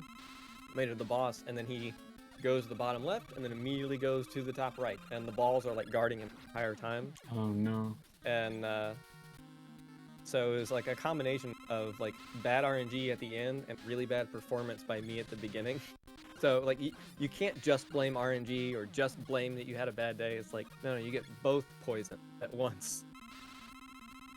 Yeah, we did actually even notice there are some moments that you were on stream for a bit that we noticed just some even just like the smallest of maybe mistakes that, you know, you like to do some pretty optimized strats and try to be as efficient as possible with knowing what kind of how you want to play each game. So there were definitely some things that I think even Yogi might have made some comments that being like I know Overswarm might have done that spot better. I lost 35 seconds in Mario 2 because I fell on the vine as Luigi. I was just like jumping. I was like, all right, we made it. And I jumped, and I just didn't make it to the cloud, and I fell, and it spawned a buzzy fly guy, whatever his name is, little buzz bees. that I didn't know existed because I had never fallen on the vine before, and he hit me, and I had 1 health. I'm like, all right, let's take the Birdo fight safe. And I did that, and then I died, and I lost 35 seconds. This happened because you don't like Luigi. I don't like I was thinking the entire time, like, Pika was right. I should have just been Peach on this stage the entire time. And, like, it is always kind of interesting playing these because you never really know what's going to happen in a race, and there's very rarely a clean race. So, like, stuff will happen. But a lot of stuff happened today that I had just never seen before, and the stuff I thought was going to happen didn't. Castlevania was fine. Battletoads was fine. Like Ninja Gaiden, I didn't get God Hammered. I PB'd and Chip and Dale. But Little Samson, on the easiest boss in the game, I walked right up to him, I laid my bombs, and then I instantly died. Still don't know why. Like, I fought him the exact same way I've always done. I just exploded and I lost a minute. I think we see that a lot. Like when you have like marathon runs and stuff. What's the thing that people always say is like I've never seen that before, and of course it's got to happen on a race day or like on a marathon run. So yeah, like this is my 13th full run, and thankfully like I haven't had a good full run yet, so I didn't expect to have a good full run today, like a clean one. My best is a 3:02:06, not counting the 11 minutes, and that was with losing over 2 minutes. But I was never able to get a clean run, so I guess I shouldn't be upset at my time. I'm more upset that I wasn't able to perform at the level I thought. But still, a 3:04 is pretty good. yeah, it is a really good time. And I guess one other question too is like you were in an interesting spot here where you were one of the few people in this race that kind of had a hand in like kind of setting up the event, and you were doing a lot of work in the background. Mm-hmm. Were there any like, did that change how you viewed how you wanted to do like this race or how you were practicing, or were there any goals that you were completely wrong in thinking about how they would affect your practice time, or how long they would be, how short they would be, how easy they would be, or how hard they would be? I know that was kind of a lot. I definitely think that this is the hardest list overall. Like, well, I wouldn't say hardest, but most punishing. Okay. I'd say it's the most punishing because like my death in Little Samson cost a minute, and if I had died again, I would have lost 2 more minutes because I would have to kill all the characters to do a continue. And like stuff like that happens all the time. Like Pika did a full run, he lost 4 minutes in Mega Man 2 because he overzipped once. Then he needed to farm for energy and then finish Wily 4, and that's common. Castlevania, you can lose a bunch of time. Legend of Zelda, no bomb drop, you lose 35 seconds. Kid Icarus, oh, you died and 3-3 or beyond, congratulations, you get to do the final stage with only 2 bars of health. It's not like a lot of other games. Like I was noticing, like all these popular games, you lose so much time. Like all the games we played as kids, super punishing. We just didn't know it. But yeah, I didn't really like. I think all of the goals are pretty good. A lot of these games I'm not a fan of. Like I don't really like Contra. It hurts my hands. Although I did, for the first time ever in a marathon, finish a Contra goal without dying. Nice. First time ever. Darkwing Duck wasn't a huge fan of. I liked Chrysalis, of course. And as I'm playing, I'm like, man, I picked we tailored the goals based off of like how many votes they got and like how popular they were, like votes for or against. And so like you saw like the more popular games were towards the end generally had longer goals. Mm-hmm. Chrysalis was actually the most voted in, and I was looking at the potential goals. We've done Get the Ball of Fire before for a previous Zenith event, and that one went pretty well. Like it's already been tested, and there were other goals potentially that could be done for it, like the part of the actual speedrun round. Skip the Ball of Fire in the speedrun, but it added a lot of extra to it. I was like, yeah, that wouldn't be fun or like good because it would be a lot of grinding for XP. I was sad that we didn't have a longer goal for it, given how many votes it got, but I think this was a good goal overall. Yeah, I just wanted to just say that I think, and I know Yogi mentioned this a little bit, I think Mythical or Blecky might have as well, but the one thing that I think I really appreciated watching you practice over Storm was you do such a good job at like analyzing risk reward of various strats, figuring out like what's worth going for, what's not worth going for, having contingencies. Like you were talking yesterday, if you need to, you can go for like the Wily 4, Wily 6 zips, but you don't want to. Things like that. Like I think you are so good at that. And I literally have a tab. Like I just posted my secret practice spreadsheet if people want to see the kind of stuff that I did. But I literally have like a math tab that has an EV calculator in it, so it checks for estimated value, and I have to see like how often do I have to get this trick to be worth it. This strat has a 20% probability of losing 8 seconds and an 80% probability of gaining 20 seconds. And exactly based on this, do I do it or not? You know. And I just like that really comes into play. I appreciate that so much, being somebody who's analytical and very math and stats based myself. The other thing is just, I mean, I know like it's definitely disappointing because you didn't do as well as you wanted to. I hope in a day or a week or a month or something that you can look back on it and be happy. Oh no, I'll be mad forever. But I'm happy with my placement. I'm happy with my placement. I'm proud of Pika. I'm very proud of Lack. Lack had me sweating the entire time. Like I gotta say, like Lack, like I think this is his first podium for Big 20, but Lack played out of his mind. Like I got a Chippendale PB, and like he's still like on my heels, and I thought I was done. Like when I got to Zelda 2, and I'm looking at the stream and like chats saying like, "Oh, Lack's here." I'm like, yeah, this is not good. He's better at me at Super Mario Bros. 3 and Mega Man 2. But I managed to have enough of a lead that I could like look over at the stream, see where he was, and I was like, I don't have to do the Wily 4 zip or the 8 zip. I did it all the time in practice, but like I like doing the math in my head. It's like, yeah, he can't catch up unless I die or over zip. So I'm just gonna move over zip equation. Regardless, Go ahead. Regardless, you've been in 4 Big 20s so far, and your placements have been 3rd, 1st, 2nd, and 2nd. So you've never not been in top 3. Correct. Like my goal is always top 5. Like for the smaller ones, like you would think like, oh, it's smaller, so it's easier, but that's not the case because like a lot of the heavy hitters still join. So getting top 5 in any Big 20 is like impossible. And like for these huge ones where everyone joins, if you get in top 10, top 15, like you are a god tier gamer. Like up at the very peak. And I love seeing like all of these racers come up that I might not have before. Just like enter the race, practice, and you might not see them with like hundreds of viewers or dozens of viewers all the time, but they still do really well. Like Prissy, he is like fantastic, and his time could have been better. He saw Flock Super Mario Brothers 2, I think, but he didn't practice that much. Like he just kind of came in and just like cracked his knuckles. He's like, all right, I guess I'll play. JC, he had all sorts of troubles with like power and still got a 319, 4th place. Ice Blue, I've like never really watched his stream before, but I was watching him practice. Super helpful, making tutorials. Stands in the past Big 20s, like he's had some trouble like based on his skill level compared to his placement. Like there was a mismatch, but this one like he stepped it up very well. And Oopla, I first met Oopla with Yogi in an Eagle Island tournament. Oopla bopped Yogi. That was when he came on our radar, and has a lower seed.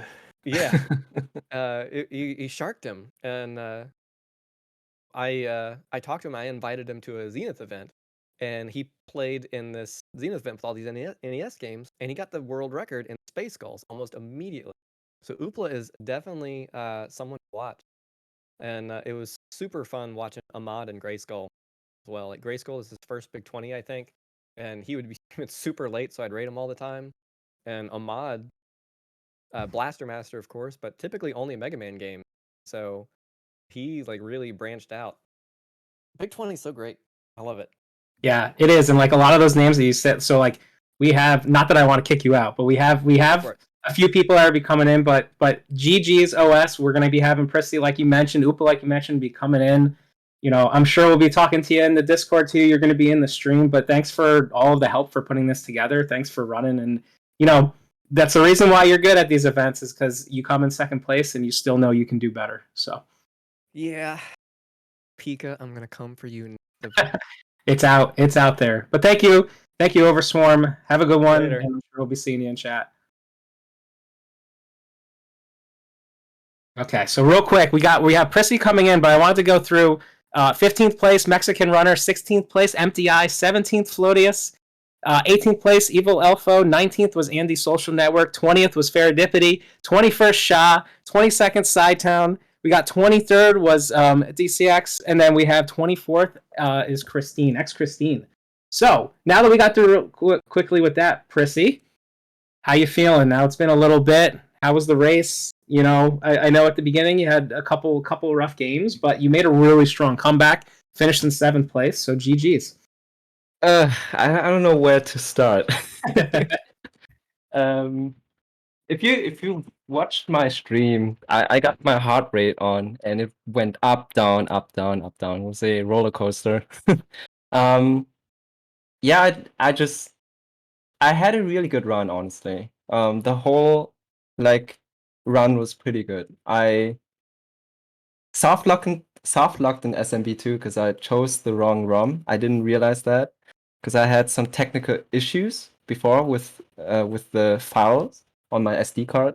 So I had to put in a new folder in.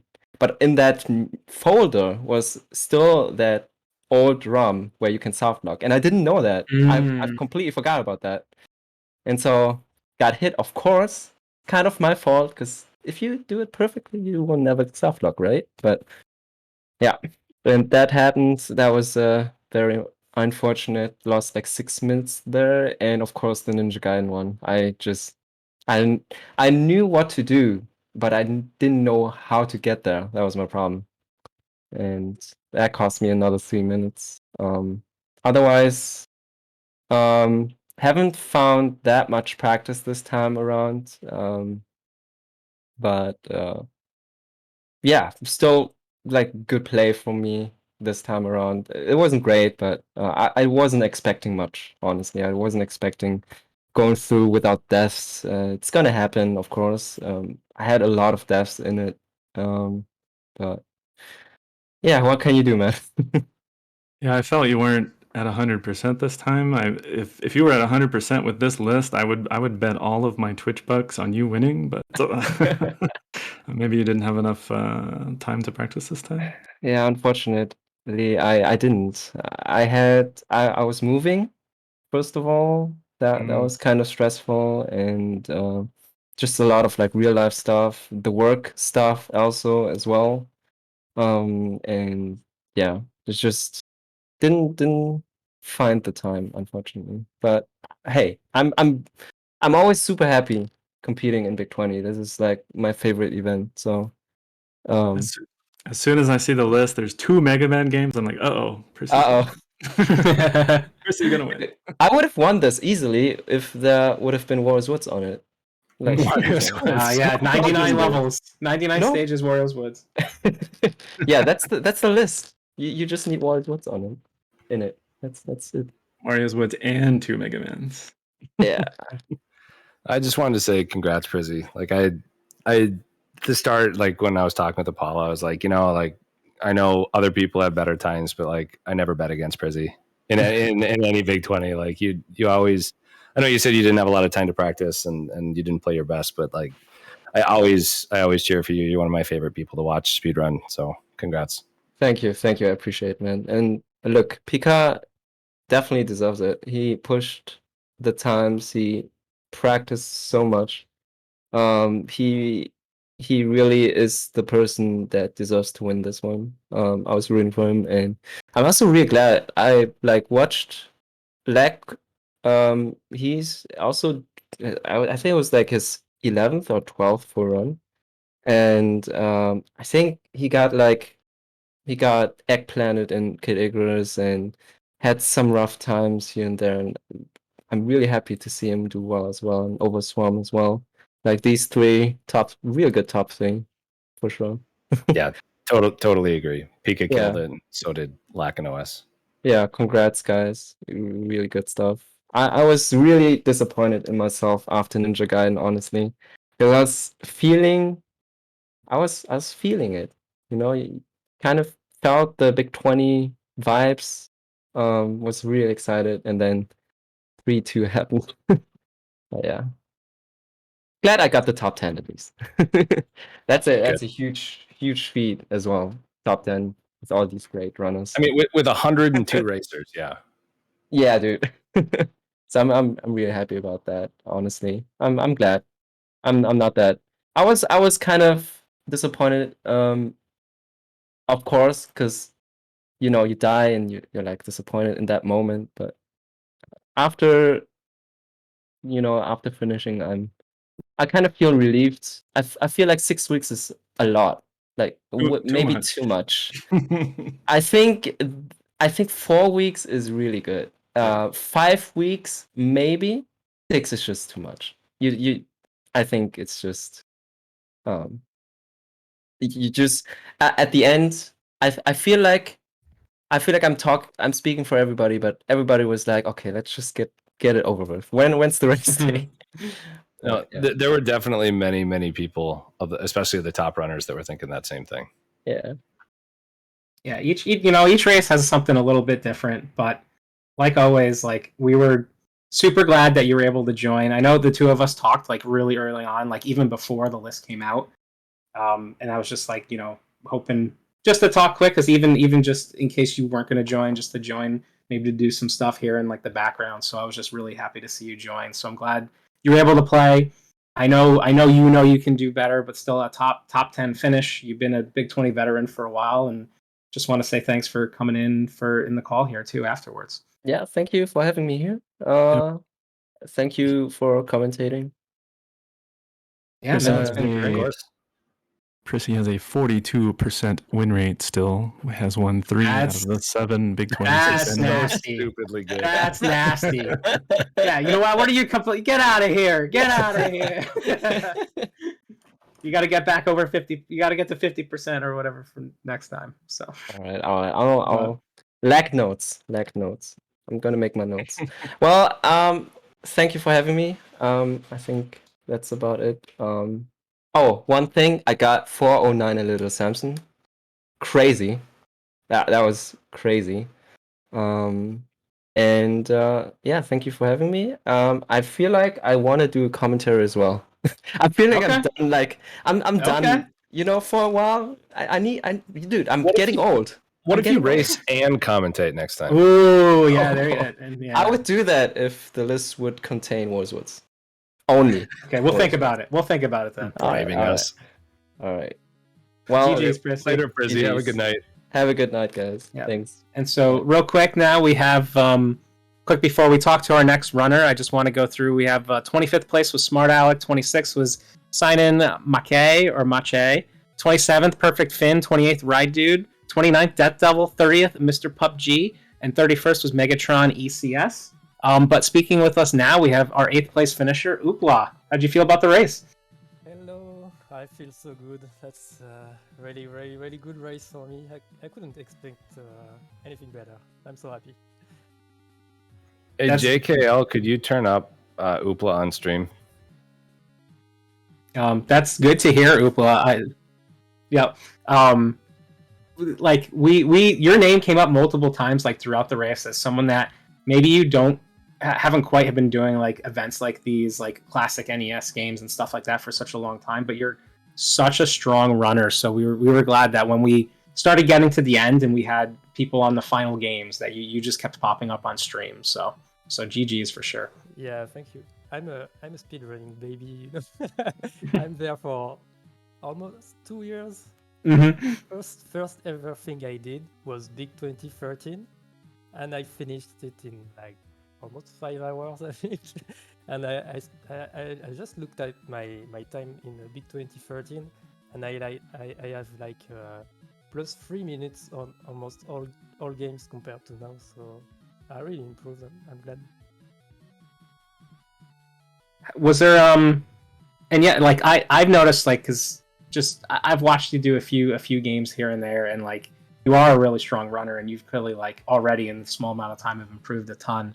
Was there a specific, either a game in this race that you've been wanting to learn and you finally got a chance to learn it, or was there a game maybe in the race that you were super surprised about how much you actually enjoyed it? The game I'm thinking of running is Little Samson. Okay. And I didn't even know these levels. I didn't even know if they exist. So I really enjoyed it, and maybe I'm gonna run after the in a few weeks. I don't know yet. Yeah, that's all these games are very well known, and I really want to learn them more. So that's a good opportunity in Big 20 like this. That's awesome. I'm glad. I hope you keep joining in these events too, because I think especially in these ones where there's some of the classic games where it's going to be kind of sort of the same ones over and over. You're definitely gonna climb up those leaderboards really quickly too. I think that's just obvious. So yeah, you did very, very well today. Thank you. If Oopla did not drop out of Zenith 3, I would have lost 100%. I cannot keep up with your schedule, Yugi. I'm sorry. No, I don't think so. But I'm quite disappointed you didn't run today, Yugi. I was expecting you to win the race. It's okay. Oopla would have embarrassed you, Yogi. It's good that you didn't join. That's what would have happened. And I want to take time to thank you for the organization that you did very well. You did an amazing job, and you bring 100 runners to this event. So congratulations to you. No, thank you. It was fun. It was fun for all of us. It's just fun for all of us that are doing some work in the background. And what? I'm gonna give this moment a shout out to JKL. As everyone's watching and listening to these, there is runners on screen just getting swapped in over and over and over. And I only have to say their name. We have JKL in the background that's just swapping streams of people in and out and typing their names. So GG to the JKL tech in the background for sure. And I don't know. Hard Made Easy, Yogi, you have any questions for Oopla? Are you going to join another one? This is quite exhausting, to be fair. It will depend on the games and what I'm doing at the moment. I can't tell, but it's been a really good time. In the past 2 Big 20s that I did, I finished quite disappointed because I didn't meet my expectation. But this time I did the top 10. That was my goal. Mm-hmm. So I'm very happy. Awesome. So maybe I will do another one. I like it. Well, again, GG's, Oopla, GG's to you. Like you said, top 10, 8th place. There's a lot of really big name runners on this leaderboard when you take a look back. And once it's all done and you see where you place along all these runners, really, really good job. Really good race all the way through. So thank you for coming on. And real quick too, we got, actually this is really interesting. We had 3 more finishers, 4 now, but 3. We had in 32nd Blazin Beza, 33rd DNK Cafe, 34th Darth Klops. They finished at 4 minutes and 4 hours, 7 minutes, 39 seconds, 46 seconds, and 49 seconds. So just those 3 were basically 10 seconds apart, which is crazy. And then also just want to review real quick that Pikachu, first place. Overswarm, 2nd place. Lack Attack, 3rd, as we're trying to get all these runners on screen and trying to scroll through these finishers. So next, we have... Oh, I just did probably interrupted you as you were talking to someone. Yeah, you did. Good job, Mr. Smug. But yeah.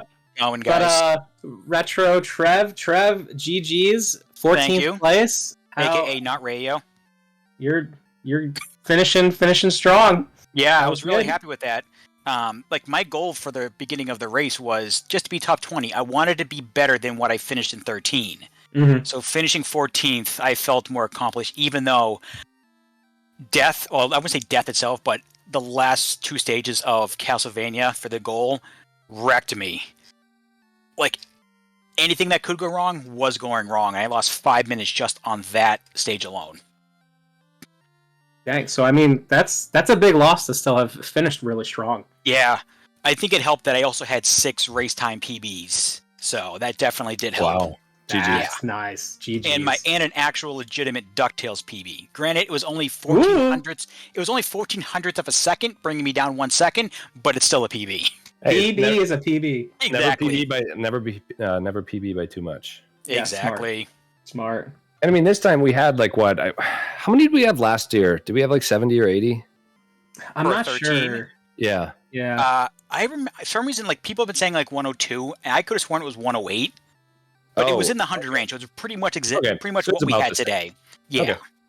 Yeah. So I mean, you did quite a bit better, and with at least the roughly the same amount of crowd. So Yeah. good job. I'm glad you So hit your thanks. goal. That was the thing because I knew I was never going to have a top time because I didn't have the time to train.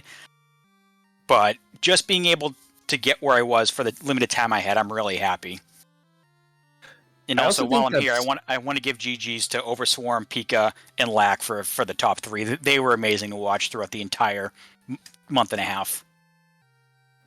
Yeah, I do want to point out the fact that like you're one of the first people that have come on saying like that you choose a goal, try to run for it. Like it just shows there are so many other ways to run this race. You don't need to win. Like going into it, if you're not an expert at speedrunning, if you're daunted by this, but you're looking for a challenge, like take it on, see what you can do. I think it's a great thing to just set a realistic goal and try to hit it. And I mean, you come away with this being thrilled with how you did, and you had a great time. And I think a lot of other people can do that too if they want. Yeah, I just think it's more important to have a personal goal than trying to reach for top time if you know you're not going to get there. That way you're not really disappointed and you just have more fun along the way. Yeah, I know if I was going for a top 10 time, Castlevania would have brought me down and made my time worse, knowing I would be more disheveled and stop really like caring about how I was playing because I know I wasn't going to get it anymore. No, it's a really good point that, like you said, like part of this is about having, it is fun too. It's the community aspect. It's my most, like, I don't even participate. I haven't participated in a Big 20 since Big 20 number 6, which was the all Famicom race. So, but even because of that, I'm still here every time. I'm still in like the Discord, like still want to help out because it's just so much. It's so much fun to see other people, to go on just Twitch and see people practicing a game and see. I love when a game comes out on a list and all of a sudden like all these new times are dropped on it and there's like new strats and all that kind of stuff, and then put it together for a race like this. 100 people all racing against each other is sick, and like you're a part of this giant event. And like again, thank you for joining. Well, thank you for hosting. I mean, a lot of us were worried for a year and a half that Big 20 was over. We didn't think it was ever going to come back. But as you can see, we're all happy and we're all here running and participating and watching. Is there a game that you're going to keep on playing from this list? Eventually, yes. I have another side project that I'm working on for July next year. But I would like to actually return back to Little Samson and do normal mode. Like last year, I grinded the no out of bounds trying to get the world record, and then just decided to stop. But after playing the floating castle and realizing it's not that daunting, the only thing I have to learn is just the enemy patterns for the normal percent. And it's a pretty much, I wouldn't say it's a free world record, but it's a lot easier than the other ones. Mm-hmm. Yeah, Dark Threads and I mean you're a really good Little Samson. Like when I was putting together the pre-show, I was like trying to put names on each one, and I was like, who am I gonna put in for Little Samson? I was like, Retro Trev, not Radio. So there's a new world record strat for Little Samson because of this race. No, the robot punching the boss from underneath. Mm. I mean, possibly yes. I mean, if I'd have to check to see if that's faster if you get the low pattern with the boss instead of the high pattern. But that'd be something actually to check out and look into. It would be interesting to see if that's, and even see if it's faster for easy percent too. Yep. I mean, that was a good find by who was it? Pika that found that? Maybe, I'm not sure. Yeah, I'm not I forget exactly sure. It was one of the runs, but yeah, it's just amazing what new strats are found in all of these Big 20 races. But okay, awesome. Well, Trev, thanks for coming in. GG's again. Thanks for having me. Thank you very much. We'll be seeing you around. Thank you, and good luck to the rest of the runners still running. GG. Take care, guys. And so we got now. I want to go through. I don't know if I said Link's name, but 35th was Link 7777. We got 36 was PJ. 36 was PJ. 37th Jay Riggs. 38th Scotty. 39th Game Overture. 40th Squabbler. 41st Level Engine. 42nd Kodzik. GG's to everyone. And Shah, welcome in. Thank you. What's up? Hey, I'm just still happy about how the whole run went. I had a ton of fun. It went above. Well, my goal was 350, and I got 350 and 43 seconds. So I'm not even sad about the 43 seconds. I'm very happy. It was awesome. It was a good run. 21st sub 4-hour run. What games pick one game, maybe one or two games that you really enjoyed running and that maybe you'll keep going on. Yeah, I have already decided I want to do Super Mario Bros. 3 Warpless, because I had a ton of fun with that. And I've decided I don't want to do Zelda 2 ever. Because that was the most difficult for me. I ended up dying like 15 times, but a lot of times in the dark jump cave. And yeah, it was a struggle. But Super Mario Bros. 3 is really fun. I have speedrun 1 and 2 already, so why not make it the whole trilogy? No, for sure. And again, like I've watched you a few times in some of these other big 20s, so I was glad you were able to join this one again. And I don't know if Yogi Hardmazy, do you have anything for Shah? This was your fourth Big 20, I think. Yeah. To those that don't know, Shah is the MC Kids world record holder. Yeah, one of the best games ever made, in case you were wondering. In my opinion, at least. Yeah. under recognized game, perhaps. Yeah. It is a very fun game. It was in one of the Big 20s, maybe 7 or 8. But yeah, I ended up not joining that one. It had too many other games I didn't want to play. I remember I learned it from your tutorial. Yeah. I think so thank you for that. Yeah, no problem. So there is I created a beginner's tutorial for the whole game also, if you want to learn more. It's on the resources page of speedrun.com.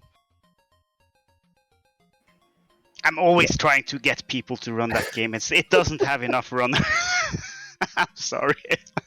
Everyone has the games like that. I mean, come on. But yeah, but the Big 20, yeah, it was a ton of fun. I liked almost all the games. I never got to really like Kid Icarus.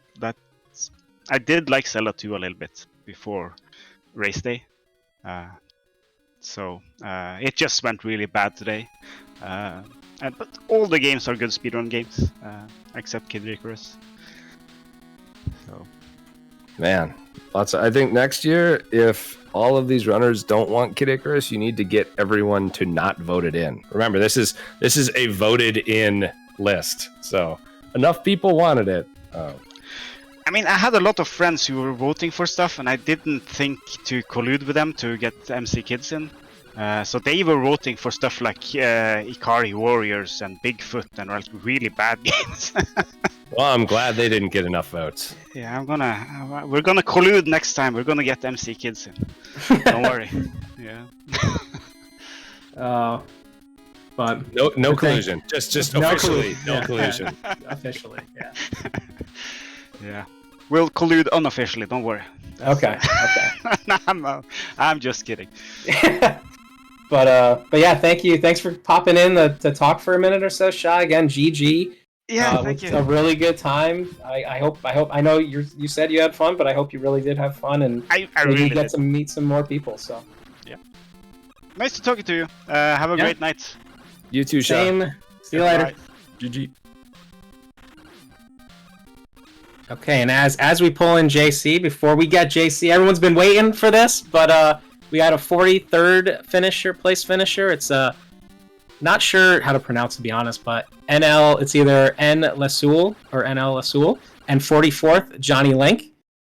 So finisher still coming in hot. But JC, welcome. Was a fun. I hope it was a fun race for you. I enjoyed watching you practice and get ready for this. And 4th place. How do you feel about it? We got you. We hear you. Yeah. Oh, there we go. Yeah. What's up? Hey, what's going on, guys? That was that was like one of those funny story types of PBs I got in there. Yeah. Okay. So I game overed on Mario 1. Okay. Got some troll bullet bills all the way to game over.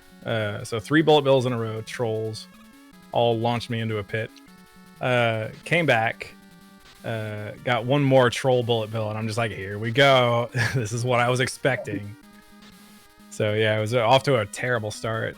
So there I am. I'm plus 2 minutes over my PB, and then Ninja Gaiden also went horrible. I mean, you seem to pull it together really well, though, in those middle games. Like, obviously, those are some of your biggest strengths, but like after that, you killed it. Yeah, thank you. Well, I don't know what got into me. I guess Mario 1 made me wake up, and Ninja Gaiden as well. Yeah, after that, I'm very surprised. No deaths on Darkwing Duck, which I usually die once. No deaths on Batman. I usually die once. Surprising golds in Star Tropics. I think what made that run what it was. In fact, I think Zelda won. It went so well. I got a 5-minute gold in the big swing. Wow. That's awesome. Yeah, I'm like usually getting 15-minute times in Zelda 1. This one was 11, just over 11.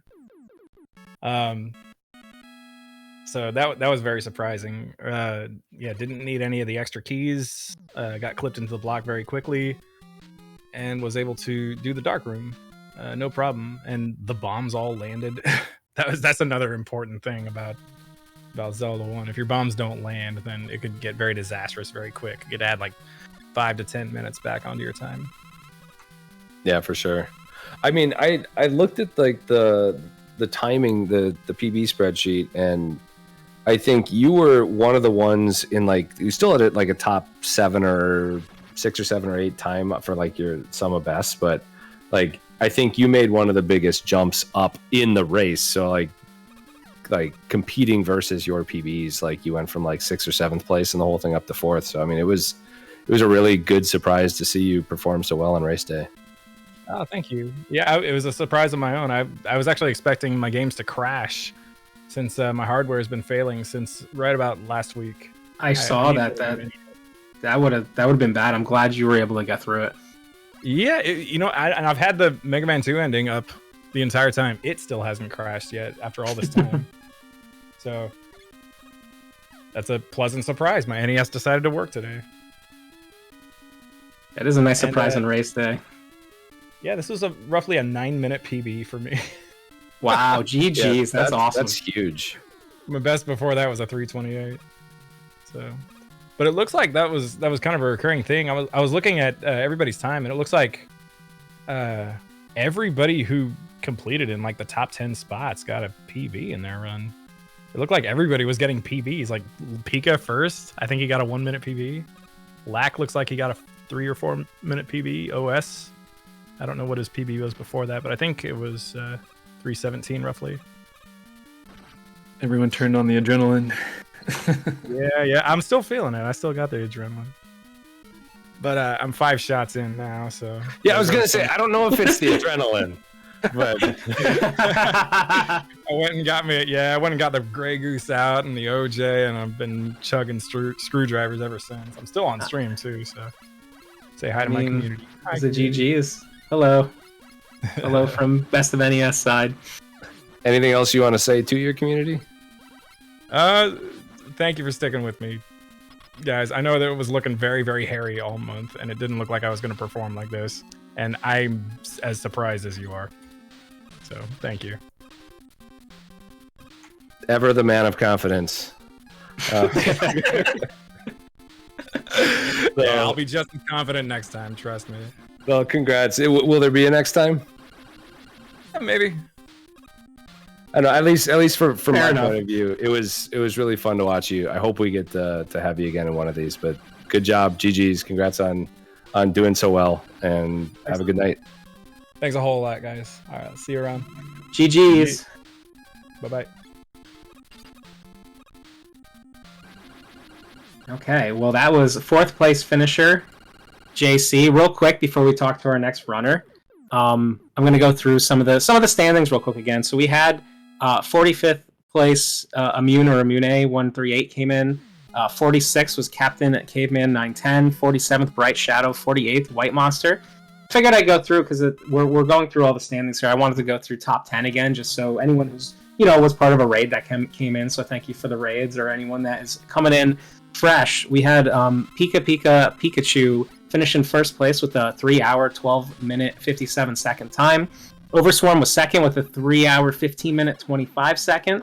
Third place was Lack Attack, 3-hour 15-minute 38, so that was super close. And then we had the rest of our top 10 was 4th JC, 5th Ice Blue, 6th Stands, 7th Prissy, 8th Oopla, 9th Ahmad, and 10th Gray Skull 83. But like anyone that's still racing, anyone that has finished so far, even anyone that decided that like at some point during this race that they put the time in but they didn't feel like they were going to finish and maybe hopped out, like everyone that put in time into this is awesome. So I hope it was a fun time for everyone. But we have another runner here, Empty Eye.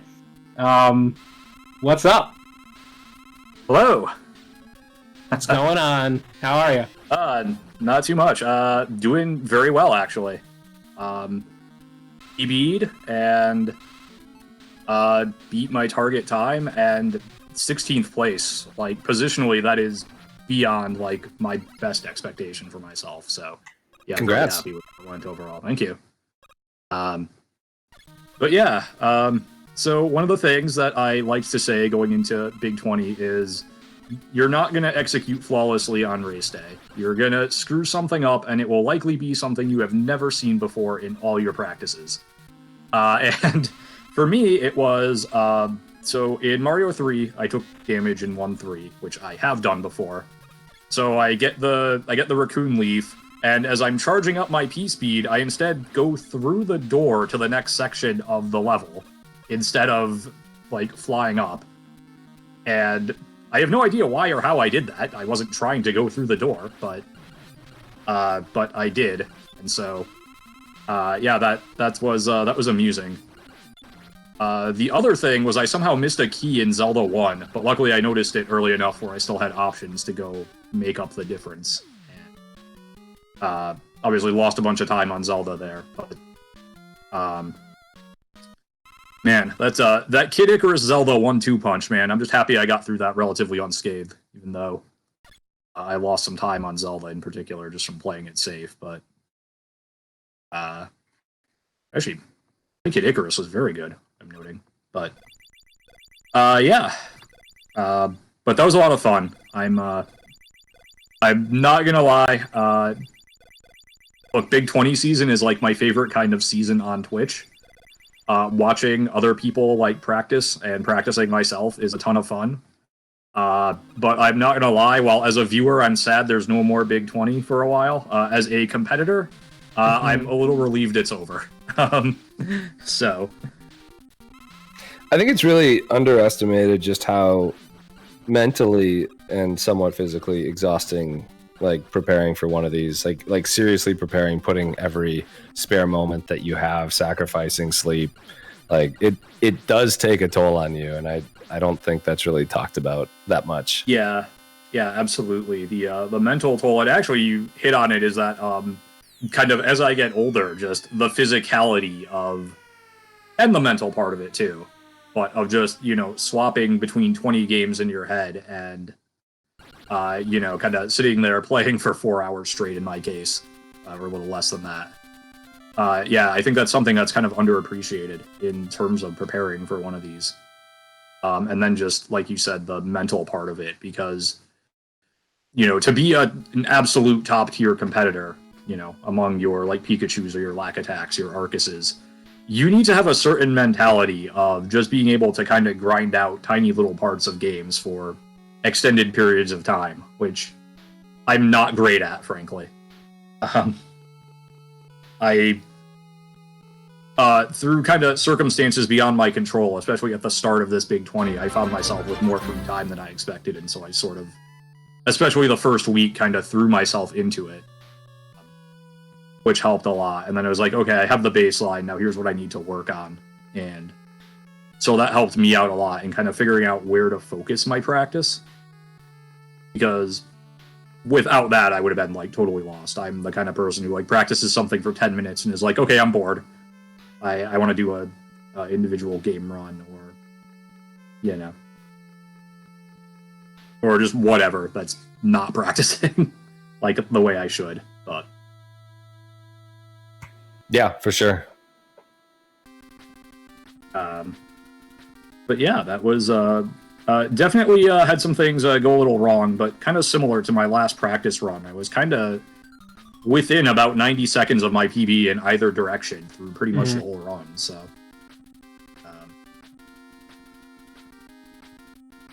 That's good. That's good to see. What? So don't answer Kid Icarus to this, but okay, if you were to remove a game, okay, what would it have been? Okay, so I did describe Kid Icarus in one of my setting up streams as more fun than being tied to a chair and God knows where in the middle What of the did I Atlantic just tell you? What did I say? Apparently. Don't say Kid Icarus. But it would honestly probably while it grew on me throughout the course of the Big 20, it would probably still be Darkwing Duck. It did grow on me, but if you remember my first reaction to completing the challenge for the first time, it was roughly, people actually like this game. And well, like I said, it did grow on me. It didn't grow on me that much. It still, I feel, has its like design quirks, and a lot of those quirks are not fun and wacky. They're just irritating. Like to name one, the priority of like your shot versus just about anything else. Like, if you're trying to do just about anything else besides shoot, that anything else you're doing takes priority, and you just don't shoot. And it's like, oh, come on. So I would say Darkwing Duck is probably my answer to that question. Fair enough, and we heard that a lot at the beginning that people didn't like it, and it started growing on some people, but I guess maybe not you quite as much as some of the others. Not as much, no, but GG's nonetheless, right? Again, I guess I hope Yes. it sounded like you had a great time. 16th place. There's a lot of runners still going. So like this is big strong finish. And I know you put a lot of time in, and you've been doing this for a long time. So definitely GG to see you in here and see you finish well. Yeah, thank you. And, congrats to Pikachu and Lack Attack and Overswarm and, everybody that has finished. And thanks to everybody for putting this on, because I know it's a big endeavor. And, I know I've sometimes complained about things related to it, but it is really a ton of fun. And definitely plan on being back for the next one, whenever that is. Sounds good to us. Yeah. Yeah, just another moment to say thanks to JKL, because he has been like frantically. I imagine him like in a back room with a bunch of computers around him, sweating like crazy, like trying to figure it out. Yeah, absolutely. Coming out of his head. Exactly. Yeah. Yeah. But yeah, thank you for popping in, MTI, GG's, and like you said, we'll be seeing you. Yeah. All right. Thanks, everyone. Take care. You have a good one. Congrats. Too. Bye-bye.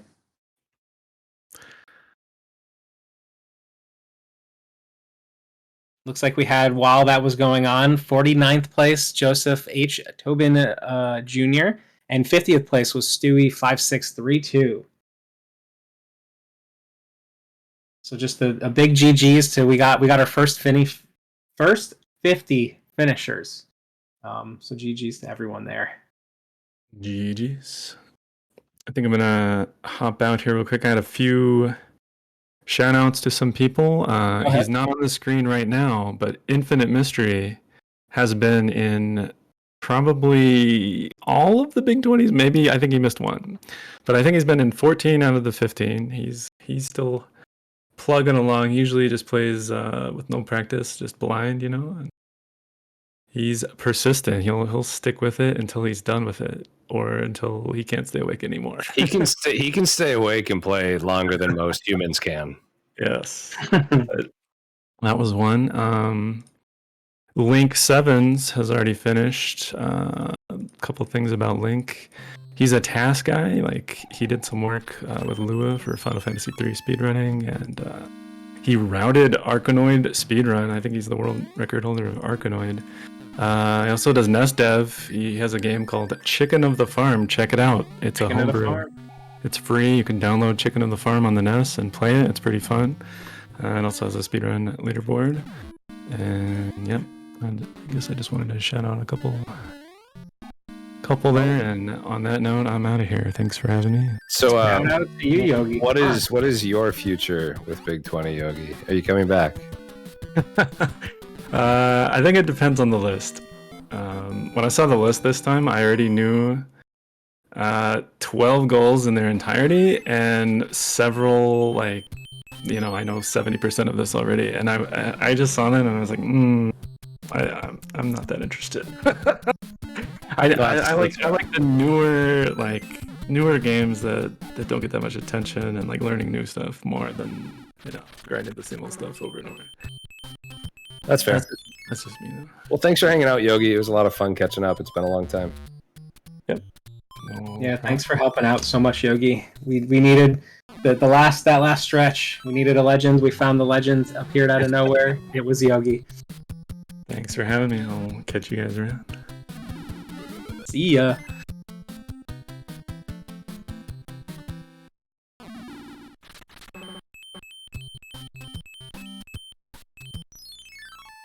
Yeah, come on in. We're gonna force JKL to unmute himself to the stream. We got our JKL tech in the background. JKL, now that you can take a second to breathe, how was the race from your end? Did you get to watch any of it, or was there just? Well, by the way, is my audio okay on stream? By the way, because I can't listen to my own voice, so I don't know how my voice sounds like. I mean, you sound fine to us. I guess I don't know if the stream can hear you, but It's It seems kind of low. Okay. Okay, so if I turn it up to max, it should be fine. But yeah, well, I did get to watch like the top 3 pretty well at least. But then, like the first 30 minutes of the restream was a little bit hectic, a few issues. Then I felt like it went okay around the moment End came in, and my whole computer started freezing up. I was like, oh god, imagine if my computer freezes. And I'm like, okay. I checked, like, okay, I have 22 streams open because I'm capturing so I can swap really quickly. And I'm like, oh damn. Okay, let's close down and keep the limit at 10 streams. And after that, it went pretty well. Then after like 10 people finished, I got a call and you people were just talking a lot. So I was like, okay, I'm just gonna answer, say that I can't talk right now. 3 minutes later I come back and so many people had finished. I was like, oh my god, I gotta go and try and get as many people on as possible, and I tried, but the moment I put people on, they finished, so it was just constant swapping and swapping. So at around like the 4:20 mark here, I was like, okay, let's bring in a little bit of people that are a little bit further back. No, it's a lot of hard work, and I'm sure you were getting messages. So like there was probably Twitch messages and Discord messages and people in chat and everything going on. So just a big GG's from us that were commentating, just like me as a viewer and us as a viewer. Well done. It's a lot to pay attention to. So it's hard. Yeah, I think maybe in the future we should discuss if we should have more than one stream for these big events, because it's so hard at the beginning to swap people out, because like in this Big 20 people were so close, like the top 8 were so close up until the end basically, so it felt really bad swapping people out. that were so close to the top 3. Also a lot of stress just trying to keep up. Yeah, I mean, that's something to think about if we can get more volunteers, more like a better way to do it. I mean, you'd need a second channel at that point, but the other alternative is just people are happy with what they get and we continue on and we're good. Yeah, exactly. Well, I do hope that most people did enjoy today's show, even though we had some hiccups there and here. Yeah, I mean, I thought it was good. We like halfway through or a third of the way through, like your mouse turned into a meme, which turned in very positive. So, yeah, I don't know. I thought it went well. All the racers did great. Like, this is such a monumental task for one person to restream. So, like, the stream stayed up. As far as I'm concerned, it went really well. Yep. Yeah, it was awesome. And the mouse thing, usually it's gone. But I tried checking on all windows. None of them had like hide the mouse as an option. And I was like, why isn't it there? So I decided like, okay, let them meme about the cursor. Yeah, it was fine. Like, You need a just good meme. roll with whatever happens. It's not like we're really going to be able to fix a lot during the race. So I mean, it went great. Good job. Thank you. Thank you so much. I was able to hug the cursor. It's like I had someone here with me, so it was really nice.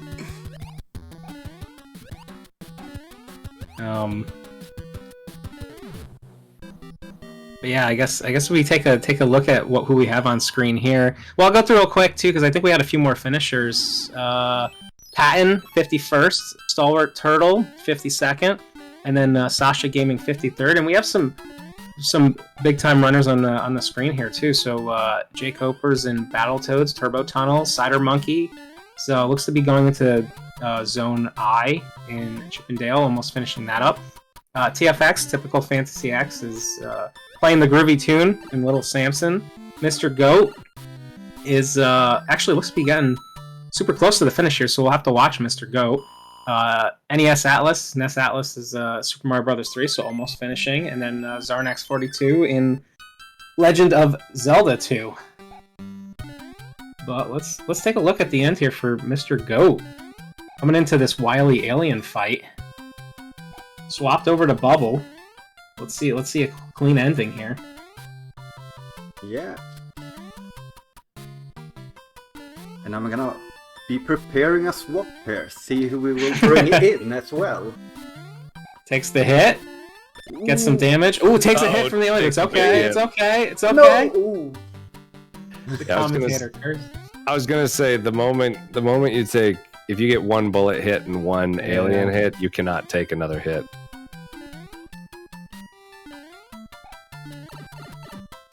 It's all good. Plenty of bubble left to There's plenty of bubble left, so finish Wiley.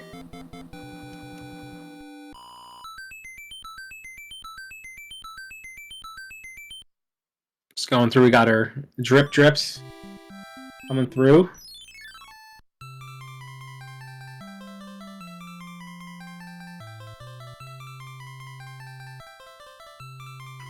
I do just want to call out, we are down to like in the 50th placings, but it is such a crazy feat to learn 20 games in a handful of weeks and be able to play them back to back and perform on race day. So just a big congrats to everyone who came out to participate and is finishing, regardless if you were Pika in first place or whoever gets 102nd. Well, we had a couple forfeits, so probably won't get to 100, but whoever finished first or last, like, big GGs to everyone.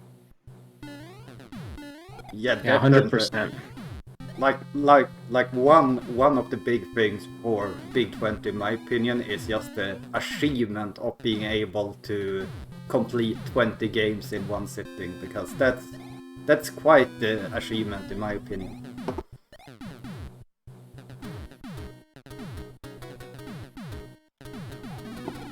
And also, yeah, GG to Mr. Goat. Mr. Goat, 54th place.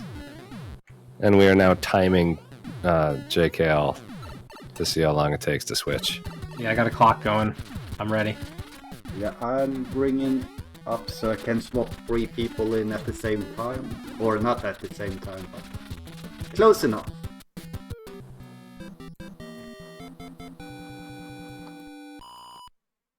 Okay, I actually feel stressed because you said that. Okay, we paused the timer. Don't worry, you're good. Okay. Well, I'm done. Nice PB. Oh, look who it is. It's U2. On airship. Speaking of a long time Mega Man runner. Yeah, he actually sent me a Mega Maker stage once, and I haven't forgiven him for it. I mean, you can just not do it. I could, but it's also fun to rage at really horrible things. Fair enough. Looks like we had a big GG's to Homer J Smash. It's finishing up just a second ago. Good username. That is a good username. I also wanna give a little bit of what's the word? Now my brain is going so Swedish here.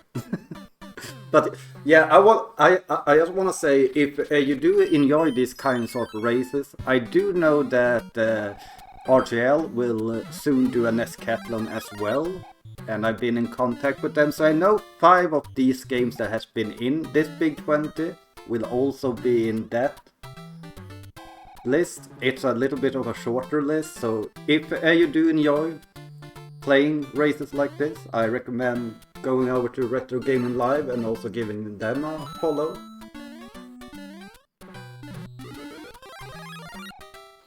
Yeah, I used to be staff over there too, and it's a very great organization. Lots of really good people. Yeah, definitely.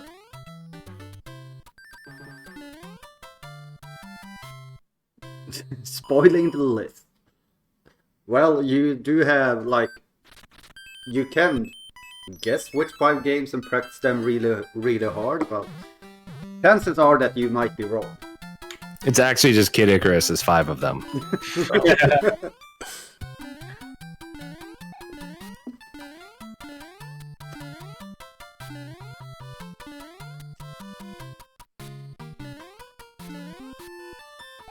Looks like Tutu is on Wily 1, so of our 6 people on screen, he is the closest to finishing.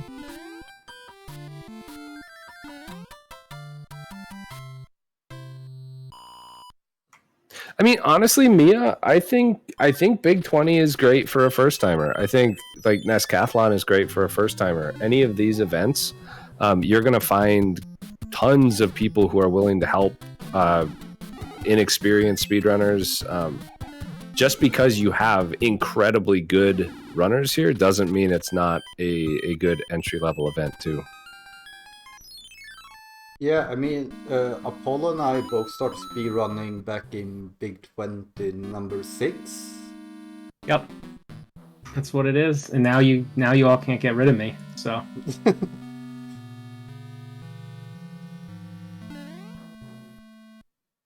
but it's a good way to, and even this time for me, like I've been able to meet a bunch of people, but there were still so many new people to like follow and see this time around, and you really do get to meet other cool runners. So it's a great event to join, practice, etc. By the way, is that, I've seen that health and weapon bar on Mega Man several times, and I've been like, is the quality that bad or is something else? Is it the anti-flash mod that they are allowed to use that makes the health bar like that? We might see here, because this both flashes a lot, so it would be interesting if that's the case. It looks like an equalizer right now with the dragon with it going up and down, and yeah, I mean, you can even see with, like, when it's flashing, you can see the black bars across the screen. Yeah.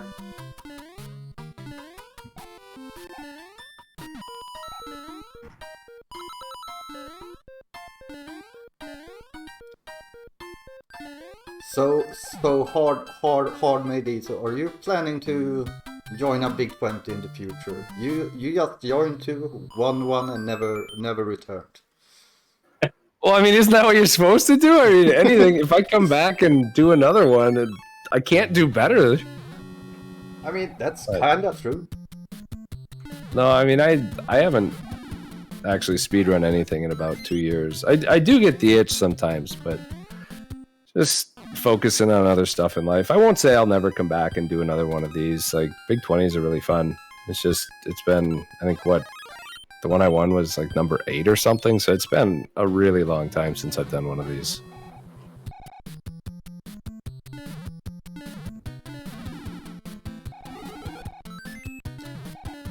I've kind of been wanting, I will say, I've been wanting to find someone that lives by me who'd be willing to learn and practice to do this like 2-player 1 controller or something. I think that would be really fun. That would be something. That would be pretty awesome.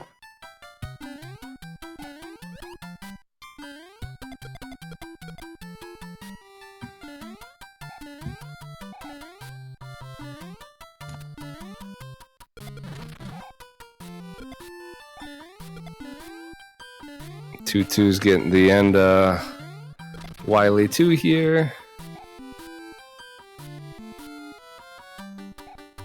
Ness Atlas is facing down some plants there in Super Mario 3.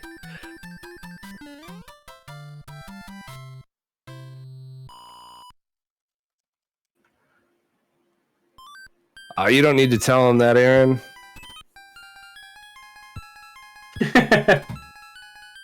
It's okay. We'll try to make it better. We'll try to make it better soon.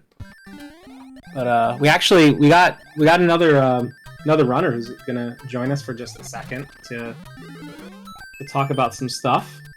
So I just dragged in here. We have Level Engine, GG's 41st place. How are you? Really good, actually. Thank you so much, everyone, for putting this on so that I could even just do the race in the first place. No, I'm glad you were able to join. It sounded like you had a fun time. How many of these games did you know like coming into this? I'll pull up the games list again. A little sad that I have to just pull up the games list because I should have memorized like the list in order. Okay, I found the folder that it's in. So, of course, we all know what Super Mario Bros. Is, but I never did speedruns of it. My best time in Ninja Gaiden is only a 13:45. Didn't do Mega Man speedruns. Never even heard of Darkwing Duck. Never even played the game once until now. Same for Star Tropics. I knew of Contra, but never played that either. Never played Batman. Never played Crystalis. Of course I played SMB2, but never to speedrun it. Never played Blaster Master. Never played Kid Icarus. Don't really think I did much ever in Zelda 1 either. Never played DuckTales. Never played Battletoads. I was just afraid of Turbo Tunnel for the longest of times. It always gets people. And then you found out there was stuff worse than that after that. Arctic Caverns actually had me more nervous going in. Yeah. Arctic Caverns made me more nervous going into Battletoads in the race than Turbo Tunnel did, to be honest. It's a tough one. Castlevania was probably like my best game on the list. Where I have, I think, like an 11:41 as my PB. Nice.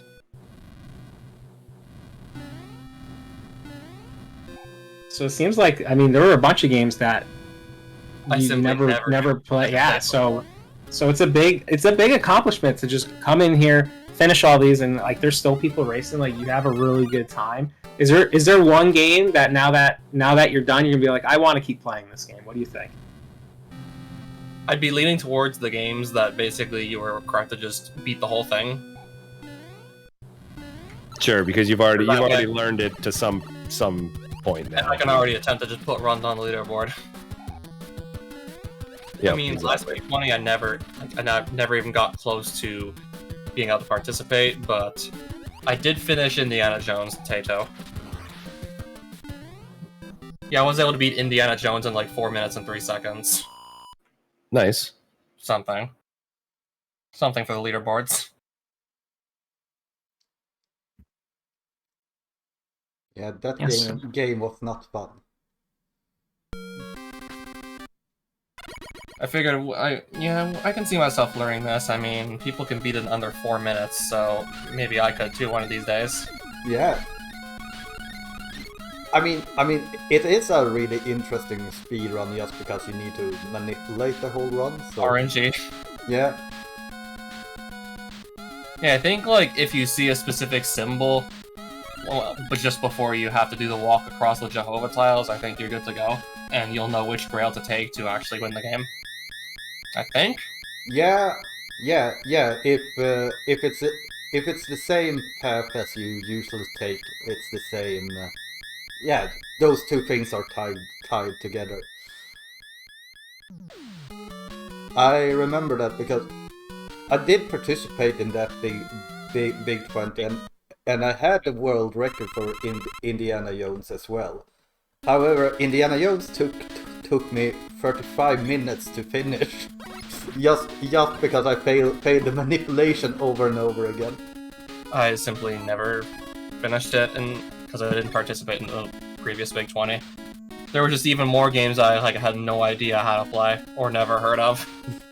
Well, and I think that makes it a lot more impressive for you because there are people who were in this who had speedrun every single game on this list before. Maybe not at like the specific goal that was here, but I mean there were plenty of people that had played all of these games, and so for you to have only played a few of them and still gotten you were around like 40th or so. 41st. Yeah. Probably like would run. top 4 if it didn't just have a really significant fuck up in SMB3.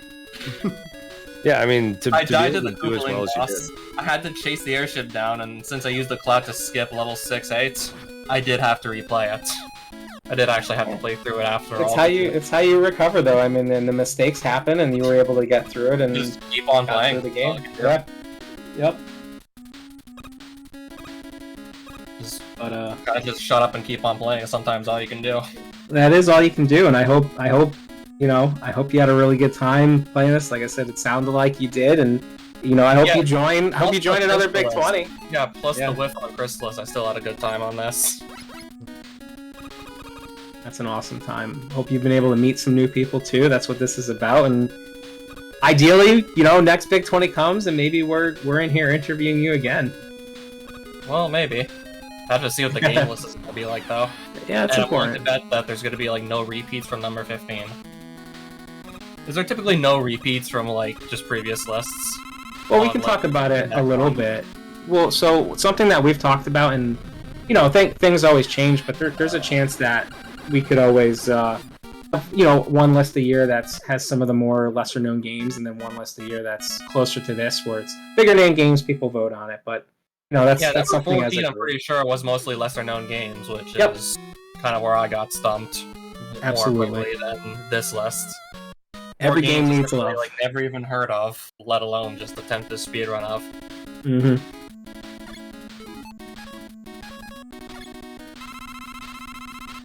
I think last year I might have maybe played 1 or 2 of those games maximum. Yeah, I mean, sometimes some of the other games like that, they need some love. Every game needs some love. So, but we'll see. I guess we'll see. We'll have to see next time when the list comes out. If you're going to be joining, maybe you got to wait till the next bigger name game list. But I guess other than that, I want to say again, just GG. Thank you for joining, and hope to see you in chats and hope to see you in Discords and stuff.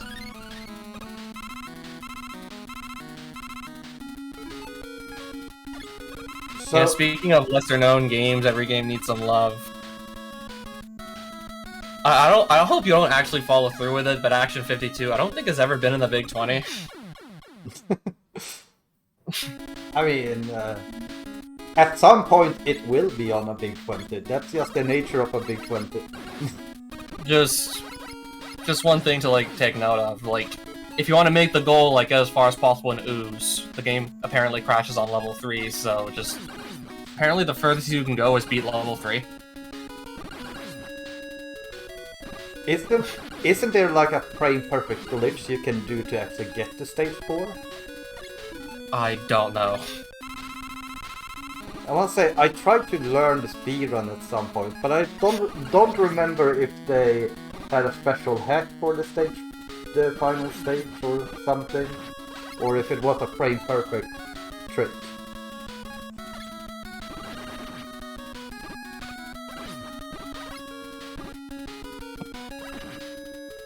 But yeah, we haven't talked about. Yeah, I think. Hold on. We can. I think we can talk about the future. We'll talk. Let's talk about maybe the future of Best of NES stuff. I think. I guess that's a good. That's a good thing. Maybe Level Engine again. I guess thank you for coming in. We might have to. We got some secret, maybe not so secret or secret stuff coming up. But thanks for popping in. Or many other people want to just join in comms. Because we had 100+ entrants this race. Yeah, there's a lot. If anyone else wants to, definitely. Didn't number 14 also Discord. have like 100+ people running, despite the lesser known games? 13 there was, so. I think 2-2 game over, by the way. Maybe intentional. I saw some of number 13, Yeah. and also like a good chunk of number 14 as well. Yeah, he just died on the I Wily wasn't 4 in boss number again. 14.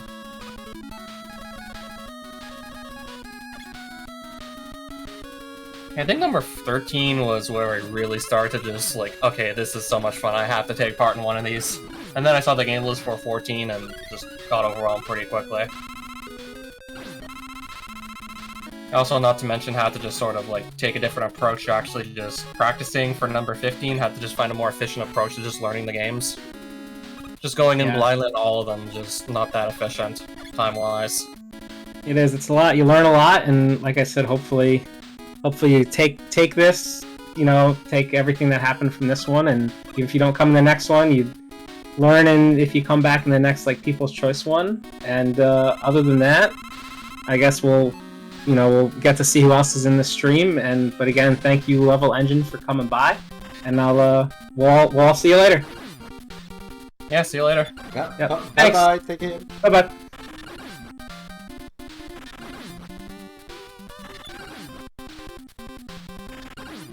Yeah, so just looking around again, it looks like 2-2's going through Wily 4 again. We have Ness Atlas going through Wily 2. Zarnax is on SMB 3, and then we got a couple people on top that are also on Zelda 2.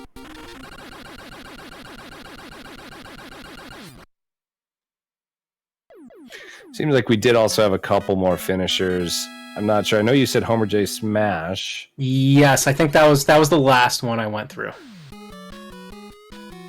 Yeah, so we've got Pitpo in 56th, Subtle Wookie in 57th, ZG in 58th, and Tool 23 in 59th. Oh, and as I'm saying this, Jodo Sutari finished in 60th, so congrats to everyone there.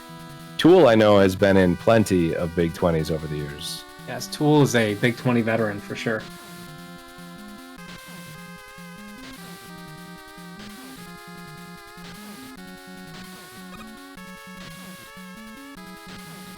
Yeah, and we did have someone who had initially forfeited on Kid Icarus start back up, so that's good to see. Sometimes you just need to take some time away, kind of reset yourself, get ready again, and then go back at it. That is absolutely encouraged, and hopefully they'll be able to do a little better this time.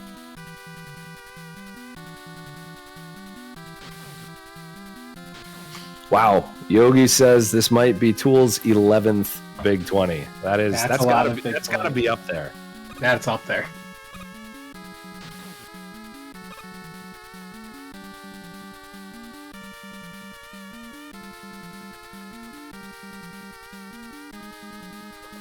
And as Subtle Wookie comes in here, congrats Subtle Wookie on finishing. Yeah, GG's Wookie.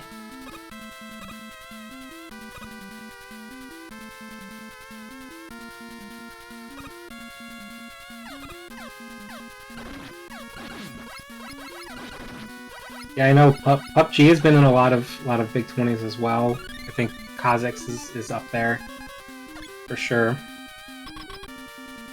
I mean, yeah, the numbers are climbing now. There's been 15 of these, so it's been pretty cool to see the evolution of it. Yeah, and been in like 11 like Tool, that's like he has learned around 200 games. That's pretty insane to think about. That is pretty insane.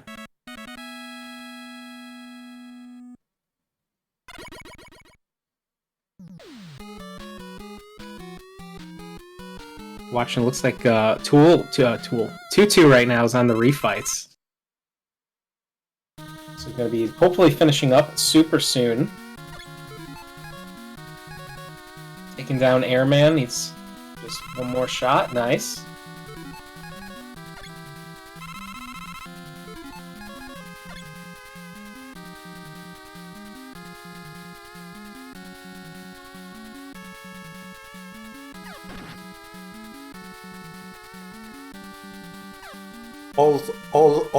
Also, I want to just say thanks to all the runners before the race, when the race room went inactive, and we had to create a new one, and everyone joined so fast. That was so stressful.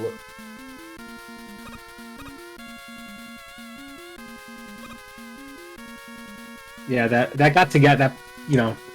Got back together really quickly though. So yeah, it's good.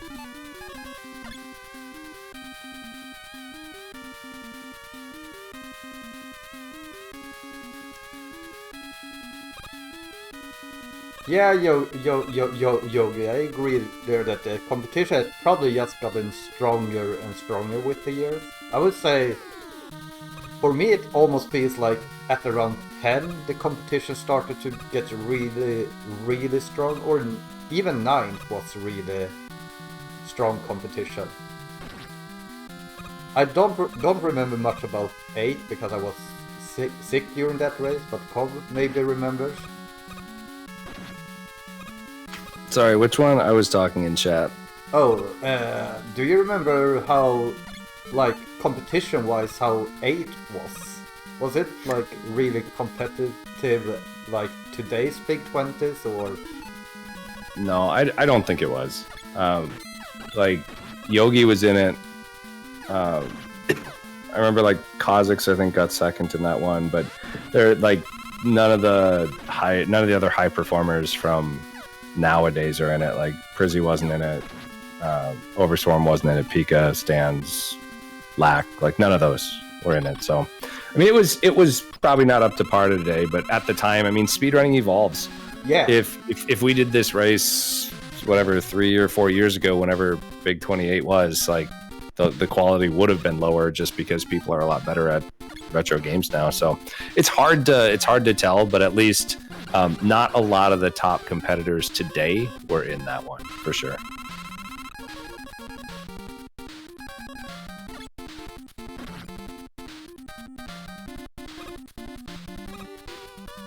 Yeah, and especially for like you can't compare, like, what's the correct word, like the regular Big 20 with like Big 20 13 and 15, where we have like 5 times the players as well.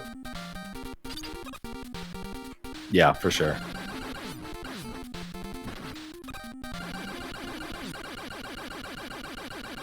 Yeah, I mean that's one of the main draws. Like if I had more time, I kind of wanted to do either 13 or 15, just because it's fun to be a part of like so many people doing this. Like that more than anything is what would attract me to doing one of these again.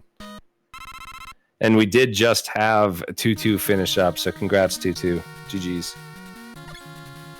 GG 2-2. And we also had right before 2-2 Jack Pro as well. GG.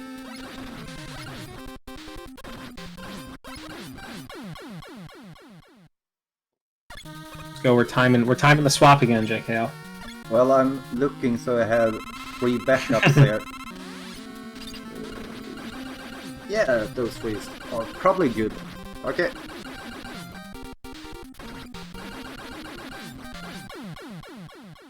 I will not be using studio mode, so you can see my whopping skills here, which aren't high.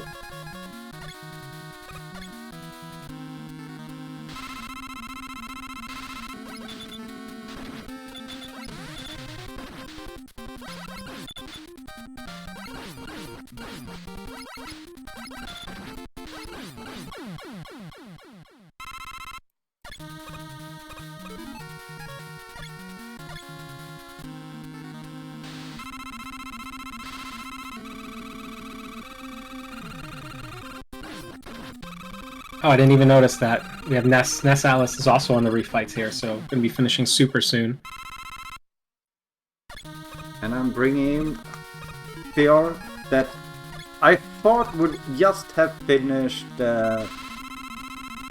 Zelda 2, but I believe he died to the boss, Helmet Head.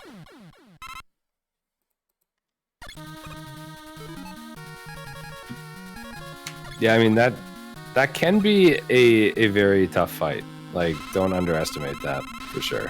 Yeah, actually, I did do some practice with PR because at first I was going to enter this Big 20, but because our original restreamer was moving to Japan, he could sadly not restream.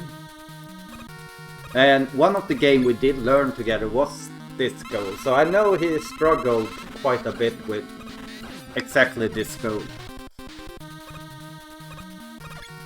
Gotcha.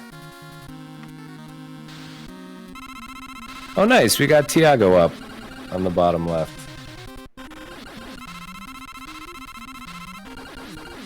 And little Zelda 2 action. So we have a lot of Zelda 2 on screen right now. Yeah, I mean, that's the best Zelda for the NES, right? What if the answer is neither of them? The answer is King Kong 2. That's the best Zelda on the NES. I mean, if you would count that as a Zelda game, I would actually agree with you. Thanks. At least someone agrees. Oh, we had Phil's Basement. GG. Just finishing. And Tecalote. Yeah. Back to back.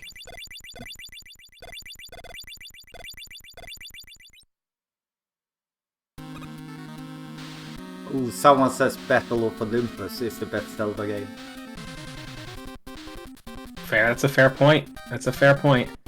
I mean, it is better than Zelda games. Ooh, we got. I strongly believe that Zelda 1 and Zelda 2 are both extremely good games. Like, they have very different things that make them really good, but I think they're both masterpieces. Yeah, I mean, as a kid I loved Zelda 2. I remember... GG. Ness Atlas, GG. Sorry to interrupt, but just finished the alien fight in Mega Man 2. No problem. Can you answer me this simple question? Zelda 2 is game 18 and Super Mario Bros. 3 is game 19, right? Yes. Okay. I didn't want to give that to Apollo after him failing the first quiz of the day. I was right. That just because I wasn't confident in it does not mean I wasn't right.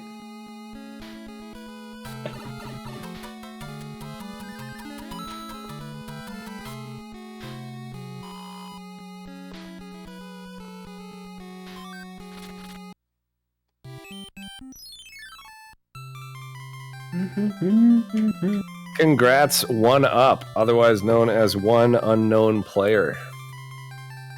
GG's on finishing. Oh, that's a good name.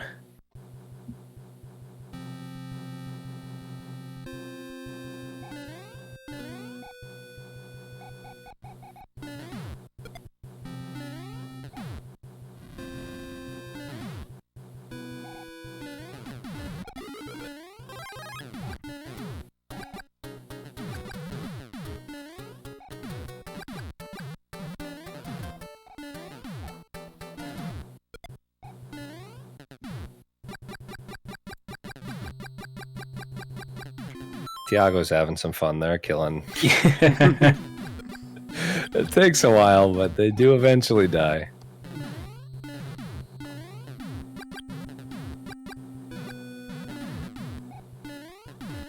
He's getting another one.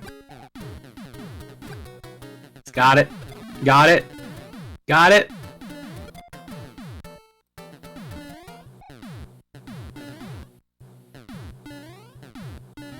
Maybe not got it. There it is.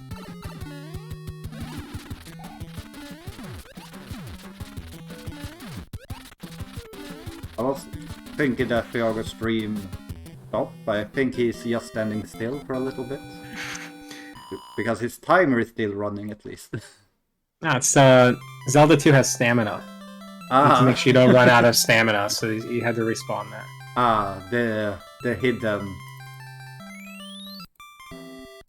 The hidden tech of Zelda 2. Yep.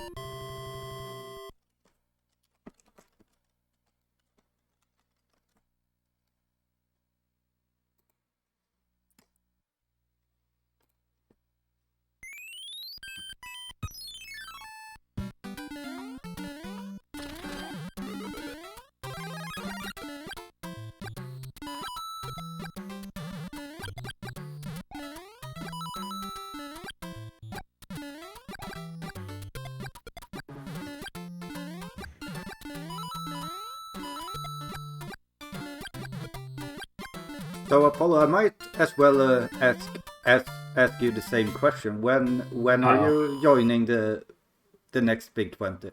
When am I joining the next Big 20? I don't know. I don't know if I would never say no, but I think I'm in a scenario too where you hear some of the other runners come here and talk about it that I think I would want to expect a lot out of myself, and if I didn't have the time to actually dedicate to it, then I would just want to. I mean, I guess even for fun, it would be a situation similar to what like Hard Made Easy was talking about, where like you do. I'm saying like a lot. You just do something else, like throw something else into the mix for it, just for fun. And I don't know what that would be. Like, I'm sure I could think of something different, and just like make it into like a different event for myself too. So. But, I don't know, I've always thought about 2 would be fun. The only one I've done was Big 20 number 6, and that's, like, I love that. That's still probably my favorite list. And it'd be fun to... I should just play that list again, just for fun. Yeah, that... I think we both probably have a little bit of favoritism to that list, just because it was our first one, but that one was so much fun. I really enjoyed it being, the games were a little bit more unknown, so I am a bigger fan of the unknown game lists versus the big name game lists, but that's always how I've like, the games that I've chosen to speedrun normally are kind of like that too, where it's just some weird game, and I, for some reason, like it because I'm also weird, so there it is. Yeah, I don't know if fair is the right word, but it's definitely more of a level playing field if you pick one of the ones that aren't the people's choice. Because, yes, like you'll always have someone who has played a couple of the random ones before, but usually you don't have people who have played the entire list. Yeah, So, I agree. I can see the appeal in wanting to do one of those more than a people's choice for some people. Yeah, I mean, everyone does something like Big 20 for different reasons. Like, some do it for the competition, some people do it to learn games, some people do it to just be part of the community, and no reason is invalid. It's true. Okay, I had to check on Thiago's stream again, but he was just restoring the stamina again.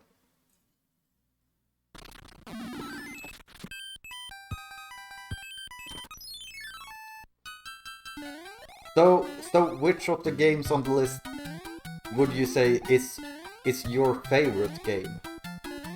Either one of you.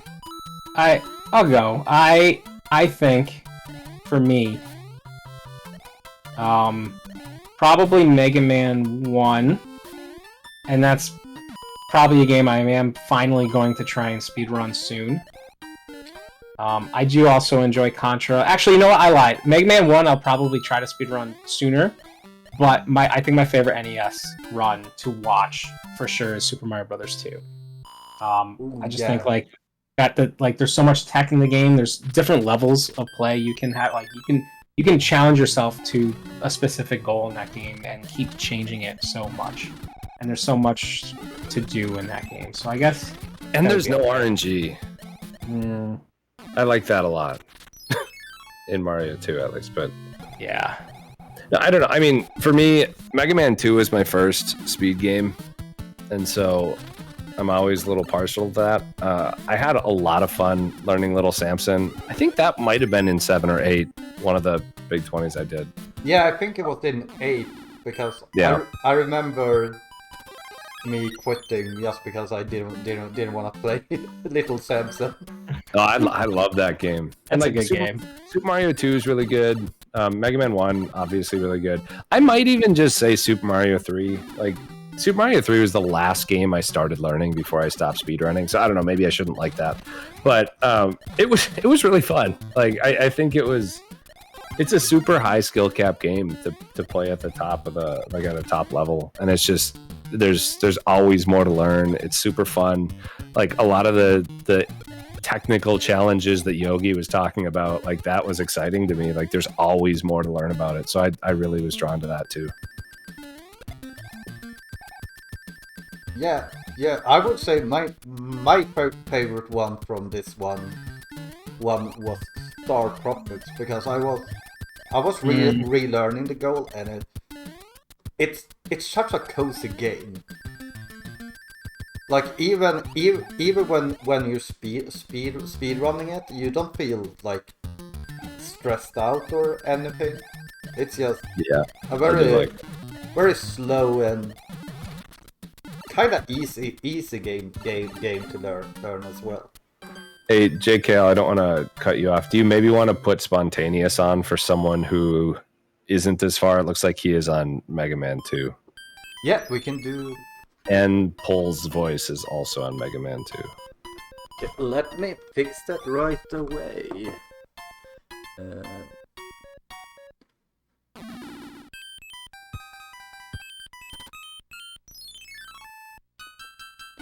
So let's do this. I'm gonna... Who did you say? Paul's voice and... Spontaneous. I do agree, though. I think Star Tropics is an incredibly fun game. I've pondered learning that speedrun in the past. I've got a couple friends who speedrun it and love the game as well. It's a pretty fun game. I don't know. I might eventually get to it if I ever, speedrun again. But I don't know. I kind of like commentating. Commentating's fun. You still need to do a lot of prep, but it's certainly not as much prep as running or competing at a high level. Yeah.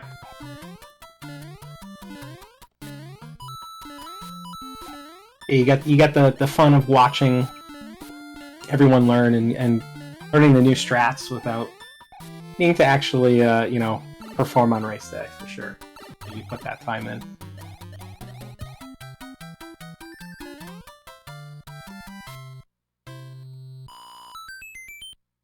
Oh wow, good. Nice swap. We got Pole's voice right on this alien fight. Well done. Well done, chat, too. Calling it out.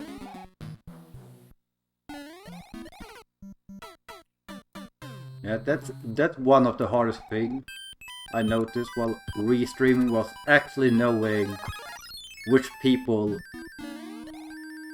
that I should capture. Yep.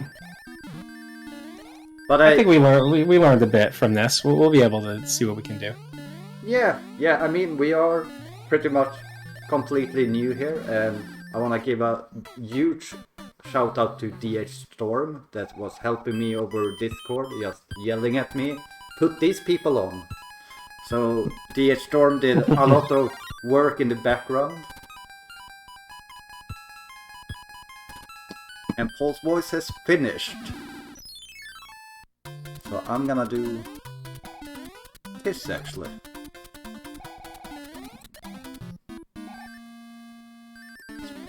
Put back you.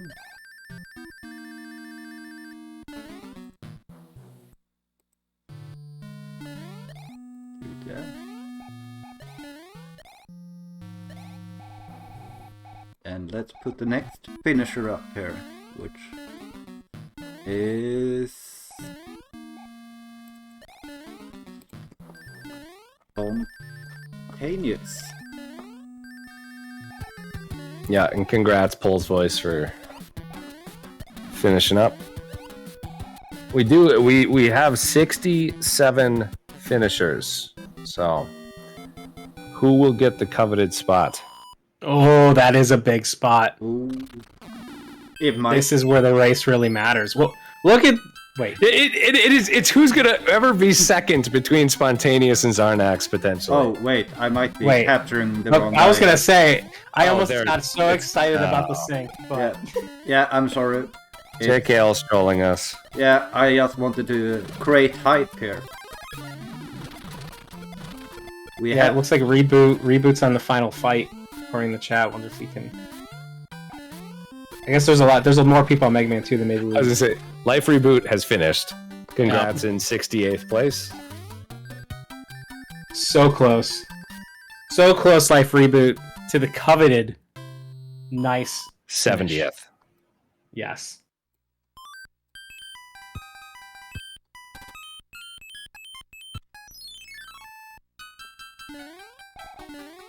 And good night, Andy. Thank you again for your commentary. It was great chatting with you. See ya.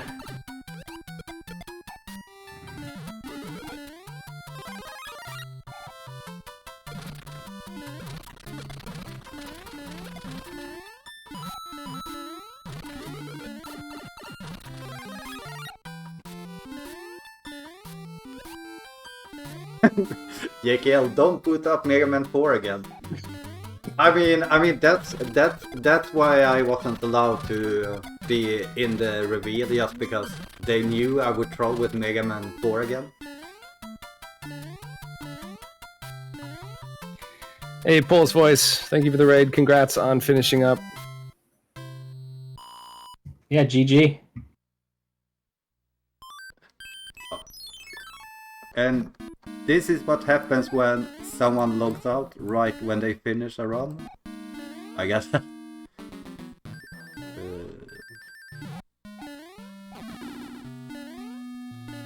Yeah, so close. So close to the nice finish.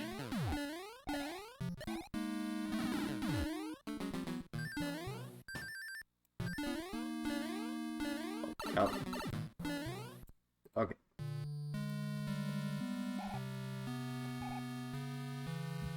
You can see my mouse again.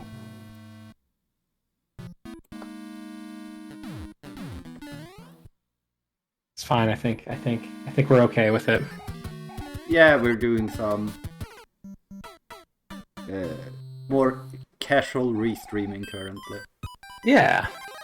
Yeah, we're watching some. We got Mario, we got Zelda, we got Mega Man. Like, what's better than this? Why is he killing the orbs? Why not is the real question. Why not?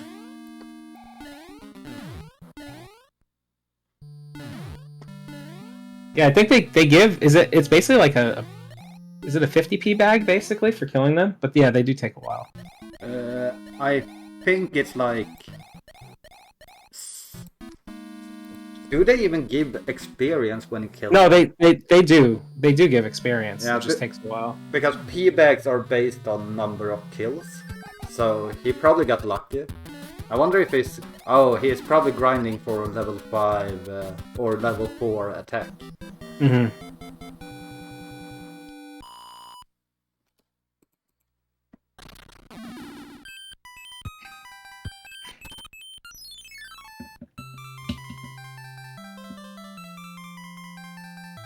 My cat is currently pulling my headset.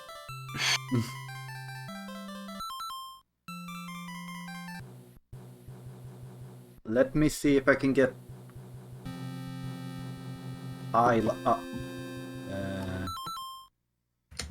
that should not be impossible. So Spider-Man, actually, we can probably go through again just for anyone who's like joining from a raid or joining new. We had the Big 20, number 15 is People's Choice. We're seeing some of the other finishers coming in. Spontaneous is about to finish as well. But we had a top 5 of Pika Pika Pikachu, Overswarm, Black Attack, JC, and Ice Blue was our top 5. And let's take a look at Spontaneous's ending here. This is a really important finish. Really important finish.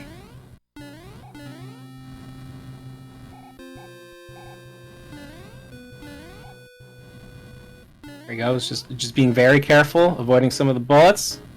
Just a couple one bubble at a time. That's all we need.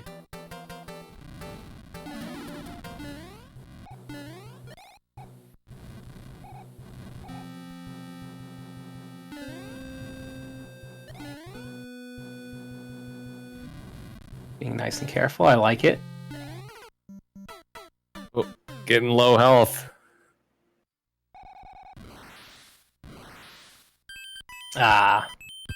It's okay, we got more chances here. There's probably enough. Hopefully there's enough bubble. Looks like, yeah, there's enough bubble. Potentially gives about a minute to a minute and a half where somebody could sneak in, though, if there's somebody that we're not aware of. This is one thing I don't think we mentioned during the race, but on Spontaneous' screen, you see that he's running, or they're running on the very right.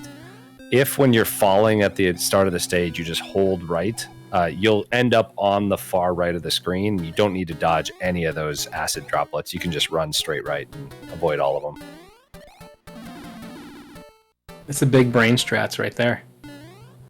It is. I mean, if you're not doing the zip, that's absolutely how you want to be doing that stage. Yeah. So we have Pile and...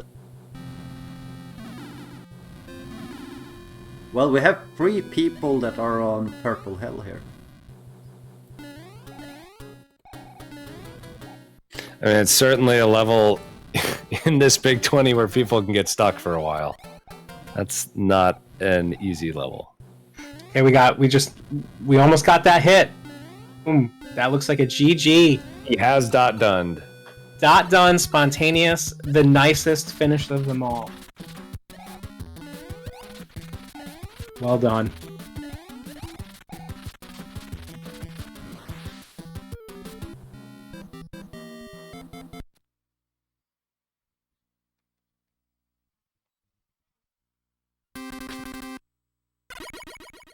How many left? It looks like roughly maybe a bit over 20 people are still going.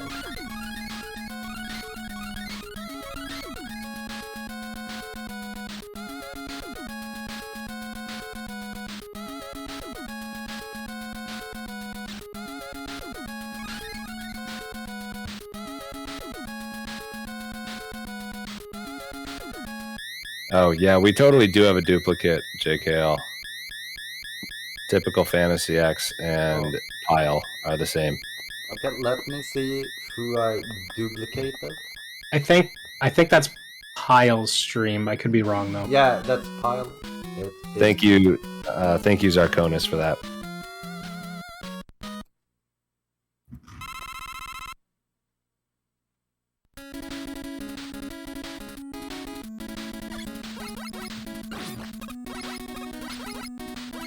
By the way, something I can tell is that race time is amazing for just watching streams and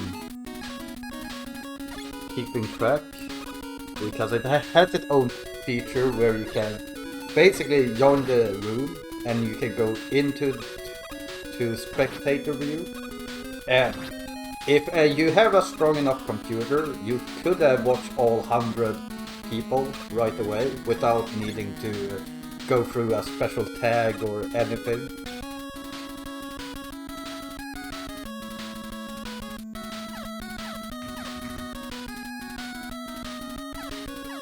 Yeah, it was really nice to check it out during the race today.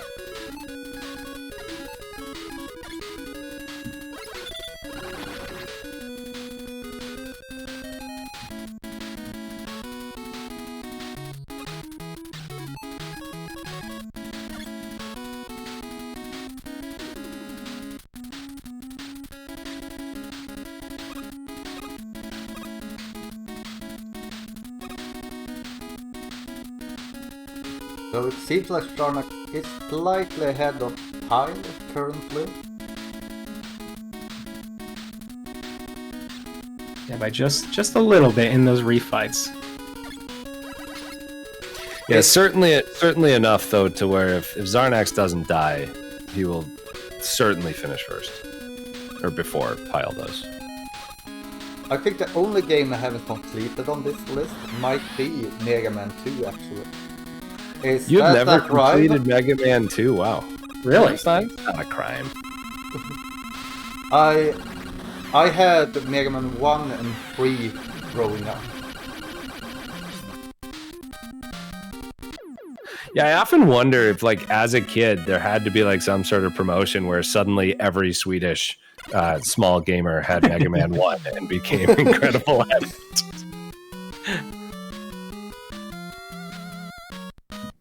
Yeah, I haven't watched the leaderboard for Mega Man 1 in a while, but there's plenty of Swedes in the top 20. So, question: does Pyle? I mean, Pyle. He doesn't have any item 1 or item 3, so the only option is to die. Or I want to say he has 2 crash bombs left. So I think he could have it. Well, it's a really tough jump to do that. To get up to the top without an item. So there's a good chance they didn't know how to do that, but I think it technically would have still been possible to do it. Oh, if he just had 1, I couldn't quite see it on my screen. If it was 1, then yeah, I was in trouble.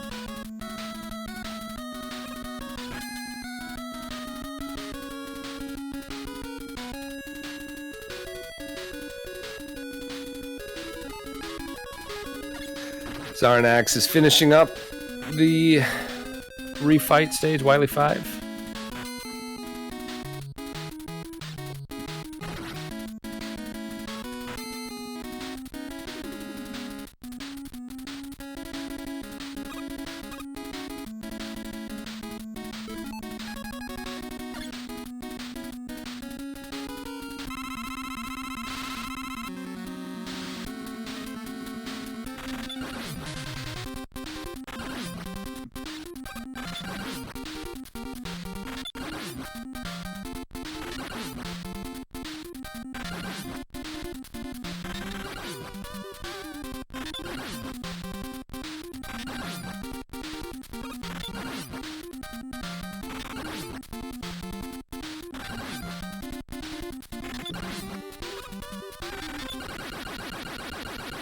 Okay, we got Wily Alien fight going.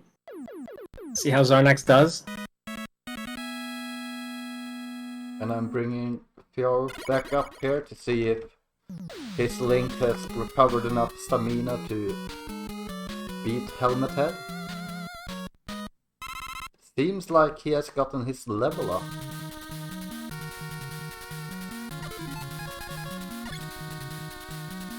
It's close. Zarnax actually took a hit from the alien, so it was 1 bullet, 1 alien, and 1 more bullet. But again, should be enough bubble to try again.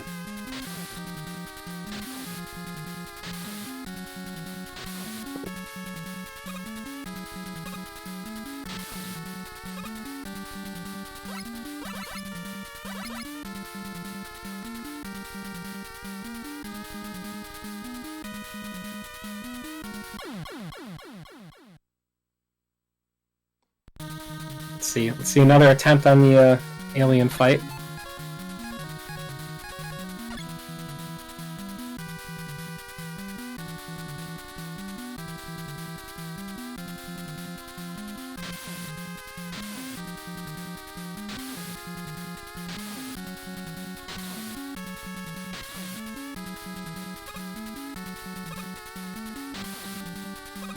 Imagine how tired you are after playing games for over 5 hours and managing to beat Wily here.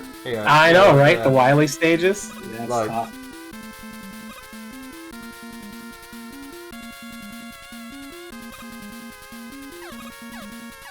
That's a GG to Zarnax.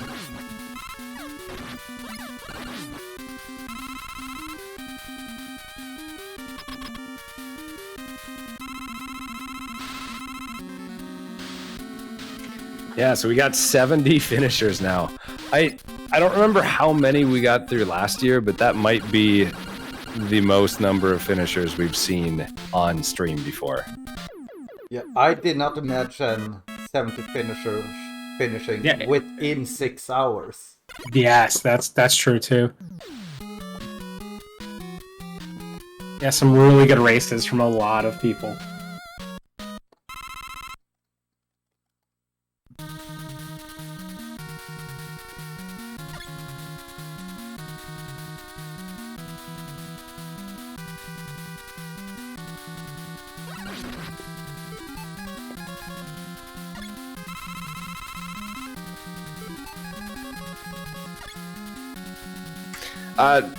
There's no real time limit. I think, JKL, did you say it's 30 hours technically for the race? 72 hours. Or 73 days. 3 days, okay. Yeah. We know that Infinite Mystery can go for several days playing. So, Yeah, he's just he's built different.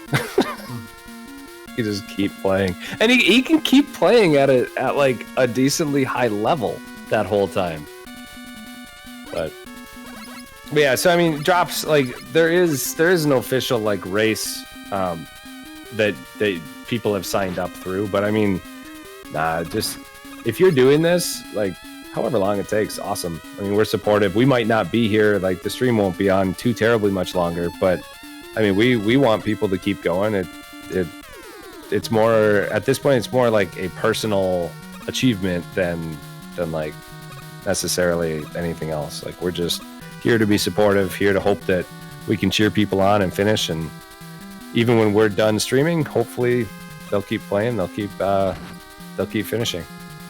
Yeah, I usually turn on someone that is doing the race, watch it, go to sleep, wake up, and they still are at it trying to beat the list, which is insane in my eyes, because I would probably never be able to play for 24 hours.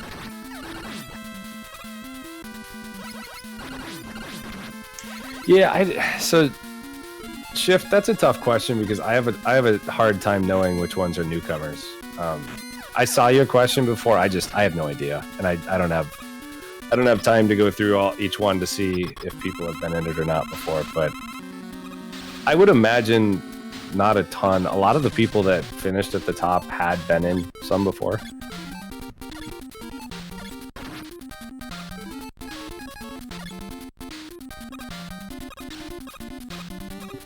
Apollo, are you there? I am here. Sorry, I was just checking out some of the other runners. Was this Grayskull's first Big 20? It might have been for sure, and for a top 10 finish in it is pretty. Yeah, pretty I mean, good. that's one that might be a first. I don't remember if he's done one before. Yeah, probably only a couple. I would say between 0 and 3 would be the answer for top 20. Or, well, that's top 20. I guess if we go sub 4, maybe a couple more, but definitely under 5, I would think.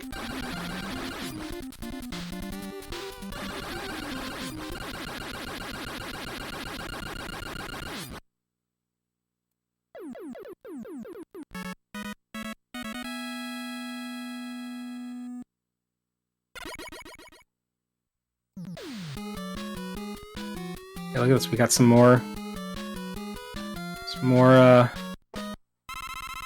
Getting real close to the end of Mega Man here.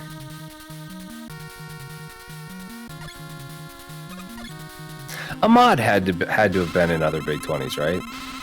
I don't know. I mean, I wouldn't be surprised at all. I guess I just know him from so many other speedruns Yeah. that maybe, that might be. I don't know. Yeah, I can't recall.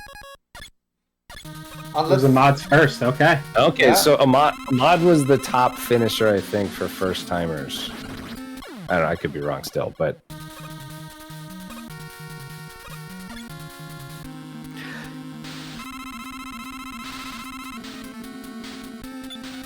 yeah, be the newcomer. Come. We'd love to have more people join. Heck yeah.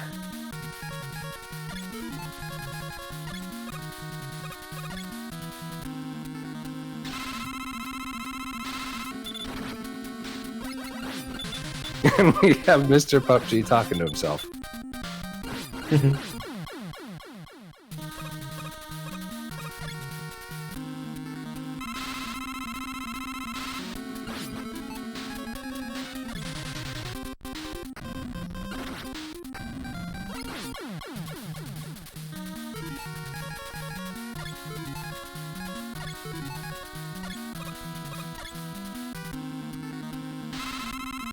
Oh, GG2 to Pile. Yep, Pile did just finish. After finishing all these games, immediately loading up another game. I like it. And not an easy one at that. one of the harder, I was going to say NES, but it's not an NES game, Famicom games.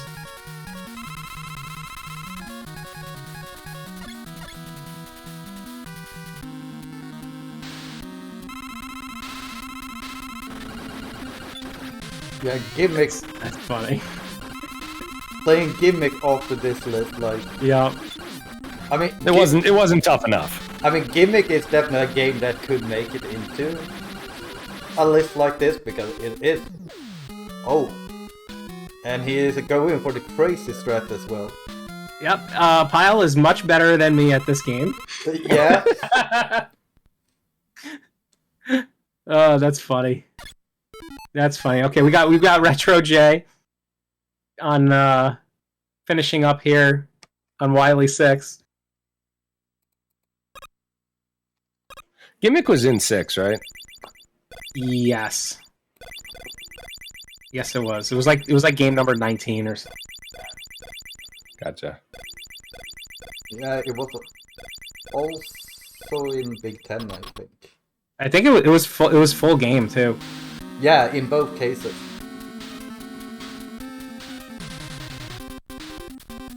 Now let's watch Retro J finish up this alien fight here.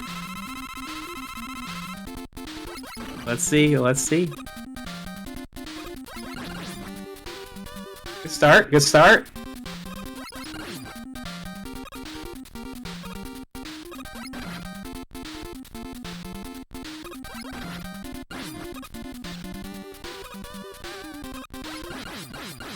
Nice. GG's.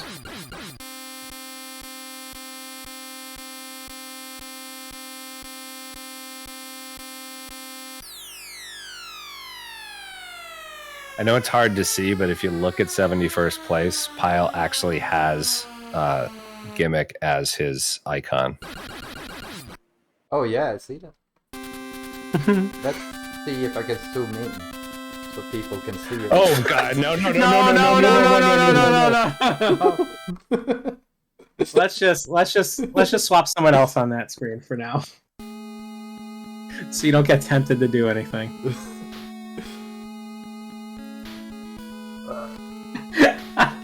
Okay, that was not clever. Thanks. I needed that. Yeah. Instantaneously, we could not see any gaming anymore. Everything went away. Well, I don't know if that showed up on stream or not, but it probably did. Okay.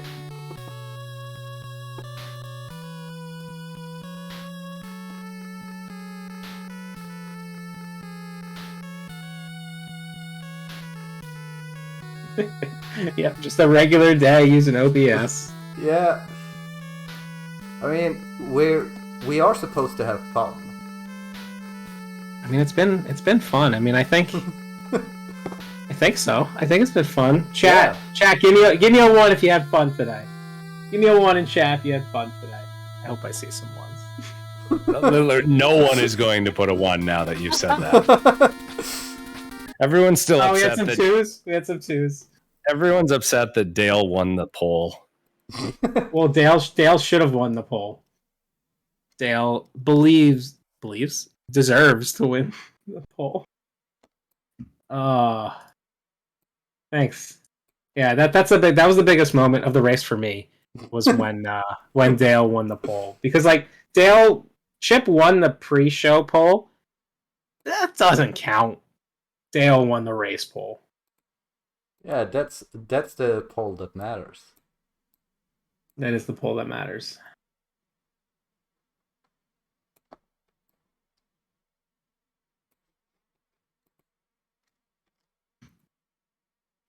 I will also say though, like, yes, the runners are still going. I know the runners love that there are so many of you still watching too. So thank you everyone that stuck it out. We've been going for almost 6 hours now. Well, I mean, counting the pre-show, almost 7 hours now, but almost 6 hours for the race. So thank you for continuing to support all the runners and stick around, because I know I appreciate it. Apollo, JKL appreciate it, and the runners certainly do too. Yeah, we're gonna. I mean, like I said, there's like you said, there's some of the races gonna be going for a while still. We will be signing off like fairly soon, but we are going to, we're still gonna be watching. We're gonna be jumping in everyone's chats who's still going, and we'll also pick a target so that we can all, as a group, go watch some action as well. Because there's still some runners that are on very, very different games in this list, so definitely got to go support everyone who's still racing in this, for sure.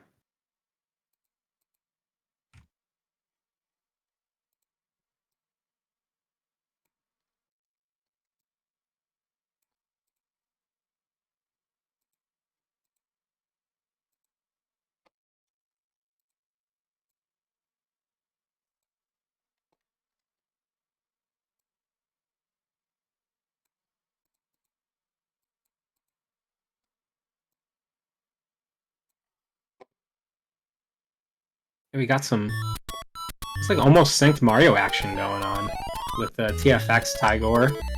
Is Cider Monkey in the same level too? Oh no, never mind.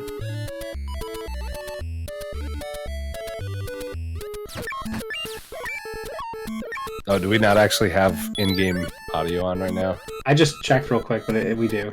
Yeah, I put on some Kid Icarus here. Yeah, I hear the Kid Icarus. I mean, that's the favorite game of everyone, right? I was gonna say, you're like bringing for like all the runners who are still here are like having nightmares now. Oh man, I guess as we're getting ready to maybe sign off in a couple minutes, JKL, is there anything you want to say about any sort of future events, or is it just kind of, are we in a wait and see thing, or is there anything that might be upcoming soon for those who are still kind of sticking around and watching? I think it's probably okay for us to announce the announcement of the next thing going on, if that makes sense. Maybe no exact date, if that makes sense. Yeah. Yeah, go ahead. Let's do a teaser for those who are still around. Yeah, basically, in the upcoming few weeks, we will get the submission for the next Best of NES Marathon going. So, if you're a viewer, you should probably make sure to follow the channel, because we will have a lot of the very best NES runners on here. And if you're a runner, we hope to see you use the form and submit some of the very best NES games. And I think we're planning, like I said, no exact dates or anything, but early December, late November. But more info will come out in the upcoming few weeks. That's a teaser right there. Yeah. I like it.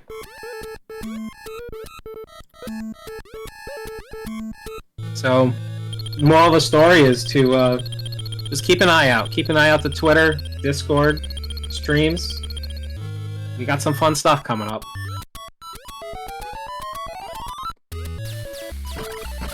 Yeah, and also if you're just someone that wanna help out and stuff, we are also most likely going to look for people that might wanna restream and such as well. So if you feel like you wanna help out with the event, because Best of NES is after all a community-based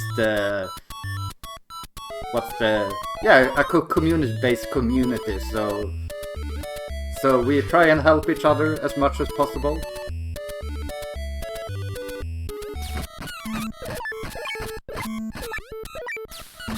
Yeah, it'll be be a good time for sure. Getting ready and our future events. Yeah, definitely. And I feel like now that we have gotten the ball rolling again, you can expect to see a lot more events happening in the future.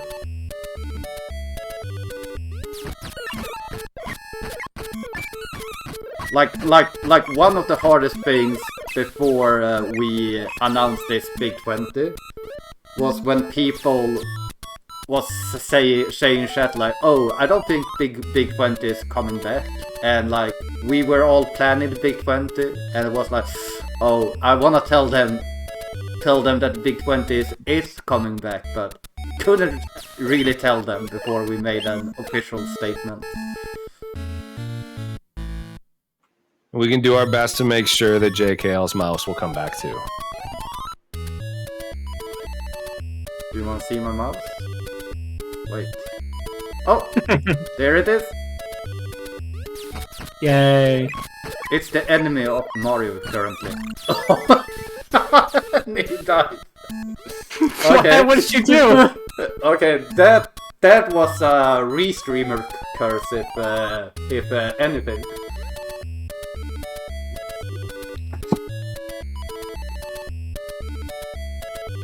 Oh, that's funny. I'm sorry, Cider Monkey. You did this. Yeah.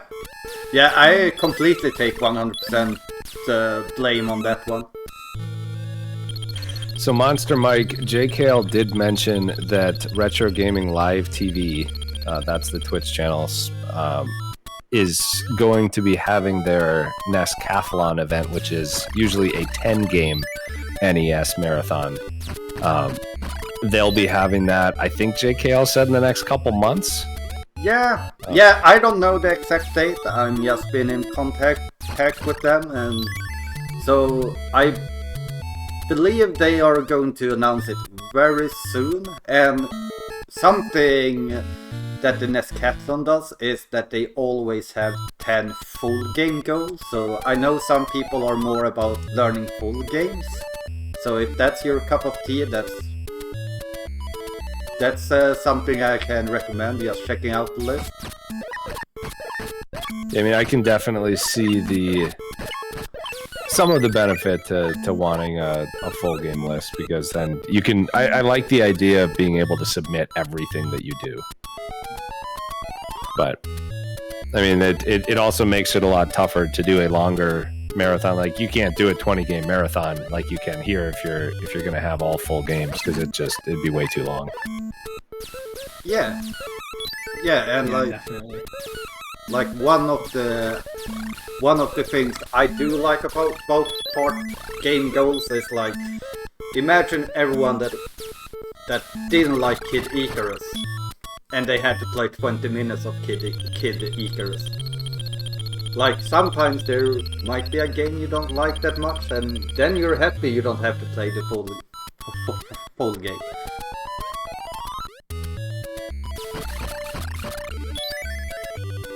I think one thing, JKL, do you want to throw Infinite Mystery on where Pyle is, maybe? I think we should probably... Yeah, I can. We should probably at least show IM, since he's actually much further along than usual at this point in the Big 20. How far is it?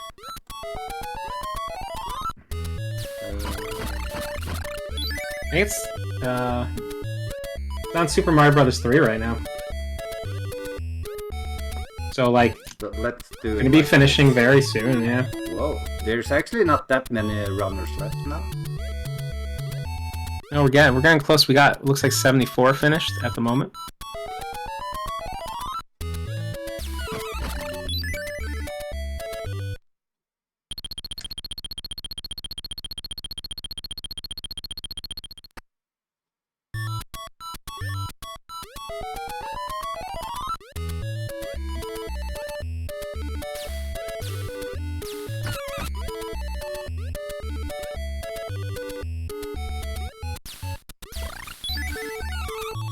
Yeah, for those who, if this is your first time watching Big 20, Infinite Mystery, who is now being added to the bottom left, has done almost every Big 20. I think Yogi said he's done 14 of the 15 now, and he usually does them blind.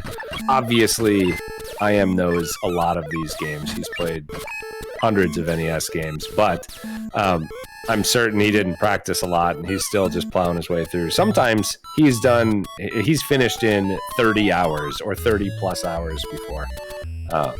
So I want to make sure before we do head off, we do get IM on the screen for a little bit of time, because he's a legend and want to at least get some visibility for him. Yeah, definitely a legend around in these parts in the Big 20, or almost a lot of marathons, a lot of marathon organizations and stuff too. Yeah, a lot of races for sure. Yeah, he usually joins all the Sega races as well. And the Game Boy ones, I believe. Like Tiny 10, yeah. Yeah, I don't. Yeah. Basically, if you're racing in a multi-game event, you know that IM is there.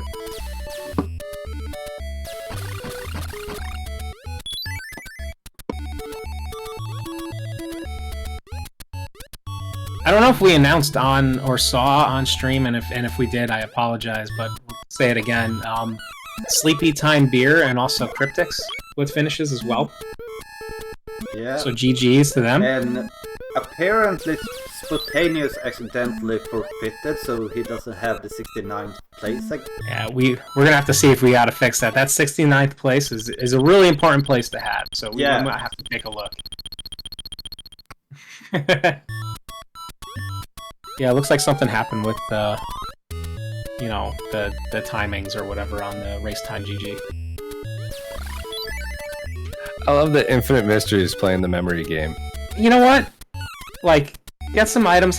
This is fun. This is like the mid game, like, relaxing phase. Yeah.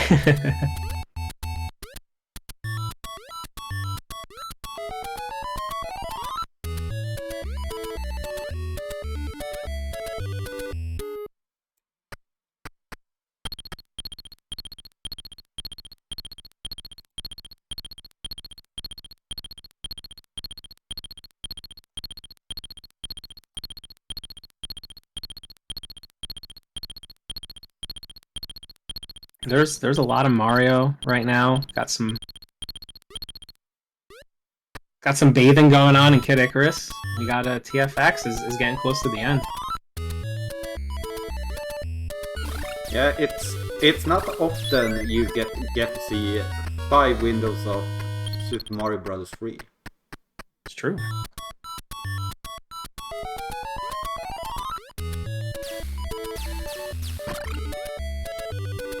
IM got almost to the very end of the auto scroller, and then the the flying chain chomp guy that spawned from the top got him.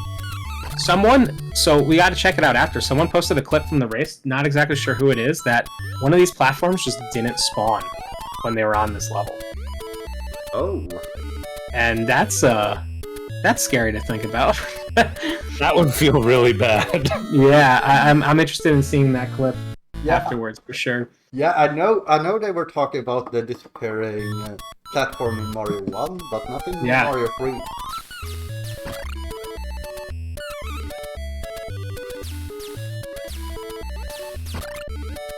Last platform before the end. Yeah, so now, we have a bunch of runners still going to the end, and I want to make sure everyone, thanks everyone for sticking around and watching. We're actually going to be looking for a runner to raid with everyone in the group here, but I really would say for everyone to take a look at who's still racing and just jump in as many streams as you possibly can. But first of all, this was a great event. 6 weeks ago from today, we announced these games, and to have over 100 racers join this race, and it was a great time. And I want to say, thank you JKL for all this hard work here and doing the restream. Thank you Hard Made Easy for coming in and help out with commentary. We had Aaron in the pre-show helping out with that. We had Mythical and Blecky helping out with the first half commentary. We had ND Sweet was in a little bit earlier. Yogi for the last few games. Overswarm, Lack Attack, Mother Brain, JKL again a bit in the background. DH Thumb helping up with JKL, trying to see who to go with. Thanks everyone for sticking around. It was a fun time. Hard Made Easy again. Thanks for helping out with this. And thank you, Apollo. I think Apollo probably put in the most work of anyone doing this, but always great to spend a lot of time with you, buddy. Yeah, no, this was. I was really excited for us to be able to do this, and could just hang out for a while, both relax and watch some cool games, but also there's some moments that were a little tense. So glad I could enjoy it with you. And I'm thinking, JKL, I think we have our raid target. Yeah, I think you have the power to raid as well, right? Do I? Okay, we're gonna try and see if I have the powers to raid. But chat, I hope you had a good time. Runners, viewers, we'll see you next time. Let's go check out. Hold on. Hold. Hold. We're holding. While Apollo is finding a raid target, congrats again. Pika, Overswarm, Lack, JC, and Ice Blue for the top 5, and then Stans, Prizzy, Oopla, Ahmad, and Grayskull to finish out the top 10. Awesome race, everyone. So it's I'm not sure if it's Feed PG or Fede PG, but racer that joins a lot of these different types of marathon races and multi-game streams. So go cheer them on. I think on Super Mario Brothers 2 right now. So thanks for everything. Chat, go say hi, go say good luck. Stick around, hop around channel still. We still got a large group that are going to be finishing up. Just give a big good luck when you get into chat.